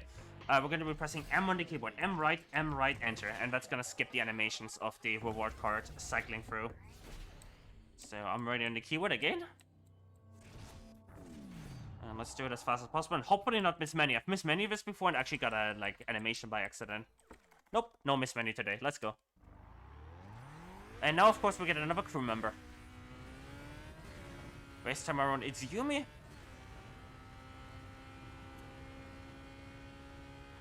And you know what? Just because this is like a marathon. And it doesn't really matter because she does give you a NOS boost. I'm just gonna be hiring Yumi here. Because what she does is she gives you a 25% NOS boost. But we only use her for like a couple races in Wolf before we get Nikki. But you know what? Oh no, but why did it get put on Sam? What is that? Why did it get put on Samsung? What the hell is that? Alright, let's set her as active. And let's finish up Wolf. What the hell was that about? That's weird. Anyway. The only downside of this is that Yumi's a scout. So we might have to deal with some rubber banding. But now we have actually a slight bit of extra NOS. And I just figured I'd show that off for the marathon. And this isn't gonna PB anyway because I lost like 10 minutes in the challenge series.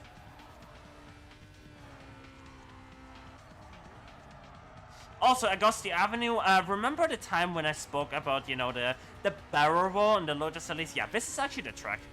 Funnily enough, I should probably also mention this is such a swag strap that I actually made it into an easy escape video at one point. If you want to look it up, it's called Swag Straps in Speedrunning number 2. But, who knows, maybe you'll see it in this marathon too. But yeah, we're gonna be driving underneath that Twisted Breaker later on, and with a little bit of luck, we'll be, you know, barrel rolling / corkscrew flipping the Elise. Should be pretty cool. If it happens. It's like a... I wouldn't even say it's like a 50-50 anymore. It's probably more like a 1 in 5. Also, Yumi might be getting... Yeah, I had to take this with Speedbreaker. Because if I slowed down there for a proper racing line, she would have just hit me on the inside. Alright, here we go. This is the long straight that leads up to the Priesthood Breaker after this.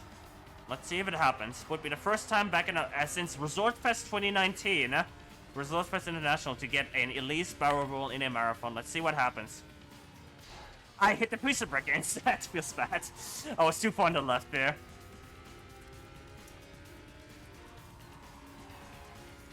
Alright, still no barrel roll ever since Resort Fest.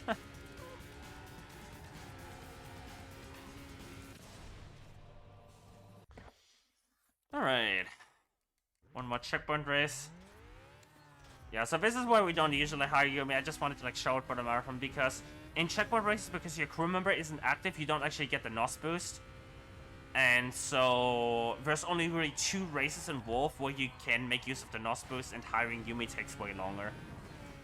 Even if you don't accidentally hire Samsung, it just takes longer than the time you actually save on track. But I just figured I'd show you all.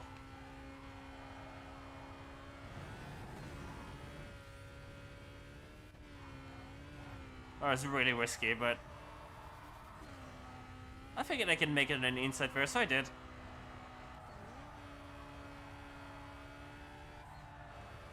Decent extended corner there. Ooh, the random understeer in the middle of the corner there. That screwed me over bad.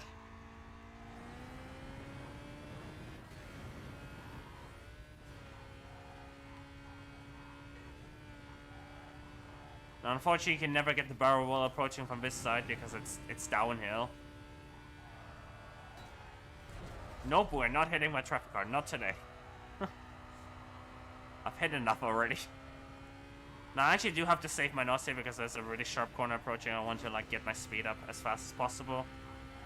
So I'm not going to be NOSing here. Just to have almost a full bar here.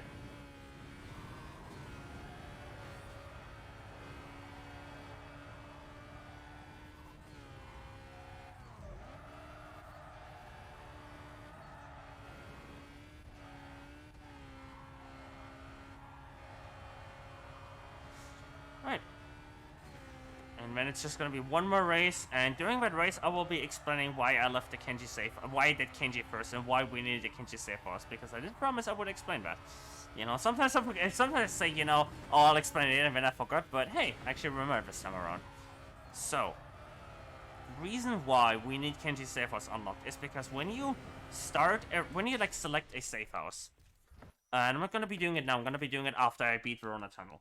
if you select a safe house, the game will set you a free roam location to that, because the game essentially has a functionality where if, you know, go to a safe house and then free roam, you will free roam from that safe house, right? It will put you there once you go into free roam on the map. And so the game internally has like a free, we like to call it the free roam location. And it turns out that there is actually an unintended spot where the game uses that location. And that is the drive to Darius. So when you beat all 3 bosses, which we're actually about to do, we're actually about to challenge the first, well, not all 3 bosses, but like the first 3 main bosses. Darius shows up and it's like, hey, thanks for taking over the city for me, now let me cash you in, right? But you need to meet up with Darius. And that drive uses the Kenji Furum location. It turns out that the spot where you meet Darius is like right around the corner to Kenji's safe house.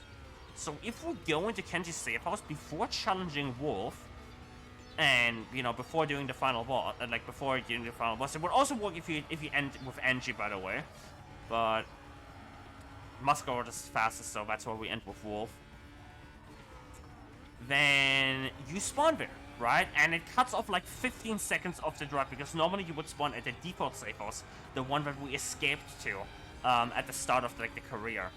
And that drive is like a proper like 20 seconds longer. So now that I finish this race, I will actually be spending a couple seconds going to Kenji's safe house, but I'm going to be saving that time back by the way shortened drive on the meetup to Darius.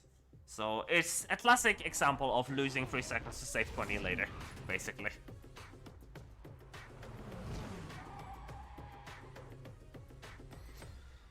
Right, time to beat up Wolf. Wait. I'm just surprised you were stupid enough to show up at all. Empty words, because Wolf's gonna get beaten up really bad. As I said, you know, AI in this game is really bad. We're gonna be beating Wolf for like 20-25 seconds. Because we have a totally OP car. At this point. Like, look at this. Already leaving him in the dust. Unfortunately, it's not possible to lap him, but hey.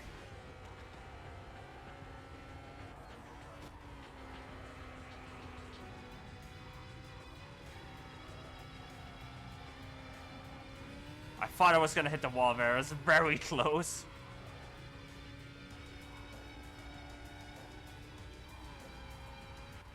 Oh, didn't see that. Looked over at chat for a second and then suddenly, you know, traffic car. I could have been a head-on collision. But if I'm on PB pace in like actual runs, but this isn't just carbon, by the way, this is also Need for Speed to run. I stopped looking at chat during races. But since this is a marathon run, it doesn't matter. I'm not gonna PB here. It doesn't really matter. Gotta throw for content, am I right?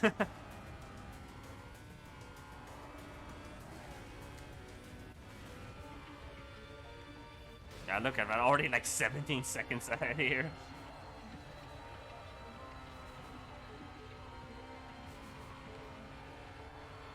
Oops, you might have not noticed that, but I did tap the inside very, very slightly, and that actually did mess up my line. I'm actually just gonna save up my NOS here.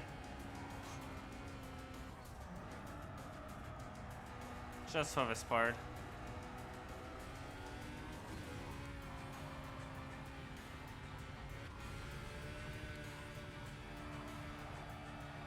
Alright, good ending too. Accident, you pay up, hell yeah. Alright, so, you know, Wolf's gonna be like all pretentious and all of that, but this is actually like one of the easiest overtakes in the entire game. I would call it the second easiest. You're gonna see why later on in like about, I think, like 50 minutes. But yeah, this is literally just hold on acceleration and you just overtake Wolf. Like, it's basically impossible to mess up. So just watch this. And goodbye. Yeah. It gets even funnier with like the cutscene, because the cutscene is gonna be like, you know, just wait for it. The cutscene's gonna like, just wait. Like, just listen to what Wolf's about to say here.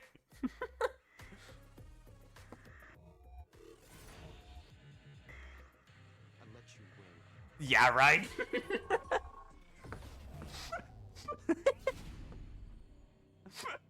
Totally. Can we get a kappa in chat for that? Alright. Let's do the reward card skip again, of course. There we go. That was easy. Reward card animation skip, sorry.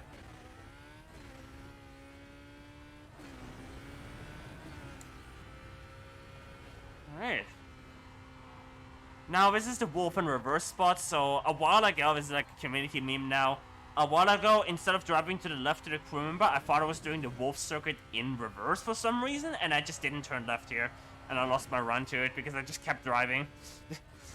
And I, like, very loudly shouted, I thought I'm doing wolf in reverse, and it became a meme. I just want to race. I just want to race. And yeah, here we go. This is why I jumped to Kenji's safe house, because now I spawn here, and it just makes the drive, like, look how short this drive is. Wait. Just a quick block hop. And now we're gonna get our final crew member. Now, otherwise we're just skipping over a big cutscene where Darius just cashes us in, and it's like, hey, you know, thanks for taking over the city, but now it's time to cash you in, and then Nikki saves us. I was gonna say another word there, but I saved myself last second. And now we're in the final area of the game. Now we're gonna be taking over Darius as part of the city too.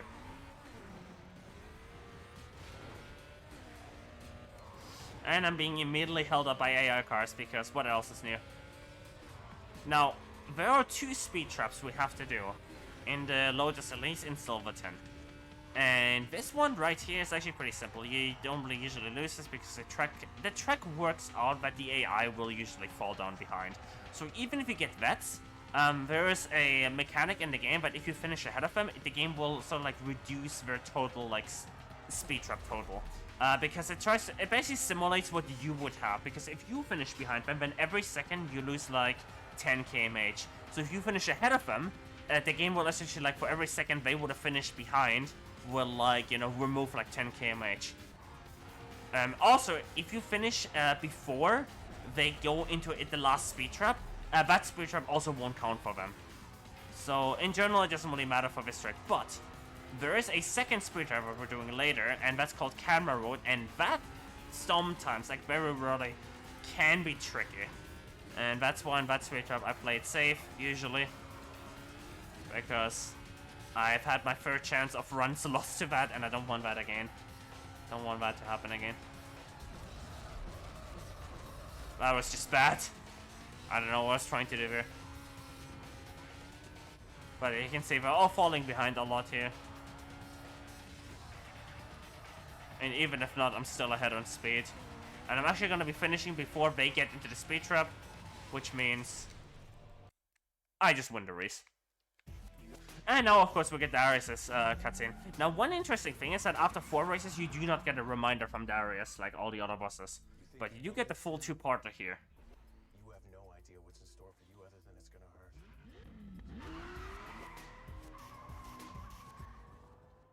And, you know, of course... Nice.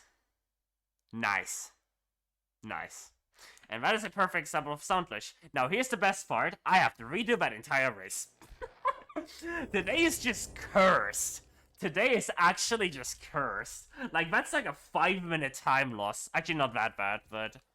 Holy crap. Today is actually just cursed. Oh my god. I might cut it close on the estimate now. Wow, I now have to redo that entire goddamn race. Because the game obviously didn't autosave there yet. Well, welcome to marathons. Just everything that can go wrong goes wrong, and that's why I set my estimate very generous.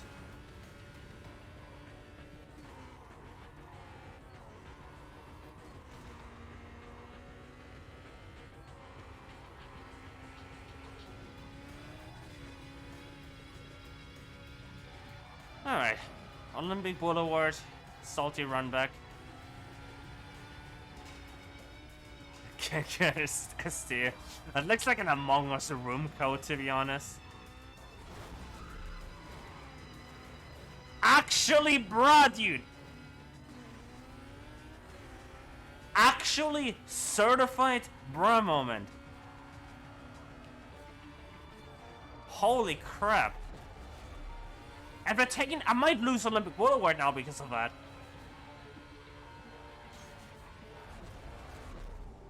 I want to get into the speed trap with high speed so I don't lose this. Actually, what the hell is happening this run? This is just crazy.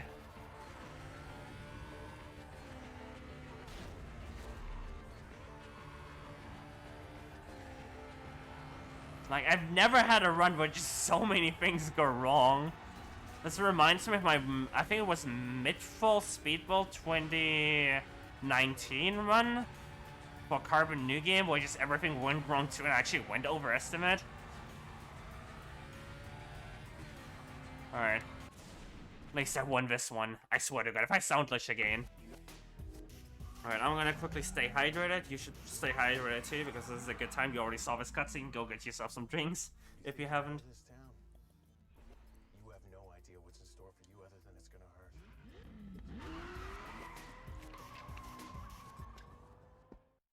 There we go. Oh my God.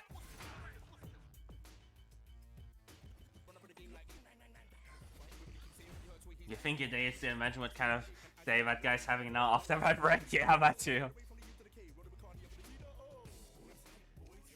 It's fine, insurance will pay out.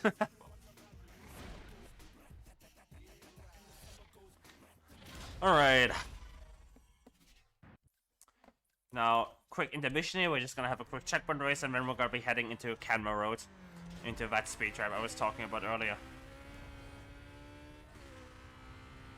Now, there's one thing I like to do, and that's I like to wall ride this corner just to have the maximum amount of speed out of this corner. Because it's like a super long straight here. And this is one of these examples where sometimes you may want to take like different lines based on what follows afterwards. Nope, let's just go on the left here. Not risk crashing, thank you. And a wall bump. So I'm gonna be hitting a right side here to actually make it like... I'm gonna be sort of like using the wall to make it around the corner here faster. Instead of just taking a racing, like, you know, just slowing down, I can use the wall bump there to get the car to spin and just make it around the corner faster. And that's not Lotus Elite's only strategy, by the way. We're gonna be revisiting that sort of like left corner later on in the Corvette. And it will be using it in the Corvette too.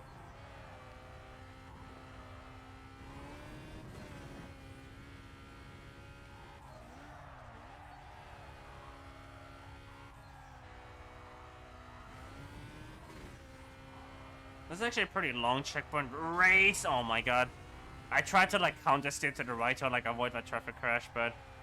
Oh, is that the crew emote?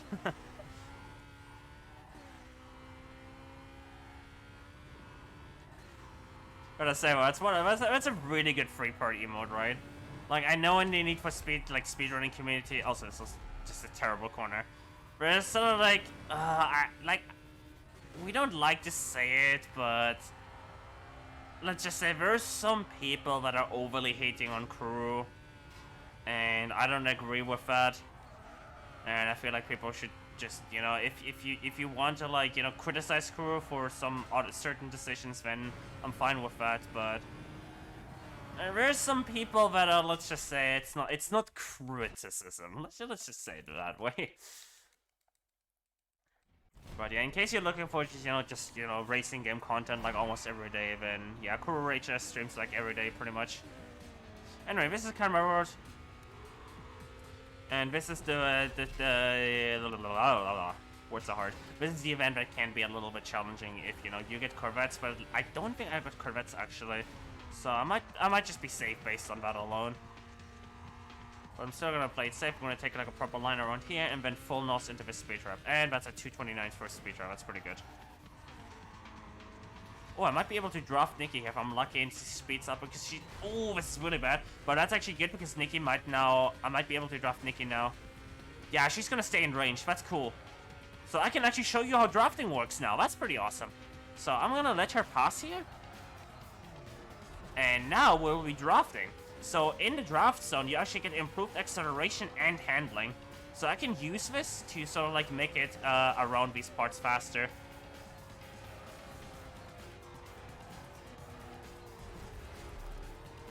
But yeah, she ignores traffic, so I need to be careful about like don't spin it into like traffic, or like if she puts me in a path where there's traffic. Also, if I exit the draft zone, I get another speed boost. Okay, and you're gone. Bye-bye. See you later. I got my use out of you. Yeah, she likes to just crash on like inside corners sometimes if you're going too fast, but we got a nice use of that. We went way faster than we normally went there, so that's a little bit of time save.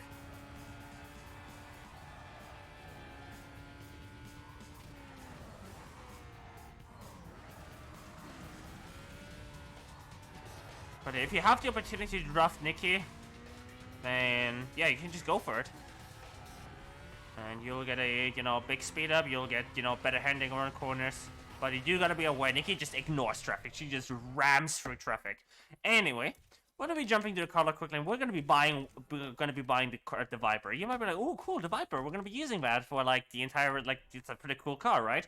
Has high acceleration, you know. If we're gonna be using that for longer. Nope, literally just this one race. Because once we beat this territory, we get the Corvette, which is like the best car in the game. But in order to beat this race as fast as possible, is Canyon do a rematch, we want to overtake Wolf. This is a rematch against Wolf, and the best way to do that is to just buy the Viper and just, you know, overtake Wolf in a stock Viper. Yep, that's what I do. It's theoretically possible to overtake Wolf in an Elise, but it's actually just faster to buy the Viper. And there you go. Oh, don't fall off. Okay. And there you go. And we got our use out of the Viper, and now we're just gonna jump to the Collet again, and here's our Corvette. There you go. One race car, literally just used for one race. So now we're gonna be driving the Corvette stock for one race, because we don't have the Pro engine unlocked. And we're gonna be getting a first set of upgrades after this event. Because right now, what we have from previous events is we have Pro nose and tires and a turbo. And this race unlocks the engine, and that's sort of like a good baseline, you know, an engine, NOS, tires, and a turbo. But, since this is career 100%, we're gonna have to do all the races anyway. So after this, we're gonna be deviating from the 80% route. We're going to be doing the tracks that give us the race performance upgrade. That's like a higher tier above Pro. And it, you know, for example, a race engine gives us more acceleration and top speed than a Pro engine, right? And we're gonna be doing that for all the upgrades, for engine, suspension, NOS, turbo, everything. Unlock everything with our Pro, you know, upgrades, and then we're gonna be doing one final upgrade session, and then that's it. We have the best car in the game, and then we just finish up all the tracks. Now, we actually do get to draft Nikki here again, because she somehow stayed within our range. Not for long though, because crew members do have a charge. I need to speed brake here. This is bad. Oh, that's bad. Yeah, I underestimated how, like, I overestimated how much the car would be able to make it around that. That could have been a much better illegal drive, but unfortunately it didn't work out too well. Anyway, we're done with that now. Territory attack, I do have to reload, unfortunately, but if there's any good place to get a reload, it's when I have to upgrade my car anyway, because I have to go to safe house anyway. And now we just upgrade our first set of, you know, our first Corvette upgrades. And as I said, all the things that I said earlier about our upgrades still apply. Oops, don't want to do that. Engine to full horsepower, because they didn't have an acceleration penalty, you know, for some reason at horsepower. Not at full velocity. Tires default, because I don't want the car to spin too much. And the turbo, I set it to higher RPM, because, well, the car does higher RPM, so the turbo kicks in more. Also, this race is this event here is the reason why I call the Wolf 1 overtake the second easiest overtake, because yeah. See you later, Kenji. This is the rematch against Kenji. And you just leave him in the dust. Like, this is no offense, but you actually just leave him in the dust. Anyway, we're going to be doing Gray Street. This race is going to give us the suspension, race suspension and race tires, which is going to be really useful because that will improve the handling of the car later on when we upgrade the car. By actually a lot, so that makes the Corvette much easier to steer. And we're just going to be doing like 4 races now in this kind of like setup, and then we'll upgrade the car again. And then, you know, after that, it's just smooth sailing. It's just track cleanup. Oops.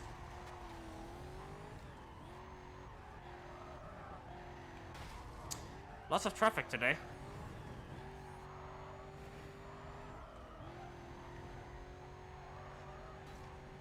And lots of traffic cars I still have to avoid. At least I'm not crashing into them so far. Well, you know, most of them. Also, this is... Oh, I didn't set myself up for it at all. This is like one of the easiest shortcuts to miss because you're approaching from the reverse and it's really like hard to spot from that side, so... But thankfully I reminded myself. Unfortunately, I reminded myself too late and had to, like, you know, speed brake in at very low speed. But hey, it works. I'm just gonna hit the wall here, actually. I have NOS to make up for it. The thing with the Corvette is it doesn't really matter if you hit the wall, because look at the acceleration is just so insane. Like, look at that. You just hit the NOS and suddenly you just gain like 100 speed. Unfortunately, okay, this is not good driving now, but then again, when do I drive the Corvette well? Oh my... Traffic! Please. Can we, like, have, like... I guess not. And we're gonna be doing the wall bump again here, because again, as I said, we have the left corner here again. That's a terrible wall bump. That's not a bump at all, that's just a scratch. Territory attack, I do have to reload that, because even though I beat that boss already, I need to keep control of the race, so I just reload quickly. The game forgets about the territory attack, and we're good. Is this Carmageddon? Hell no. Alright, now we're gonna do Paradise Hotel. And this track will give us race NOS and race... actually, no, not tires, I'm sorry. The track we just finished earlier, Race Street, that gave us the suspension and brakes, not tires. This track right here gives us the NOS and the tires. So, in Tier 3, the upgrades actually split. Now, interestingly enough, in the game code, the upgrades aren't split. You can actually, like, if you manipulate the database, you can actually make a race unlock just the suspension, or the brakes, right? Or the NOS, or the tires. But localization-wise, there are only entries for the combined unlocks. So if you wanted to do that, you would also have to add localization entries to the game. Or you just, you know, edit the English database and just say your mod is only available in English. Because who wants to translate everything, right? But yeah, maybe one day we'll add something like that to the randomizer.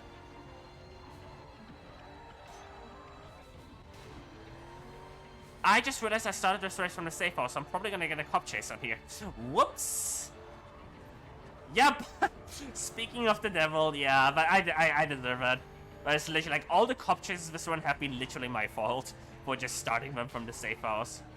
For starting the race from the safe house. Also, this is terrible. I'm spinning out. Okay, I'm good.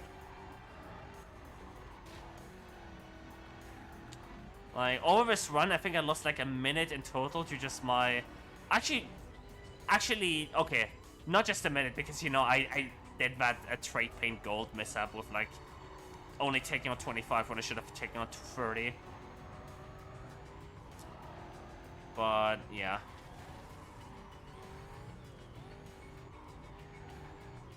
That's why we have generous estimate.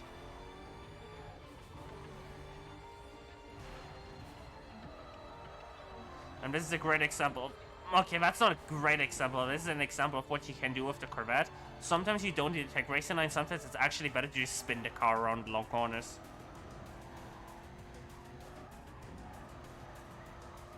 Alright, I'm gonna have to alter 4 here again.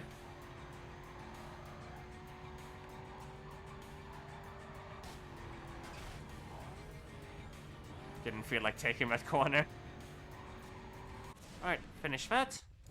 And alter 4, cool. Race is saved, and I just need to relaunch the game. And this time I actually need to remember to go into free roam.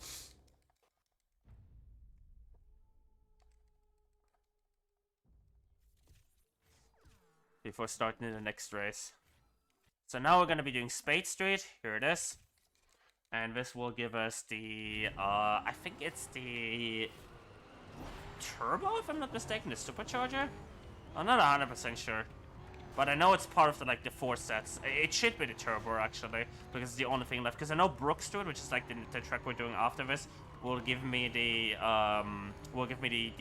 the race engine, the best engine in the game for tier 3 cars. Also, this is one of the only barrier wall rides you do in the game because there's just no alternative. Normally you don't run barriers in this game because barriers are super bumpy. But that's an exception because you're just approaching a very sharp corner from like with such high speed that like it's better to just wall ride a barrier instead of trying to take that corner. Oh my god, I overshot that corner really bad.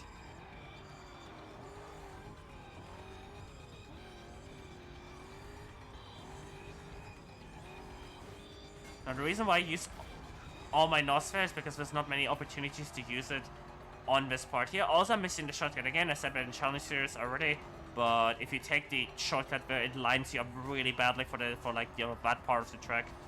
And it's just better to just avoid that and just take the line around so you have a better entry into there.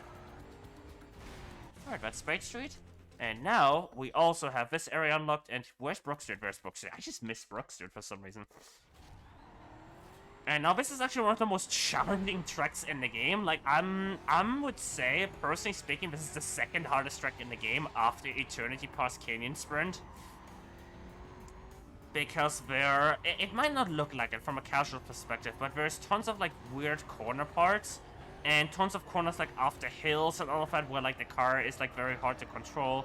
Or like this right here, like a corner where in order to take it optimally you have to go inside the donut. And it's just extremely hard to do this optimally. Here's the like corner after hill. But I totally just messed up on the racing line, but hey. Wouldn't be a hard track if I messed up, if I didn't mess up like almost every second corner after you speed rock or else I'm spinning out.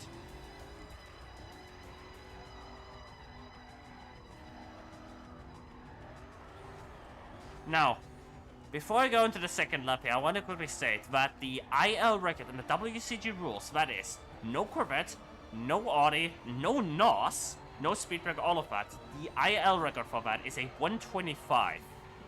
So, the lap time I'm getting right now, obviously this is the first lap, so, you know, it doesn't really, you know, matter too much, but since I have NOS, I should be matching that, right?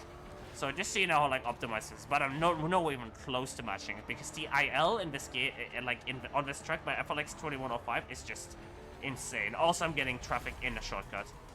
That also doesn't help. So, this is a first lap, like, 135. So just keep it in mind, right? 134, right? So subtract like 134 of my final race time when I finish this. And then you know like what my second lap was. And then compare against like the best IL with no NOS and in a worse car. And you start to appreciate how optimized the ILs are. Also, that's a, you know, obviously also in ILs you don't have to deal with traffic because you can just turn the traffic off, but then again, I have NOS, so I should be, you know, compensating. Huh? Oh, a very rare, you know, cop chase, you know, get it, but I'm getting without starting a race from the safe house. That can happen to you sometimes.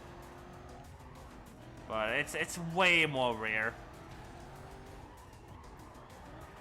Okay, it looks like we're on the racers because that cop spawned in already in chase mode, which means that cop was chasing the racers for some reason.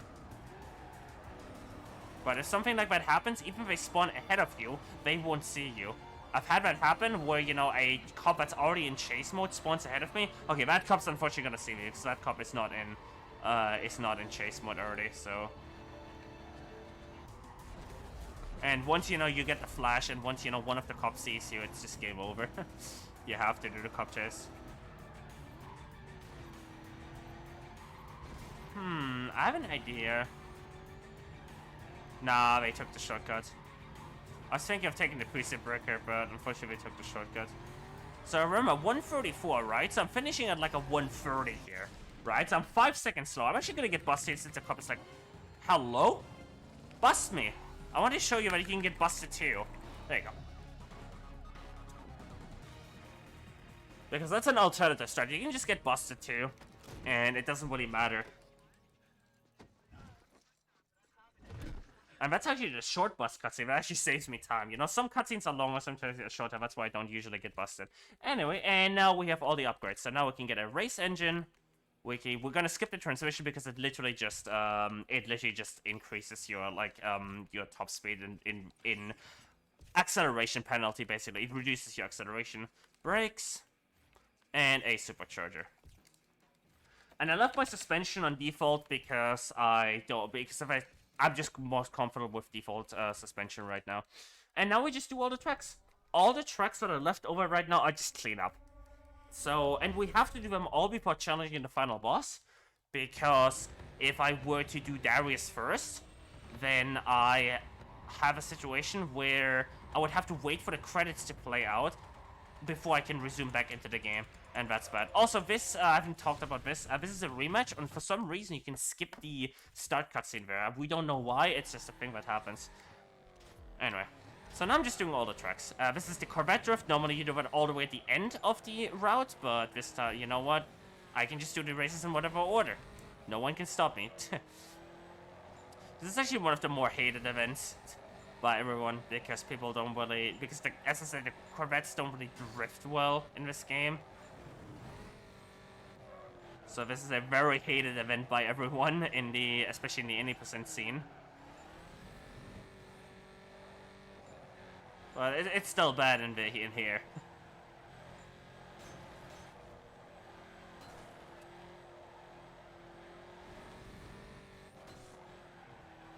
Alright. Let's see if I can keep my speed up here. Nope, apparently not.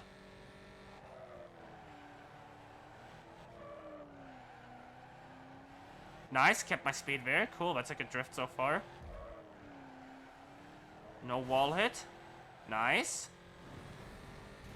Okay, that's a wall hit, but points don't really matter, so... Okay, that does matter because that loses me a ton of speed there.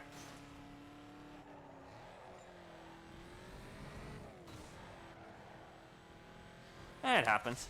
Not the most optimal drift, but it'll do, it'll do. And now we just finish all the tracks. Now, I'm finishing Darius first is because, this is actually untested, but I heard that if you finish all the Darius races, you do not get territory attacks anymore. But that's literally just something I heard through the grapevine, so I guess we're testing it this time around. But it might also just be, you know, once you finish the game, like once you beat Darius, so I don't know. We'll see. But now this is pretty much the best car in the game. It handles okay, you know, it's a Corvette, but look at that acceleration, it's just, it's great.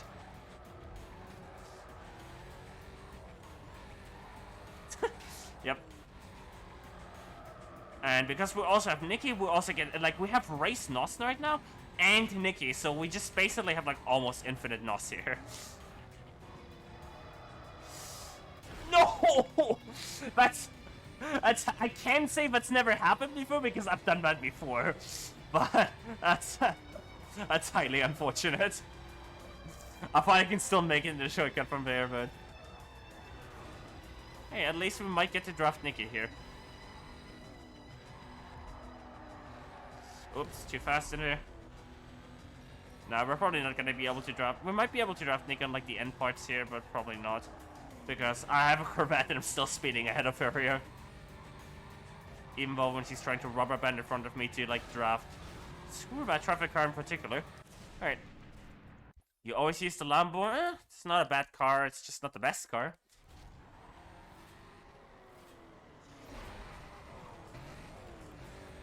And at this point, it's really just doing tracks. So this is the comfy part here. This is literally just, you know, track racing. Well, comfy for you, not so comfy for me, because I gotta drive well.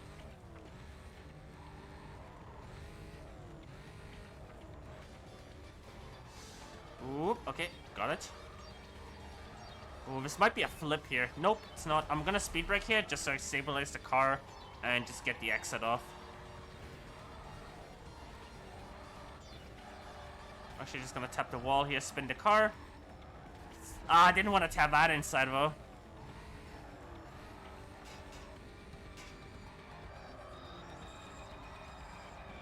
But the Corvette is just...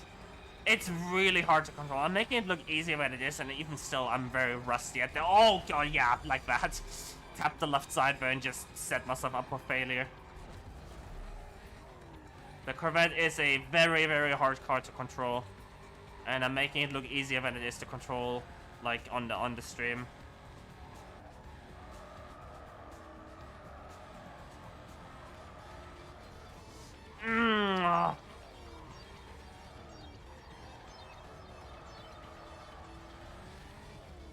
It's a little bit complicated.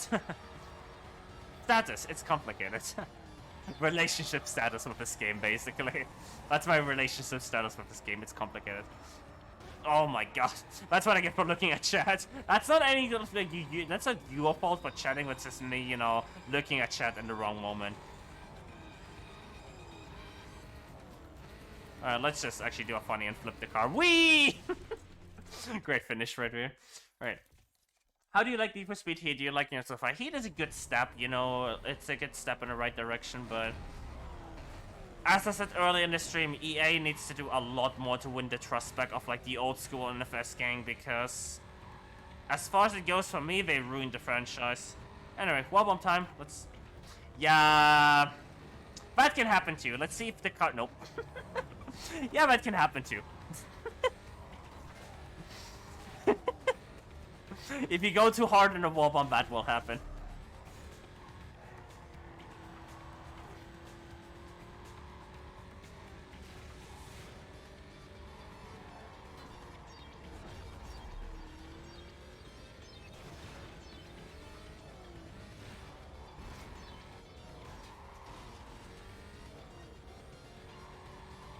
Alright.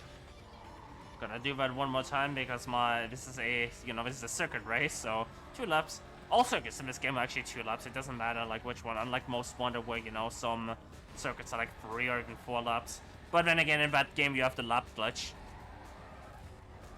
Well, except for NMG, I guess, but hey. Alright, didn't flip the car on the wall bomb. Let's go.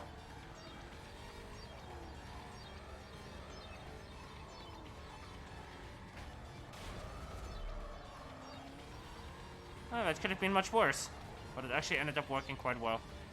That was a tap on the inside. Might have not been noticeable, it completely screwed my line. Like, even just the tiniest taps can completely screw your line if you're, like, very used to what you're doing. Alright, that's that. And 1 more race in this territory, and then 4 more races in Silverton, and then...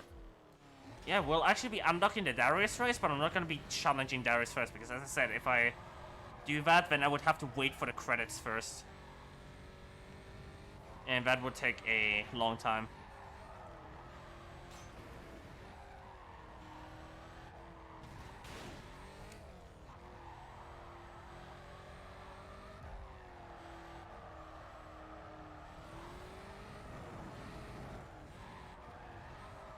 Yeah, at this point it's really just, this is what I like to call the grind, the real grind of 100%, where you're literally just doing tracks. And there's nothing else to do. But given this marathon, I think that's how, you know, that's not a new thing. I don't think that's a new thing for this marathon, you know, grinding out things.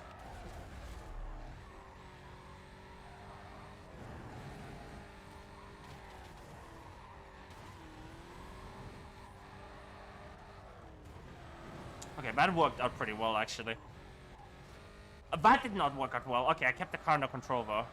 That could have gone so wrong. Also, you can actually see the, like, the start, I think. Well, I think it's the start. Was it the start or the end? I forgot. But yeah, you can see one of the, like, finish lines there. Nope, not new, yeah. Alright, spin the car around here while I'm at it. And get some proper airtime here, because this is a spot where you can get some insane airtime on the Corvette. Look at this. Whee! Over the sign, too. Let's go. And the traffic car's blocking me in. Nope, it's not. Cool.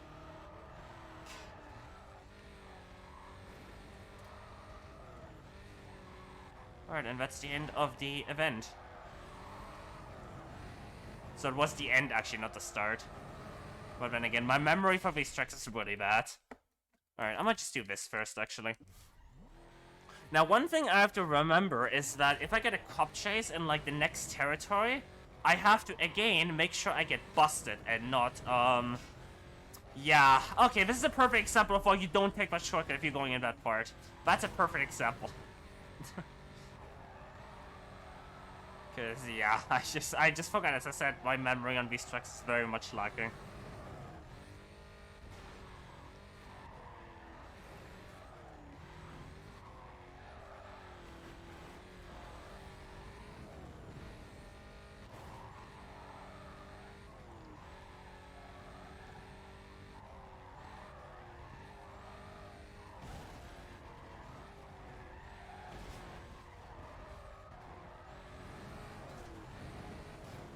Alright. I'm not really sure what I can, like, at this point, you know, everything that I did want to say has been pretty much said, you know, racing lines, all of that. I can give, you know, a quick refresher on racing lines pretty much, but at this point, it's really just the grind, so come chill and watch me mess up all the corners in the Corvette.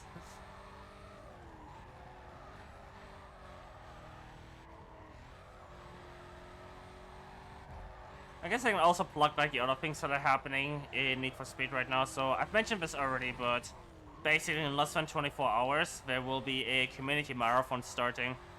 It's going to be on Speedruns Live, so in case you want to see more Need for Speed speedruns, then you can watch that marathon. It'll be live like pretty much like 10 a.m. to 10 p.m. Central European Summertime every day. Grim posted the schedule in the chat earlier, but it's probably too far up right now in the scroll.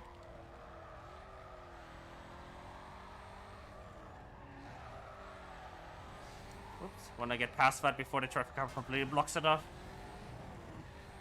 And then, you know, there's also going to be, I'm also going to be doing a run of Need for Speed The Run. And yes, we totally make puns about that all day long. For no holidays allowed. Yeah, there it is again. Thank you, Grim. And that run is actually going, like, that run for no holidays allowed is actually going to be a race with Second Lieutenant Badger. It's going to be a New Game Plus race. Should be pretty cool. Alright, also here's top speed, by the way, 370. Also, finishing by crashing into the wall. Let's go.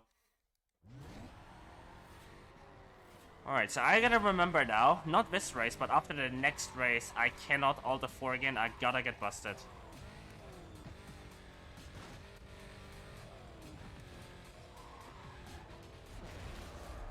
Okay, I guess that works as slowdown.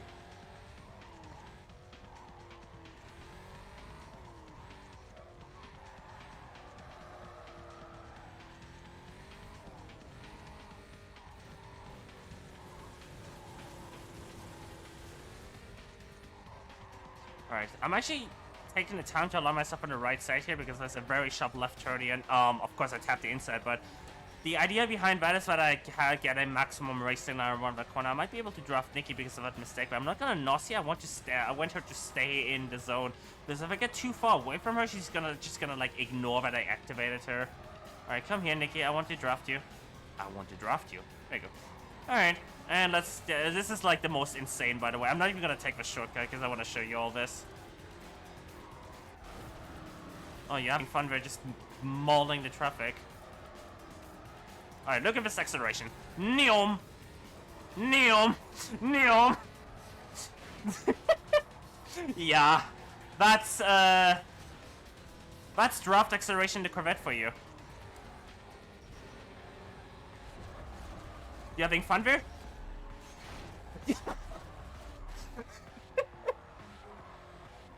Yeah, it's fun. It's just fun.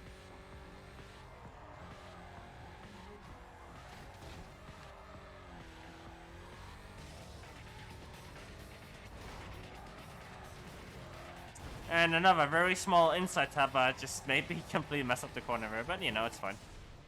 Nikki be popping wheelies for fun, hell yeah. Alright, territory attack, I do have to reload here, because as I said, I have to keep all the races active.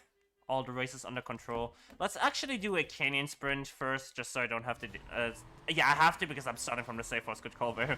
Yeah. Because else I might get cops if I do Savannah through just like the last race in this area. But on canyon sprints I can't get cops. So I don't have to deal with that now. With free roaming or anything. Yeah, almost, you know. She does take some corners well, but usually she just wipes out in a corner. Funnily enough, this would actually be the first, like, proper track you do in the vet. Like, properly upgraded Corvette. In the NA% route, but, you know, since it doesn't matter what order I do it in right now. Alright, these hairpins are really tricky, because you want to take what's known as a late apex, which basically means you want to slow down way more and straighten out the car much faster, so that you spend as little time as possible inside of the corner. and as much time accelerating, because that's what the Corvette is best at, acceleration. That's why we use it. You know, if we were after handling, we'd be using the Lancer, but we're using the Corvette because of that. Last time you played this game, you hit a wall. Yeah, that's what everyone does. I'm predicting not just one wall. Oh, that's a bad corner. The car just didn't want to spin there when I wanted it to spin.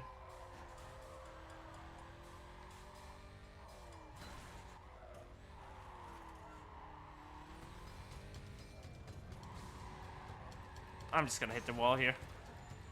Alright, so I avoided the signs too. That's bad, though.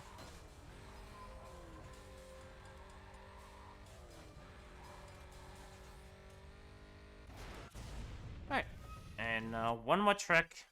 And there's the message that Darius got unlocked, but we're gonna be completely finishing up Darius, all the races in Darius before we move on to other turfs, because as I said, you know, I could challenge Darius right now, but then, you know, I'd be beating Darius without 100% career completion, and then I would have to wait until the credits are, you know, done and all of that, and then I'd be able to, you know, finish up the remaining tracks. So yeah, not worth it. Just wait until later. Oops.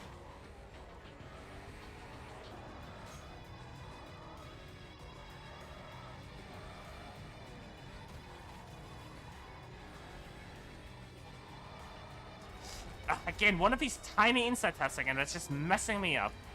Just happening every time right now. Not sure what's going on, but probably just me being super rusty at driving the Corvette. Especially this fully upgraded Corvette, which has like way more power.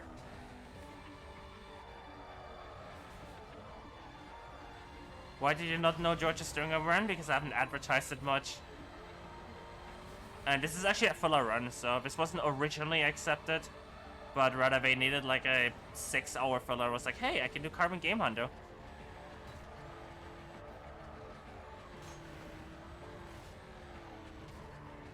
How's it going, Roll? Roll in the chat right now, that is a most wanted 2005 runner. Pretty good at that too. I think 3rd place right now. Alright, just say, okay, don't do that, don't do that, don't do that. Okay. At least I get to draft Nikki again. That's gonna work out well, right? That's totally gonna work out well. Nah, I'm not. I'm gonna be going to the shortcut before she even reaches me. Oh, she crashed out already. She already crashed out. Whatever. Let's just leave her active.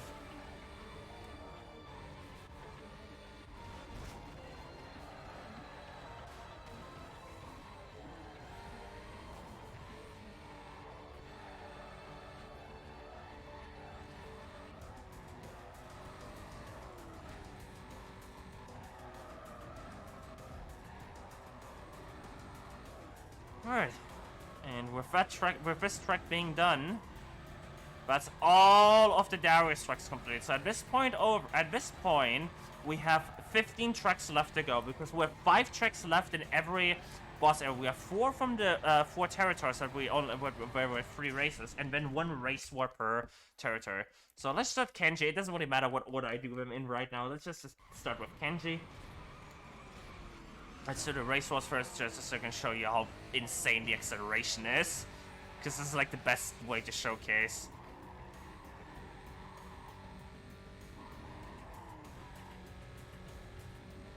But not yet, because first of all I have to do some corners here. Ah, too fast. And also on the grass. Don't go on the grass if you can avoid it. That's just bad. Okay, this is just terrible. I might not get top speed now here because of that. I probably won't. Okay, I will. Never mind. There you go. Here's top speed, 370 kmh.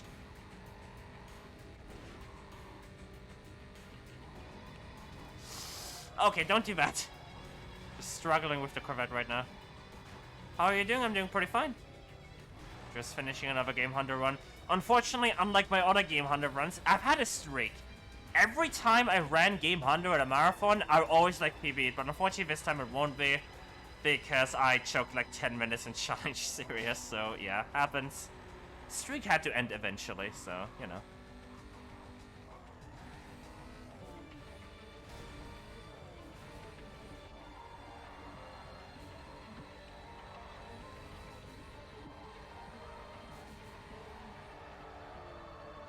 Oh, I went way too fast in there. Whoops, should have slowed down way earlier.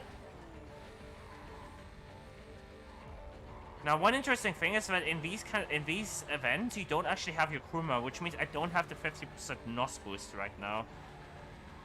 So my NOS is actually draining slightly faster than normally, but that's fine. Alright, let's go top speed again quickly. Or hit the inside. I'm so rusty at this card, it's unbelievable. I'm still hitting top speed, though. It just took me a lot more NOS than it should have.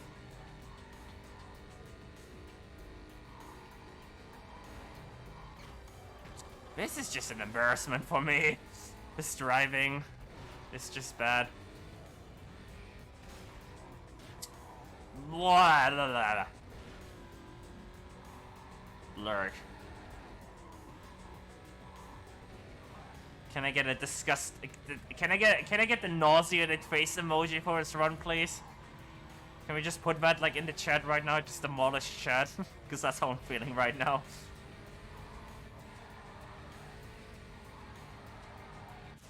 All right.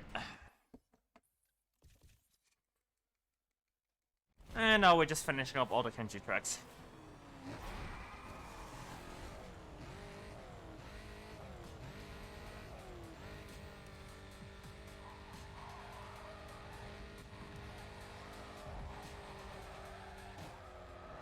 Okay, just spin the car around bad.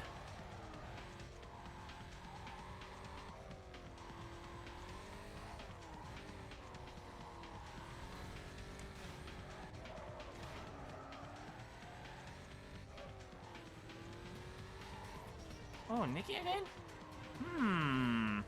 Nikki drafting on this track. This might get very interesting. I'm not gonna nausea. I'm gonna trying to like let her overtake me here. It's not gonna work. I would have to slow it. Actually, I'm gonna take like a slow down here.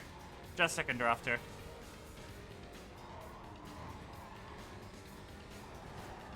Because that worked out like the last few times we've done this, right? Oh my god, look at that acceleration. Okay, she's gonna wipe out so hard here. Carried me along for the ride. Yeah, that's why, you know, if you want to have fun, you draft Nikki. If you want to drive fast, you don't. We're having fun here.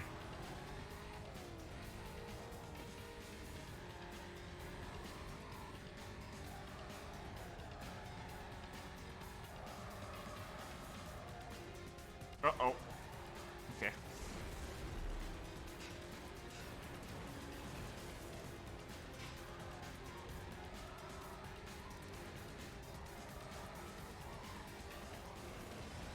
Also, I probably should have used way more NOS here. But whatever. We get screwed. Let me just demolish that traffic light. You can't go over top speed even with drafting, right? Nope. And it locks you to 370.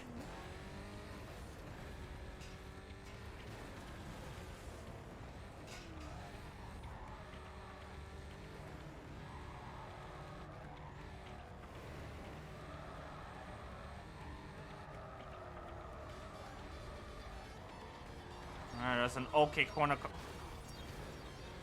You know, you do one corner well, and then the game is like, nope, let me just spawn a traffic card like right in your line, but you literally can't avoid. What can you do? Okay, this is what I like to call like a dead activation, or like, you know, just. That's not really a word for it. Nikki is just, you know, because she's too far away, she's never going to, like, actually rubber band in front of me. She's just going to continue racing like normal, even though she's activated. I'm draining her crew life bar. So, yeah. The only reason I was actually able to activate it is because she passed on me under 180.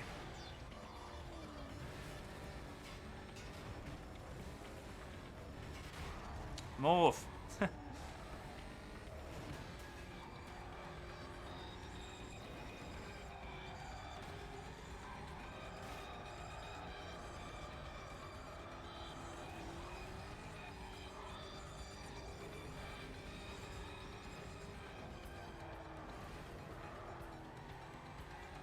as I said, not the most optimal cornering, but it'll do for now. And now I can do the same thing again with her.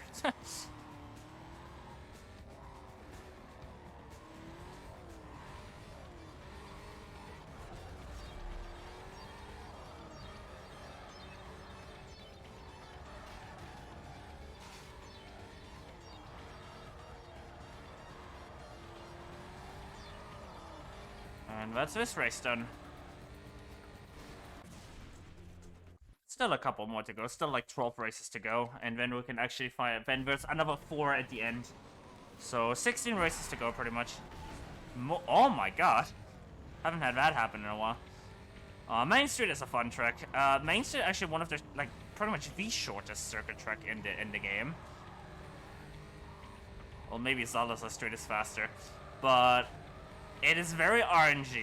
And the reason for it is not this part. This track is, you know, you can drive this way faster than I just did there because I'm just, still rusty.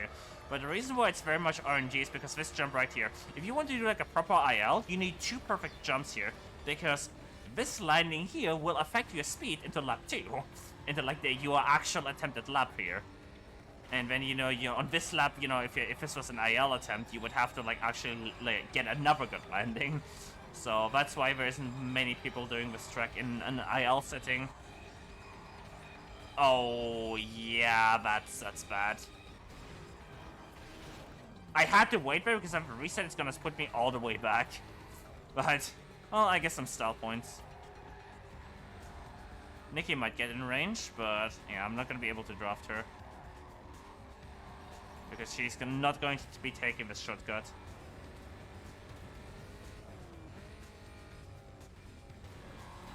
Oh, she actually did. What the hell? Since when? Since when do you take shortcuts, Nikki? Alright. 1 more race in downtown, and then we're good with Kenji's area.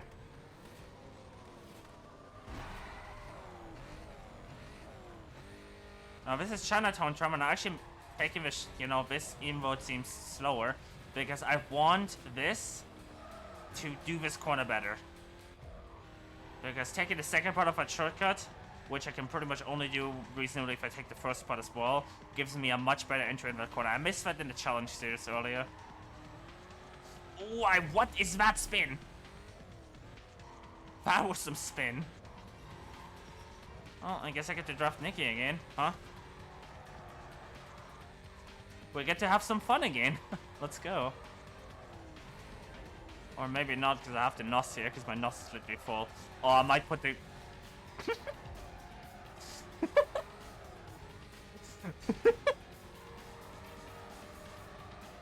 Oops. Friendly fire.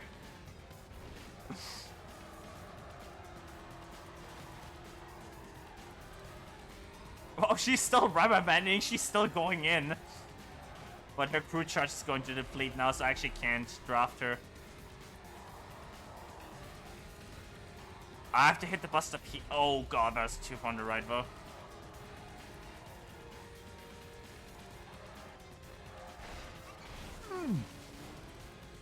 Don't do that. That's just, just slight miscalculation. Steering too early and suddenly that stuff happens.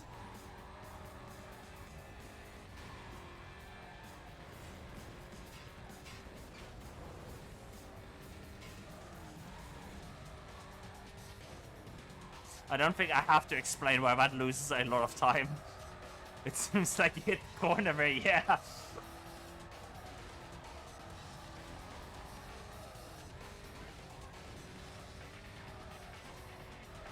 Move. Shit, I lost too early. Sorry about profanity there. Alright, and we're done with Kenji. Let's move to Kempton. So this track, just a little bit of a fun fact for this. They just don't run into anything to go fast. Yeah, it's pretty much racing games. Fun fact about this track. Remember when I was, talking about like tier 1 unlocks and all at the start of the career road? So this track here actually unlocks the race NOS for tier 1 cars. But we can't do it because it is like a sort of like 40 seconds slower than all the other races in this territory. And so even though we'd have a better NOS for the, in this category would be the 240SX and the NA% category would be the Mazda Speed. It's just slower to do this and get the NOS. So that's why I have it left over now. But now it doesn't matter, because now we're just dropping the Corvette. We're never touching a tier 1 car again.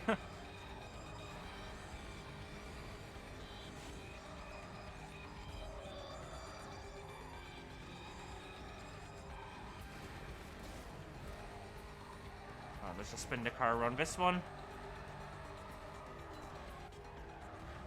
I guess this one too. It didn't intend to it, but it started spinning, so might as well.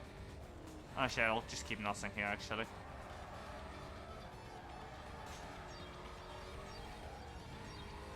Now, this corner right here that's coming up is really annoying, because some people forget that there's a shortcut here. And then you will struggle a lot around the next corner. Also, but that's not the most annoying part, because here is a giant jump right before a corner, so you actually have to take this slow. Because if you do, you will just ram it straight into the wall. Alright, let's just do the race war in Engie's area. Big race, 12 players.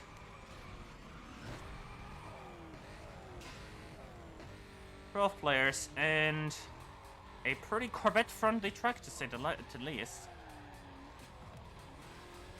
You can see a sliver of the capture above the capture? What do you mean?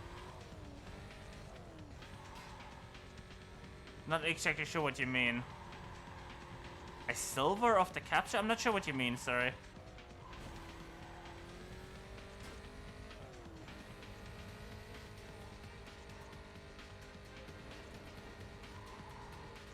Anyway, on this track it's actually faster. If you're doing ILs of this track, you need a transmission upgrade. It's just that on all of the tracks it'd be slower, so that's why I didn't get a transmission. Oh, I'm spinning. Yeah, I had to correct their speed brake because I was spinning out hard. Little bit of another capture above it? What? Interesting. Because there's nothing above there. That might just be like the 1 pixel. I've had that issue before.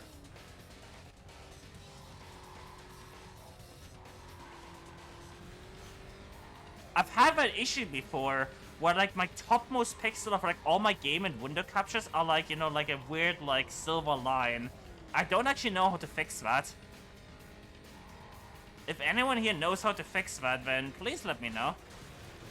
Anyway, I'm riding this corner, and this might seem super slow, but I'm also getting rid of all the props for lap 2, which will make lap 2 a super smooth war right around there and super fast. George won in the center. Huh?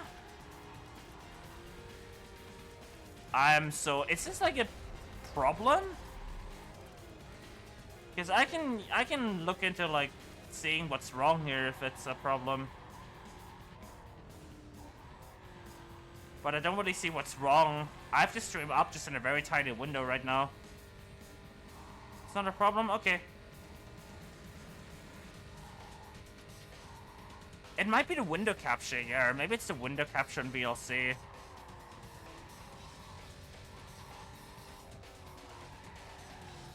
Oops, I'm same corner, I'm spinning out again.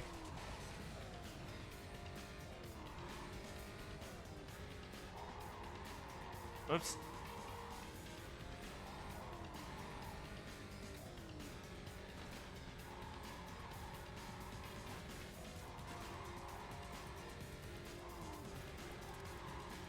Alright, about to finish lap 2 here. Oh, went in a little bit too fast there.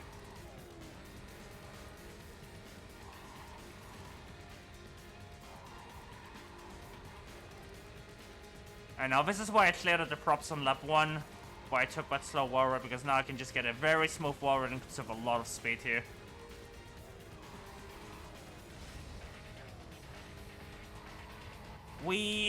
Oh, that car was gonna backflip.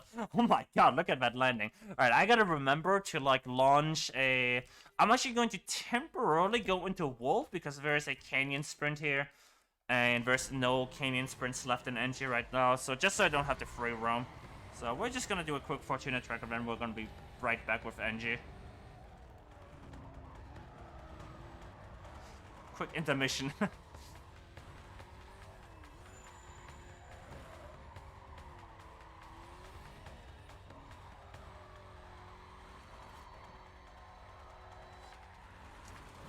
Whoops.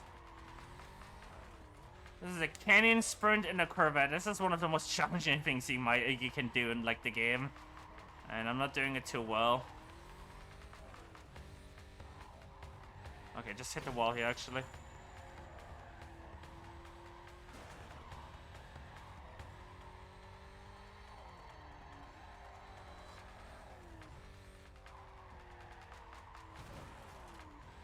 In this category, you want to reload for every territory, because otherwise you lose percentage. Yep, exactly. That's why I have to reload in every, even if I, if I have the boss long beaten, because else I lose the percentage for the career.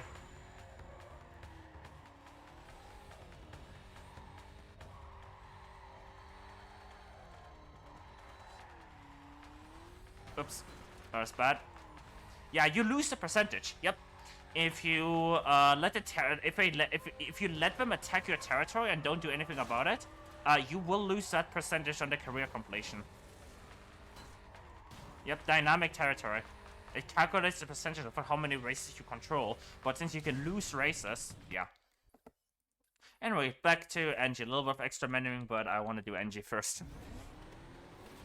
This race actually pretty much starts on like the same straight that the other race that we did before, the canyon sprint, but it's a completely different circuit. And it's also not a, special, 12-player event, so I actually have my crew member here, which means Nikki will give me a 50% NOS boost. Yeah, I can get it back, but I would have to redo the track if I don't reload, which is obviously much slower than reloading.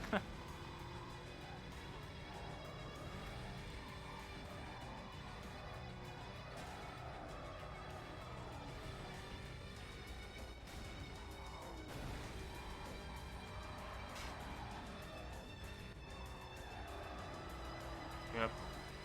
Alright, same strategy for here. Clearing out the props on lap 1 so I have a better wall ride on lap 2. Doesn't take much. And will save me a ton of time on lap 2. Nope! And that is why I always avoided taking that box.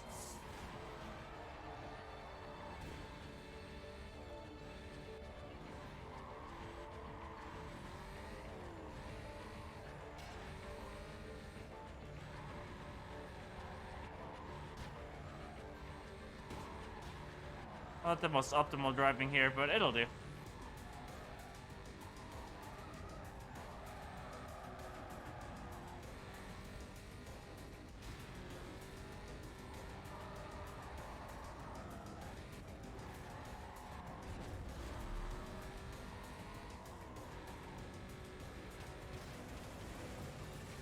Oh. Nikki coming in to save the day, but I'm too fast for you. Alright, one more track done. 2 more left to go in NG, and then we'll be finishing up the last 4 in Wolf, and then we can finally challenge Darius and end the game. Alright, Dover Street. This is actually one of the, we'll probably call this up, but this was one of the tracks that was raced at the World Cyber Games tournament in 2007. And you should look up the ILs from that one if in case you're curious, because those ILs are crisp. Like, some of the times that are done in were done in that tournament, the World Cyber Games, would still be like IL records today. Just pointing that out in like a tournament, by the way. That's how good these people were. Unfortunately, none of them are active anymore in Carbon. It would be really cool if these people were still active.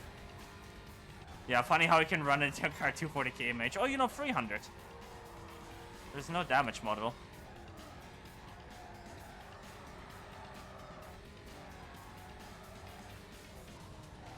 Whereas actually you can enable visual car damage, but you don't want to do that in speedruns because your hood might get broken and like obscure your view. And that's obviously bad.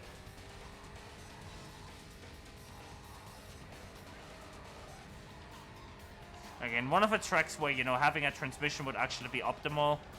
But since it would lose... Okay, I'm just gonna use your slowdown, thank you.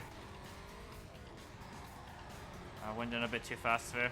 Oh, hey, Nikki. Oh, might friendly fire her again. Never mind. Nah, I'm just gonna nausea. I'm not gonna wait for Nikki. Okay, now I guess I'm waiting for her. Alright, let's see how well this goes. I should have enough charge to do the entire rest of the lap. Unless, of course, she crashes. Or I just do a corner bad, but whatever.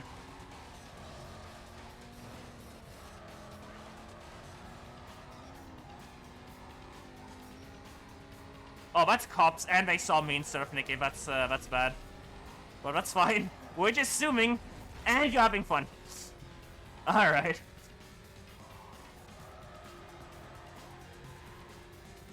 Okay, this might be an interesting strategy. I'm gonna take out this wheel. Oh, I didn't take it out, whatever. I might still... Nope, I'm not escaping because there's another cop here. I'm gonna have to ult a 4 here, unfortunately. There's nothing I can do there. 4 AM, you better get to bed, yeah. If it's 4 AM for you, you should definitely go to bed. Thanks for cheers. Alright, see you. It was fun having you. Alright. This race is done. And now there's only one more race to go in NG. It's hard to control your car in drafts. Yeah, absolutely. It's not just your car, but also making sure that, like, Nikki doesn't crash.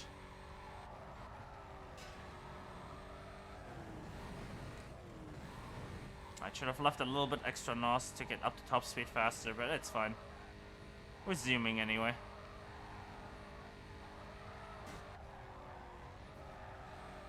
Use your slowdown, because why not? That is a genuine strategy, by the way. If you see a traffic car before a corner, like on the outside line, you can just use that as slowdown. Best brakes are AI.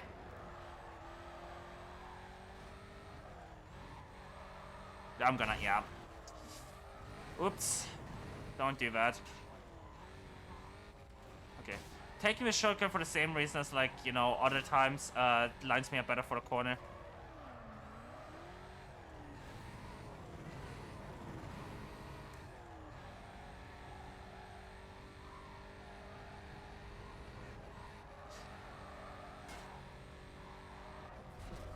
Okay, just tap the speed very, very quickly to keep the car under control.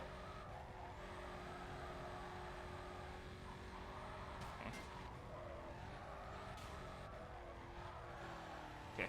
That was a juicy corner. Let's go. That was good stuff. Is this on Steam? Nope. None of the old, like, EA, like the newest EA, Need for Speed game you can get on Steam is Need for Speed Undercover. When was Wrong Warp found, by the way? Wasn't it like 2018? Wasn't it like early 2018? I don't actually know. Could probably look it up by the like first one on the leaderboard.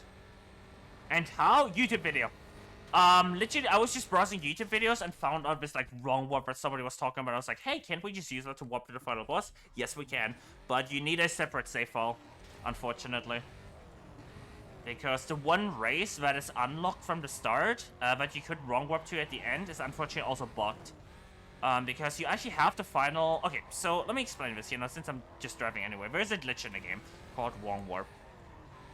And the way it works is as follows. If you tap in a quick race event, you don't even just start it, you tap it in. And when you start a career race from free roam and change your active crew member, the game will load the race from quick race. And if you do that from Eternity Pass, like if you tap in Eternity Pass Canyon Duel, the game will actually load the final battle of the game, Darius Canyon. Because it thinks you just load, you know, Eternity Pass, that's the final Canyon Duel. And so it thinks, hey, you must be at Darius, right? You must be at the final battle. The problem is Eternity Pass Canyon Duel isn't unlocked from the start.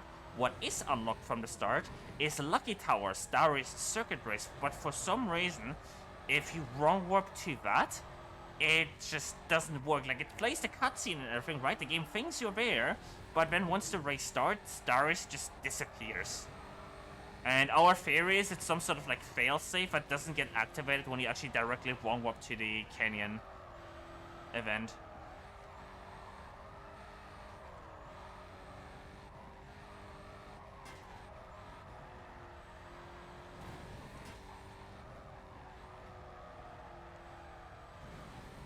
You had to turn right. I could have predicted that. Traffic seems to be doing like the worst possible outcome every time today. Could have actually predicted that.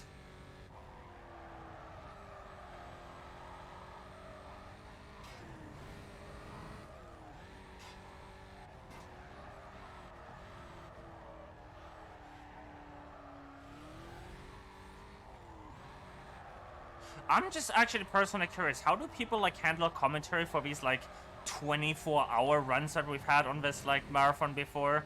Like, do people actually just, because I'm trying to make like an active effort, but you know, my run's only 5 hours. Like, do people doing those runs just sometimes just just not talk for like a while? Because I'm trying to make an active effort to just talk, but then again, I only have like a 5-hour run, so I'm predicting it'd get pretty exhausting if you talk to like lots of support comes. Oh yeah, that. I'm predicting it would get very, very exhausting if we had to talk for like 12 hours plus. I remember doing NFSF1 2019, our annual like marathon in 2019. We actually ran it 24/7, and I filled the overnight block by doing like a solo run of Underground 1 and Undercover. And there was like 9 hours of me just doing solo run commentary. I was dead, like.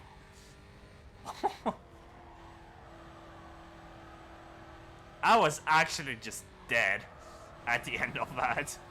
I can't imagine people running for like 20. I don't know how people do it. Like, how the hell do you run a game for like 24, 48 hours? Especially the games where there's no sleep. Like, there's generally some games that I've seen on this marathon where people run for like 24 hours with no sleep breaks. Like, what? You crazy?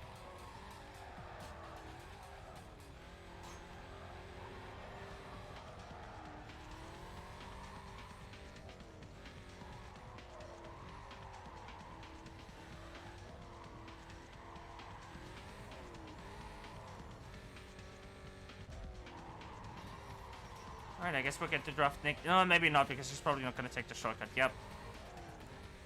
The classic. Okay, she should speed up, though. I might get to draft her a little bit here. We'll see. I'm not going to slow down for her anymore. Yeah, she's not going to take that shortcut either. I'm actually going to disable her because I'm scared of her, like, sideswiping me. Because that might happen. Like that. Okay, it's fine. Let's draft her a bit. Or, she just yeets me straight into traffic.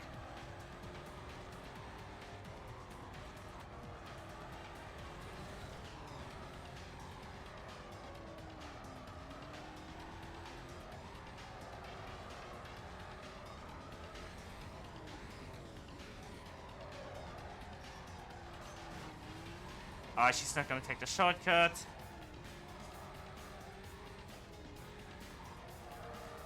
I don't know why. Sometimes she takes shortcuts, sometimes she doesn't. It's like a weird.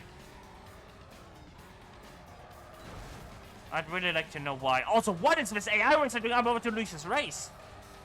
Where are you coming from, sir? Since when?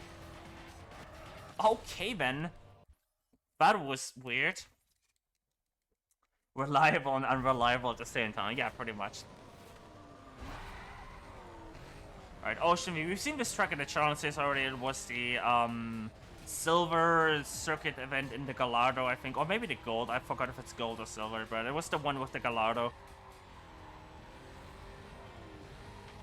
But now we're doing it in career mode with a proper Corvette. Good spin around the corner. Nice.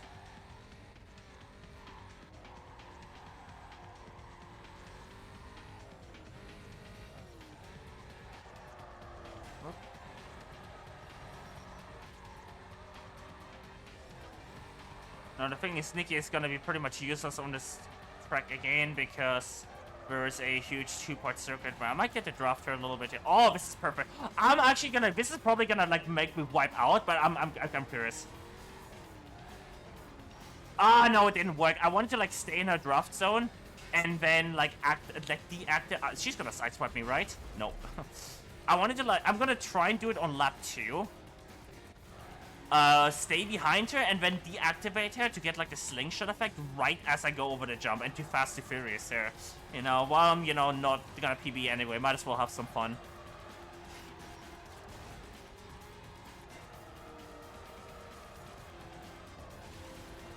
But I don't want her to wipe out. So let me show you the slingshot effect, right? Look at my speed. Wee. And the longer you stay in the draft, the bigger that slingshot gets.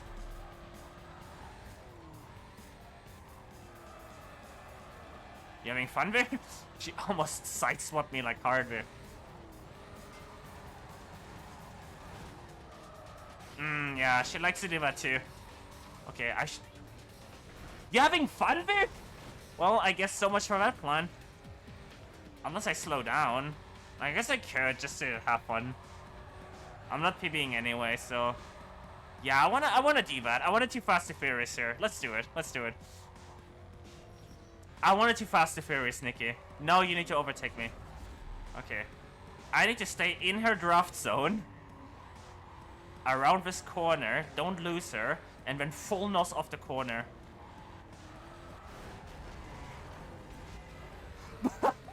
Okay, that didn't work out too.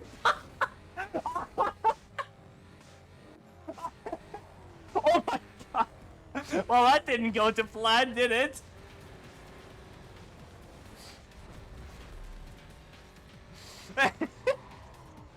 That didn't go to plan, and now I might be about to lose the race. What just happened?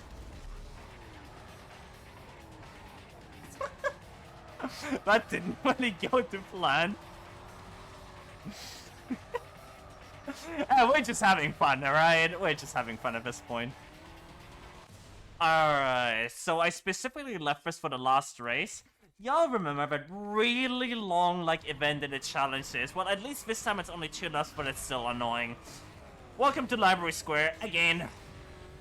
Gotta do it twice in game, Hundo. But at least this time we don't have a SL65 and actually a good Corvette. But no Nikki this time around. Can't have fun with Nikki.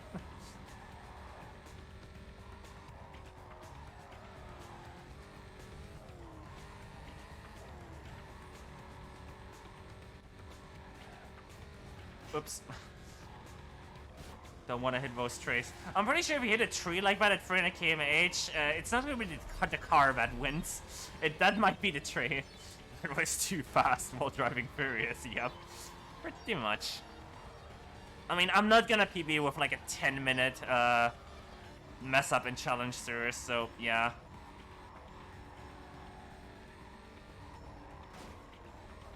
Actually, what's my RTA right now? Can I just hear like from somebody what my RTA is right now? Because I can't actually see it on stream.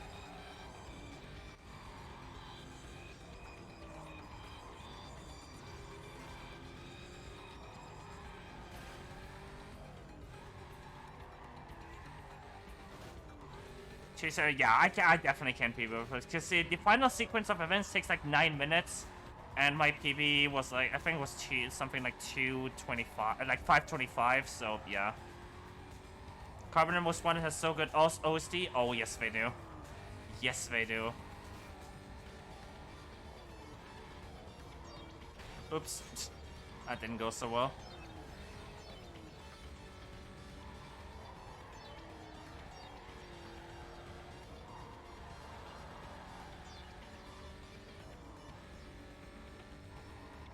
Stayed a little bit early there, but corrected for it at least.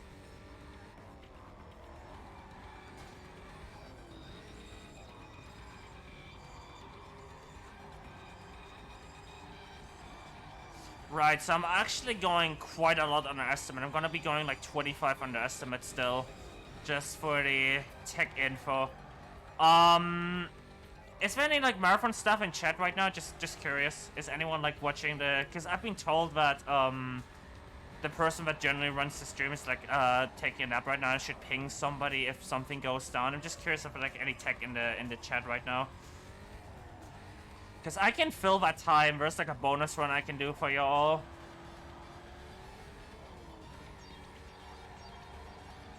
I can do a New Game Plus run. And instead of really long off run, we're gonna do really short off run because that run is like 10 minutes. I wonder if you're allowed to play Most Wanted on streamer from most of the copyright music. See, that's why I normally dual stream. What did Rona say about the estimate? I missed it. So I'm going like a lot underestimate. Yeah, I'm predicting like 25 minutes underestimate. So I can actually, if the marathon stuff is fine with it and wants to do that, I can actually show off some bonus content. What broke? Nothing broke. I am just curious about, because I'm about to go like 25 minutes underestimate. So I'm just curious if you want me to do like a bonus run or something.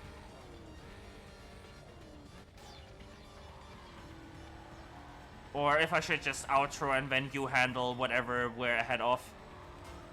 Just curious how you want me to handle that.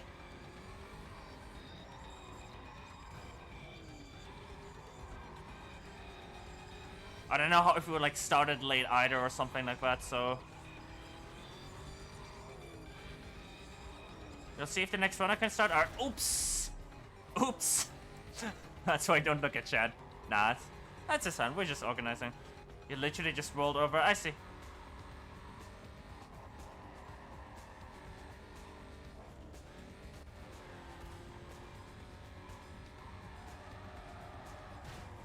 But yeah, if the next run I can start early, I'm totally fine doing like a bonus run too.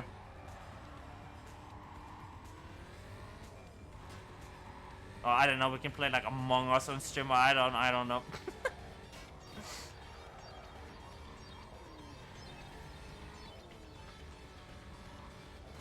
Imagine playing Among Us on a marathon stream, dude.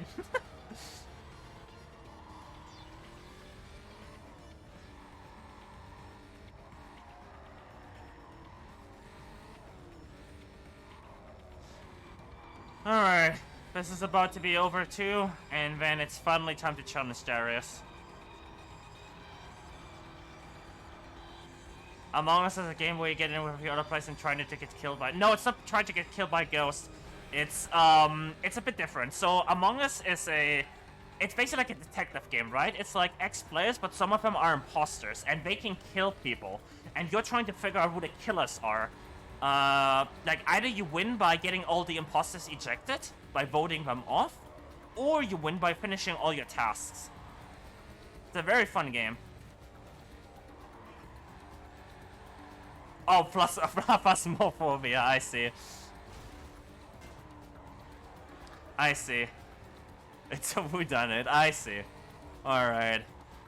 Now, before I start this final race, I'm actually gonna go into settings again. I'm actually gonna enable EA tracks. Don't worry, it's not gonna play too much copyrighted music. The reason why I'm doing this is because I'm also gonna verify if all races cool. The reason why is because if you do this, you will get this awesome Hard Drivers VIP race remix when you do these two races. So before you can even challenge Darius, you have to re-race against Kenji, Angie, and Wolf, the like first three bosses, in both a canyon sprint and a long city sprint afterwards. And if you enable EA tracks, it plays this absolute banger. I'm actually gonna pause quickly and just up my game audio. Enjoy this.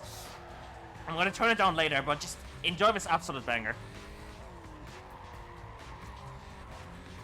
Like, this is just such a banger.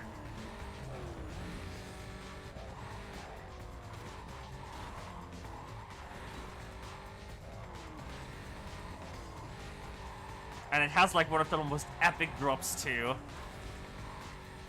Here he goes.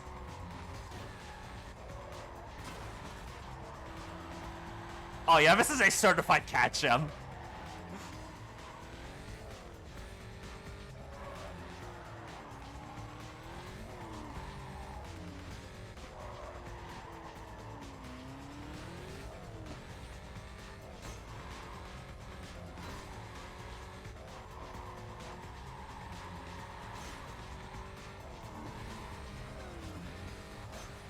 There you go.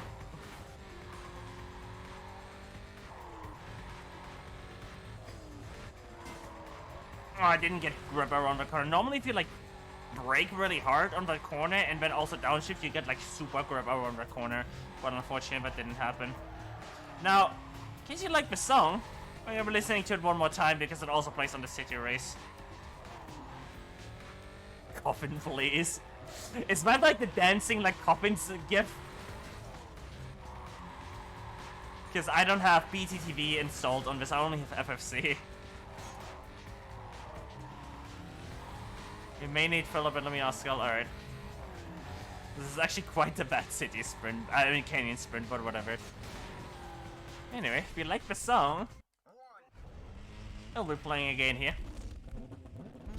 Now, the best possible time on this with the fully upgraded Corvette right now is like theoretically like a 2:45.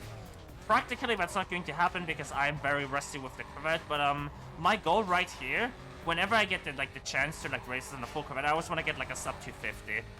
So I'm gonna be focusing a little bit during this event for as long as I don't like have like a major wipeout. Okay, that's already bad. Well, that's like at worst like probably half a second at the NOS to recover both it. So I said, a little bit rusty with the Corvette. I want a sub 250. That's my goal in this track, because this is a very long city sprint.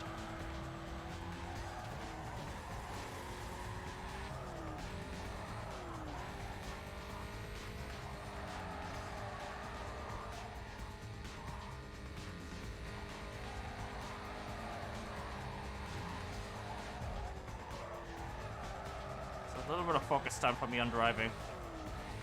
It's okay so far. Definitely sub to 50 pace right now.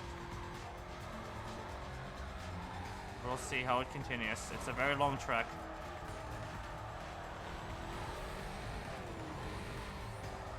That's bad.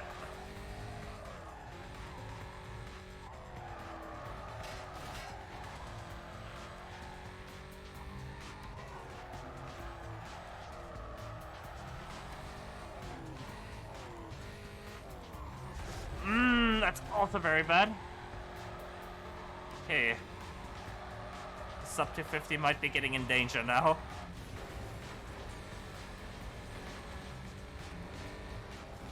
Okay, I gotta take an inside line here because there's a super sharp right corner coming up. But I need to prepare for... I almost hit that too. I almost hit the inside.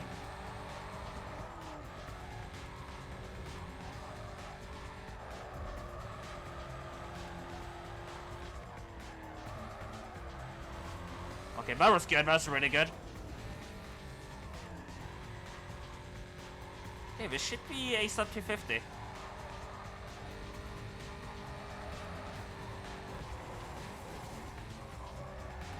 Let's see how close I get to 245 Indian time of this. The Indian time of this game isn't really that accurate, so it doesn't really matter what exactly I get.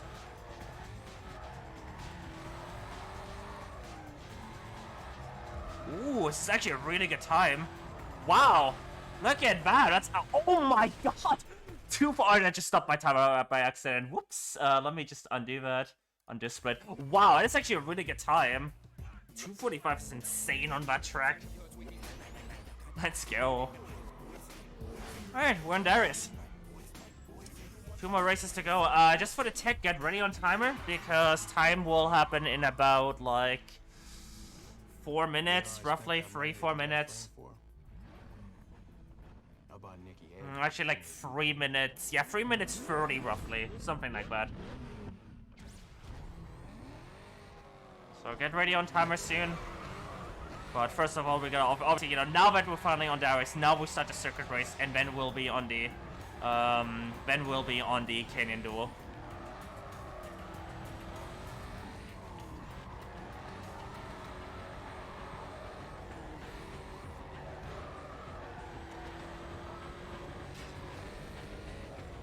Now Darius' track, Lucky Towers, it's challenging as it should be for a final boss track. You know, this shortcut right here, it's possible to flip, which I just did, but hey. You will get army, you're gonna have to. Sorry.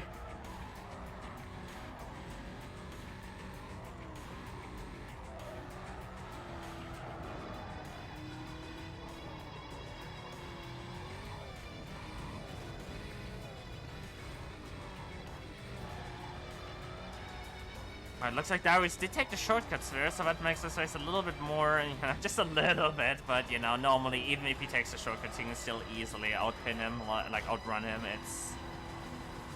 It only really gets an issue if you let Darius overtake you, because then his AI gets, like, super rubber bandy and doesn't want to, like, let you overtake him. Like, it's weird. Like, once you have him behind you, he doesn't really, like, do too much. A little bit slower.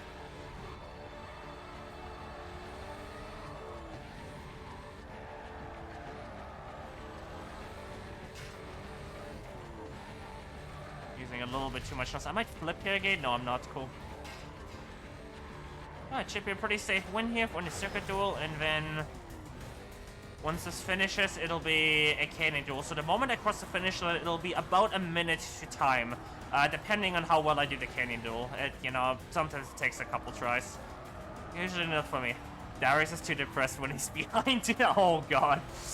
To me, oh, that is really bad. Whatever.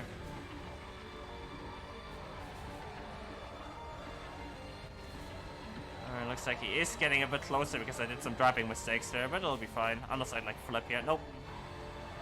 Alright, we're gonna be fine.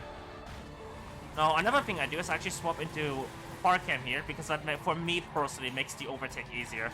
That's really just personal preference. Alright, crossing the finish line, get ready on time in about a minute. Because there's gonna be a little bit more cutscenes here. Now, I'm going to be actually attempting something called a no restart overtake. What you're supposed to do is the moment you gain control of your car, you're supposed to restart, because when this initial cutscene starts, the game actually puts you further forward than you are if you restart the race. And being behind is an advantage for you because it allows you more time to catch up to Darius with your awesomely accelerating car. But it is possible to overtake Darius without restarting, and that saves a couple seconds. So if I get it, then, you know, I get it, but if not, it's fine. It saves like 5 seconds or so on the restart. Let's see how it goes. But I don't really get this too often. It's like a 1 in 10 for me. Let's see. Ooh, I might get it. Get ready on time. Get ready on time. Get ready on time. If I get this and the time... Okay. If this timer runs out without me being overtaken, it's time. Yeah, that's gotta be time. 2, 1, and time.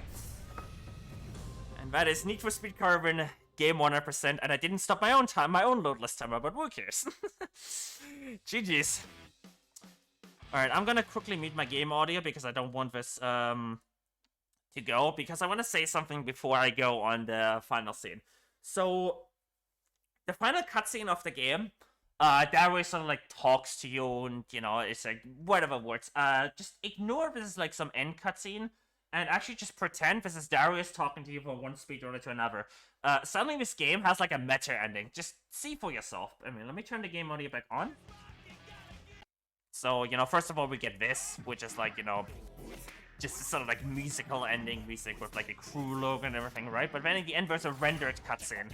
And then just, you know, just pretend as if Darius is talking to you from like one speedrunner to another. And suddenly this is like really cool meta ending. It's like a motivational ending to a speedrun. Anyway, enjoy.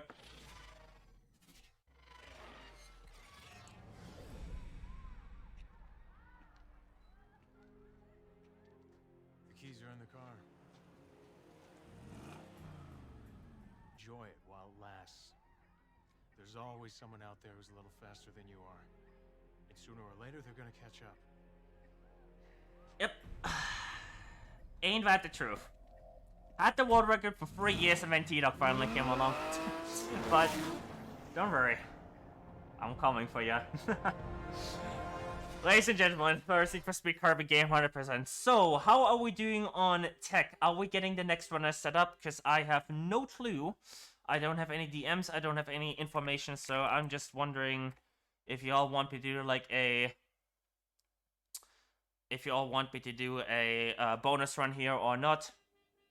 We're good here, we got the next runner set up? Cool. Alright, in that case, I'll be outroing here. Thank you all for having me. First Need for Speed Carbon game hundo.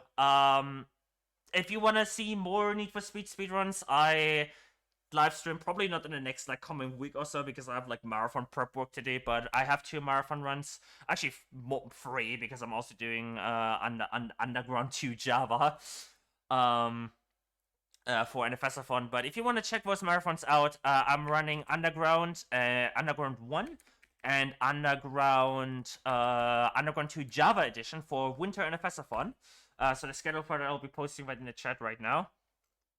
And then I'll also be running Need for Speed The Run for No Holidays Allowed. And the schedule for that I'll also be posting a run. Do check out these marathons as well. They're awesome events. No Holidays Allowed specifically will be raising money for charities. If you want to help support a small dog shelter, then would recommend tuning into that too.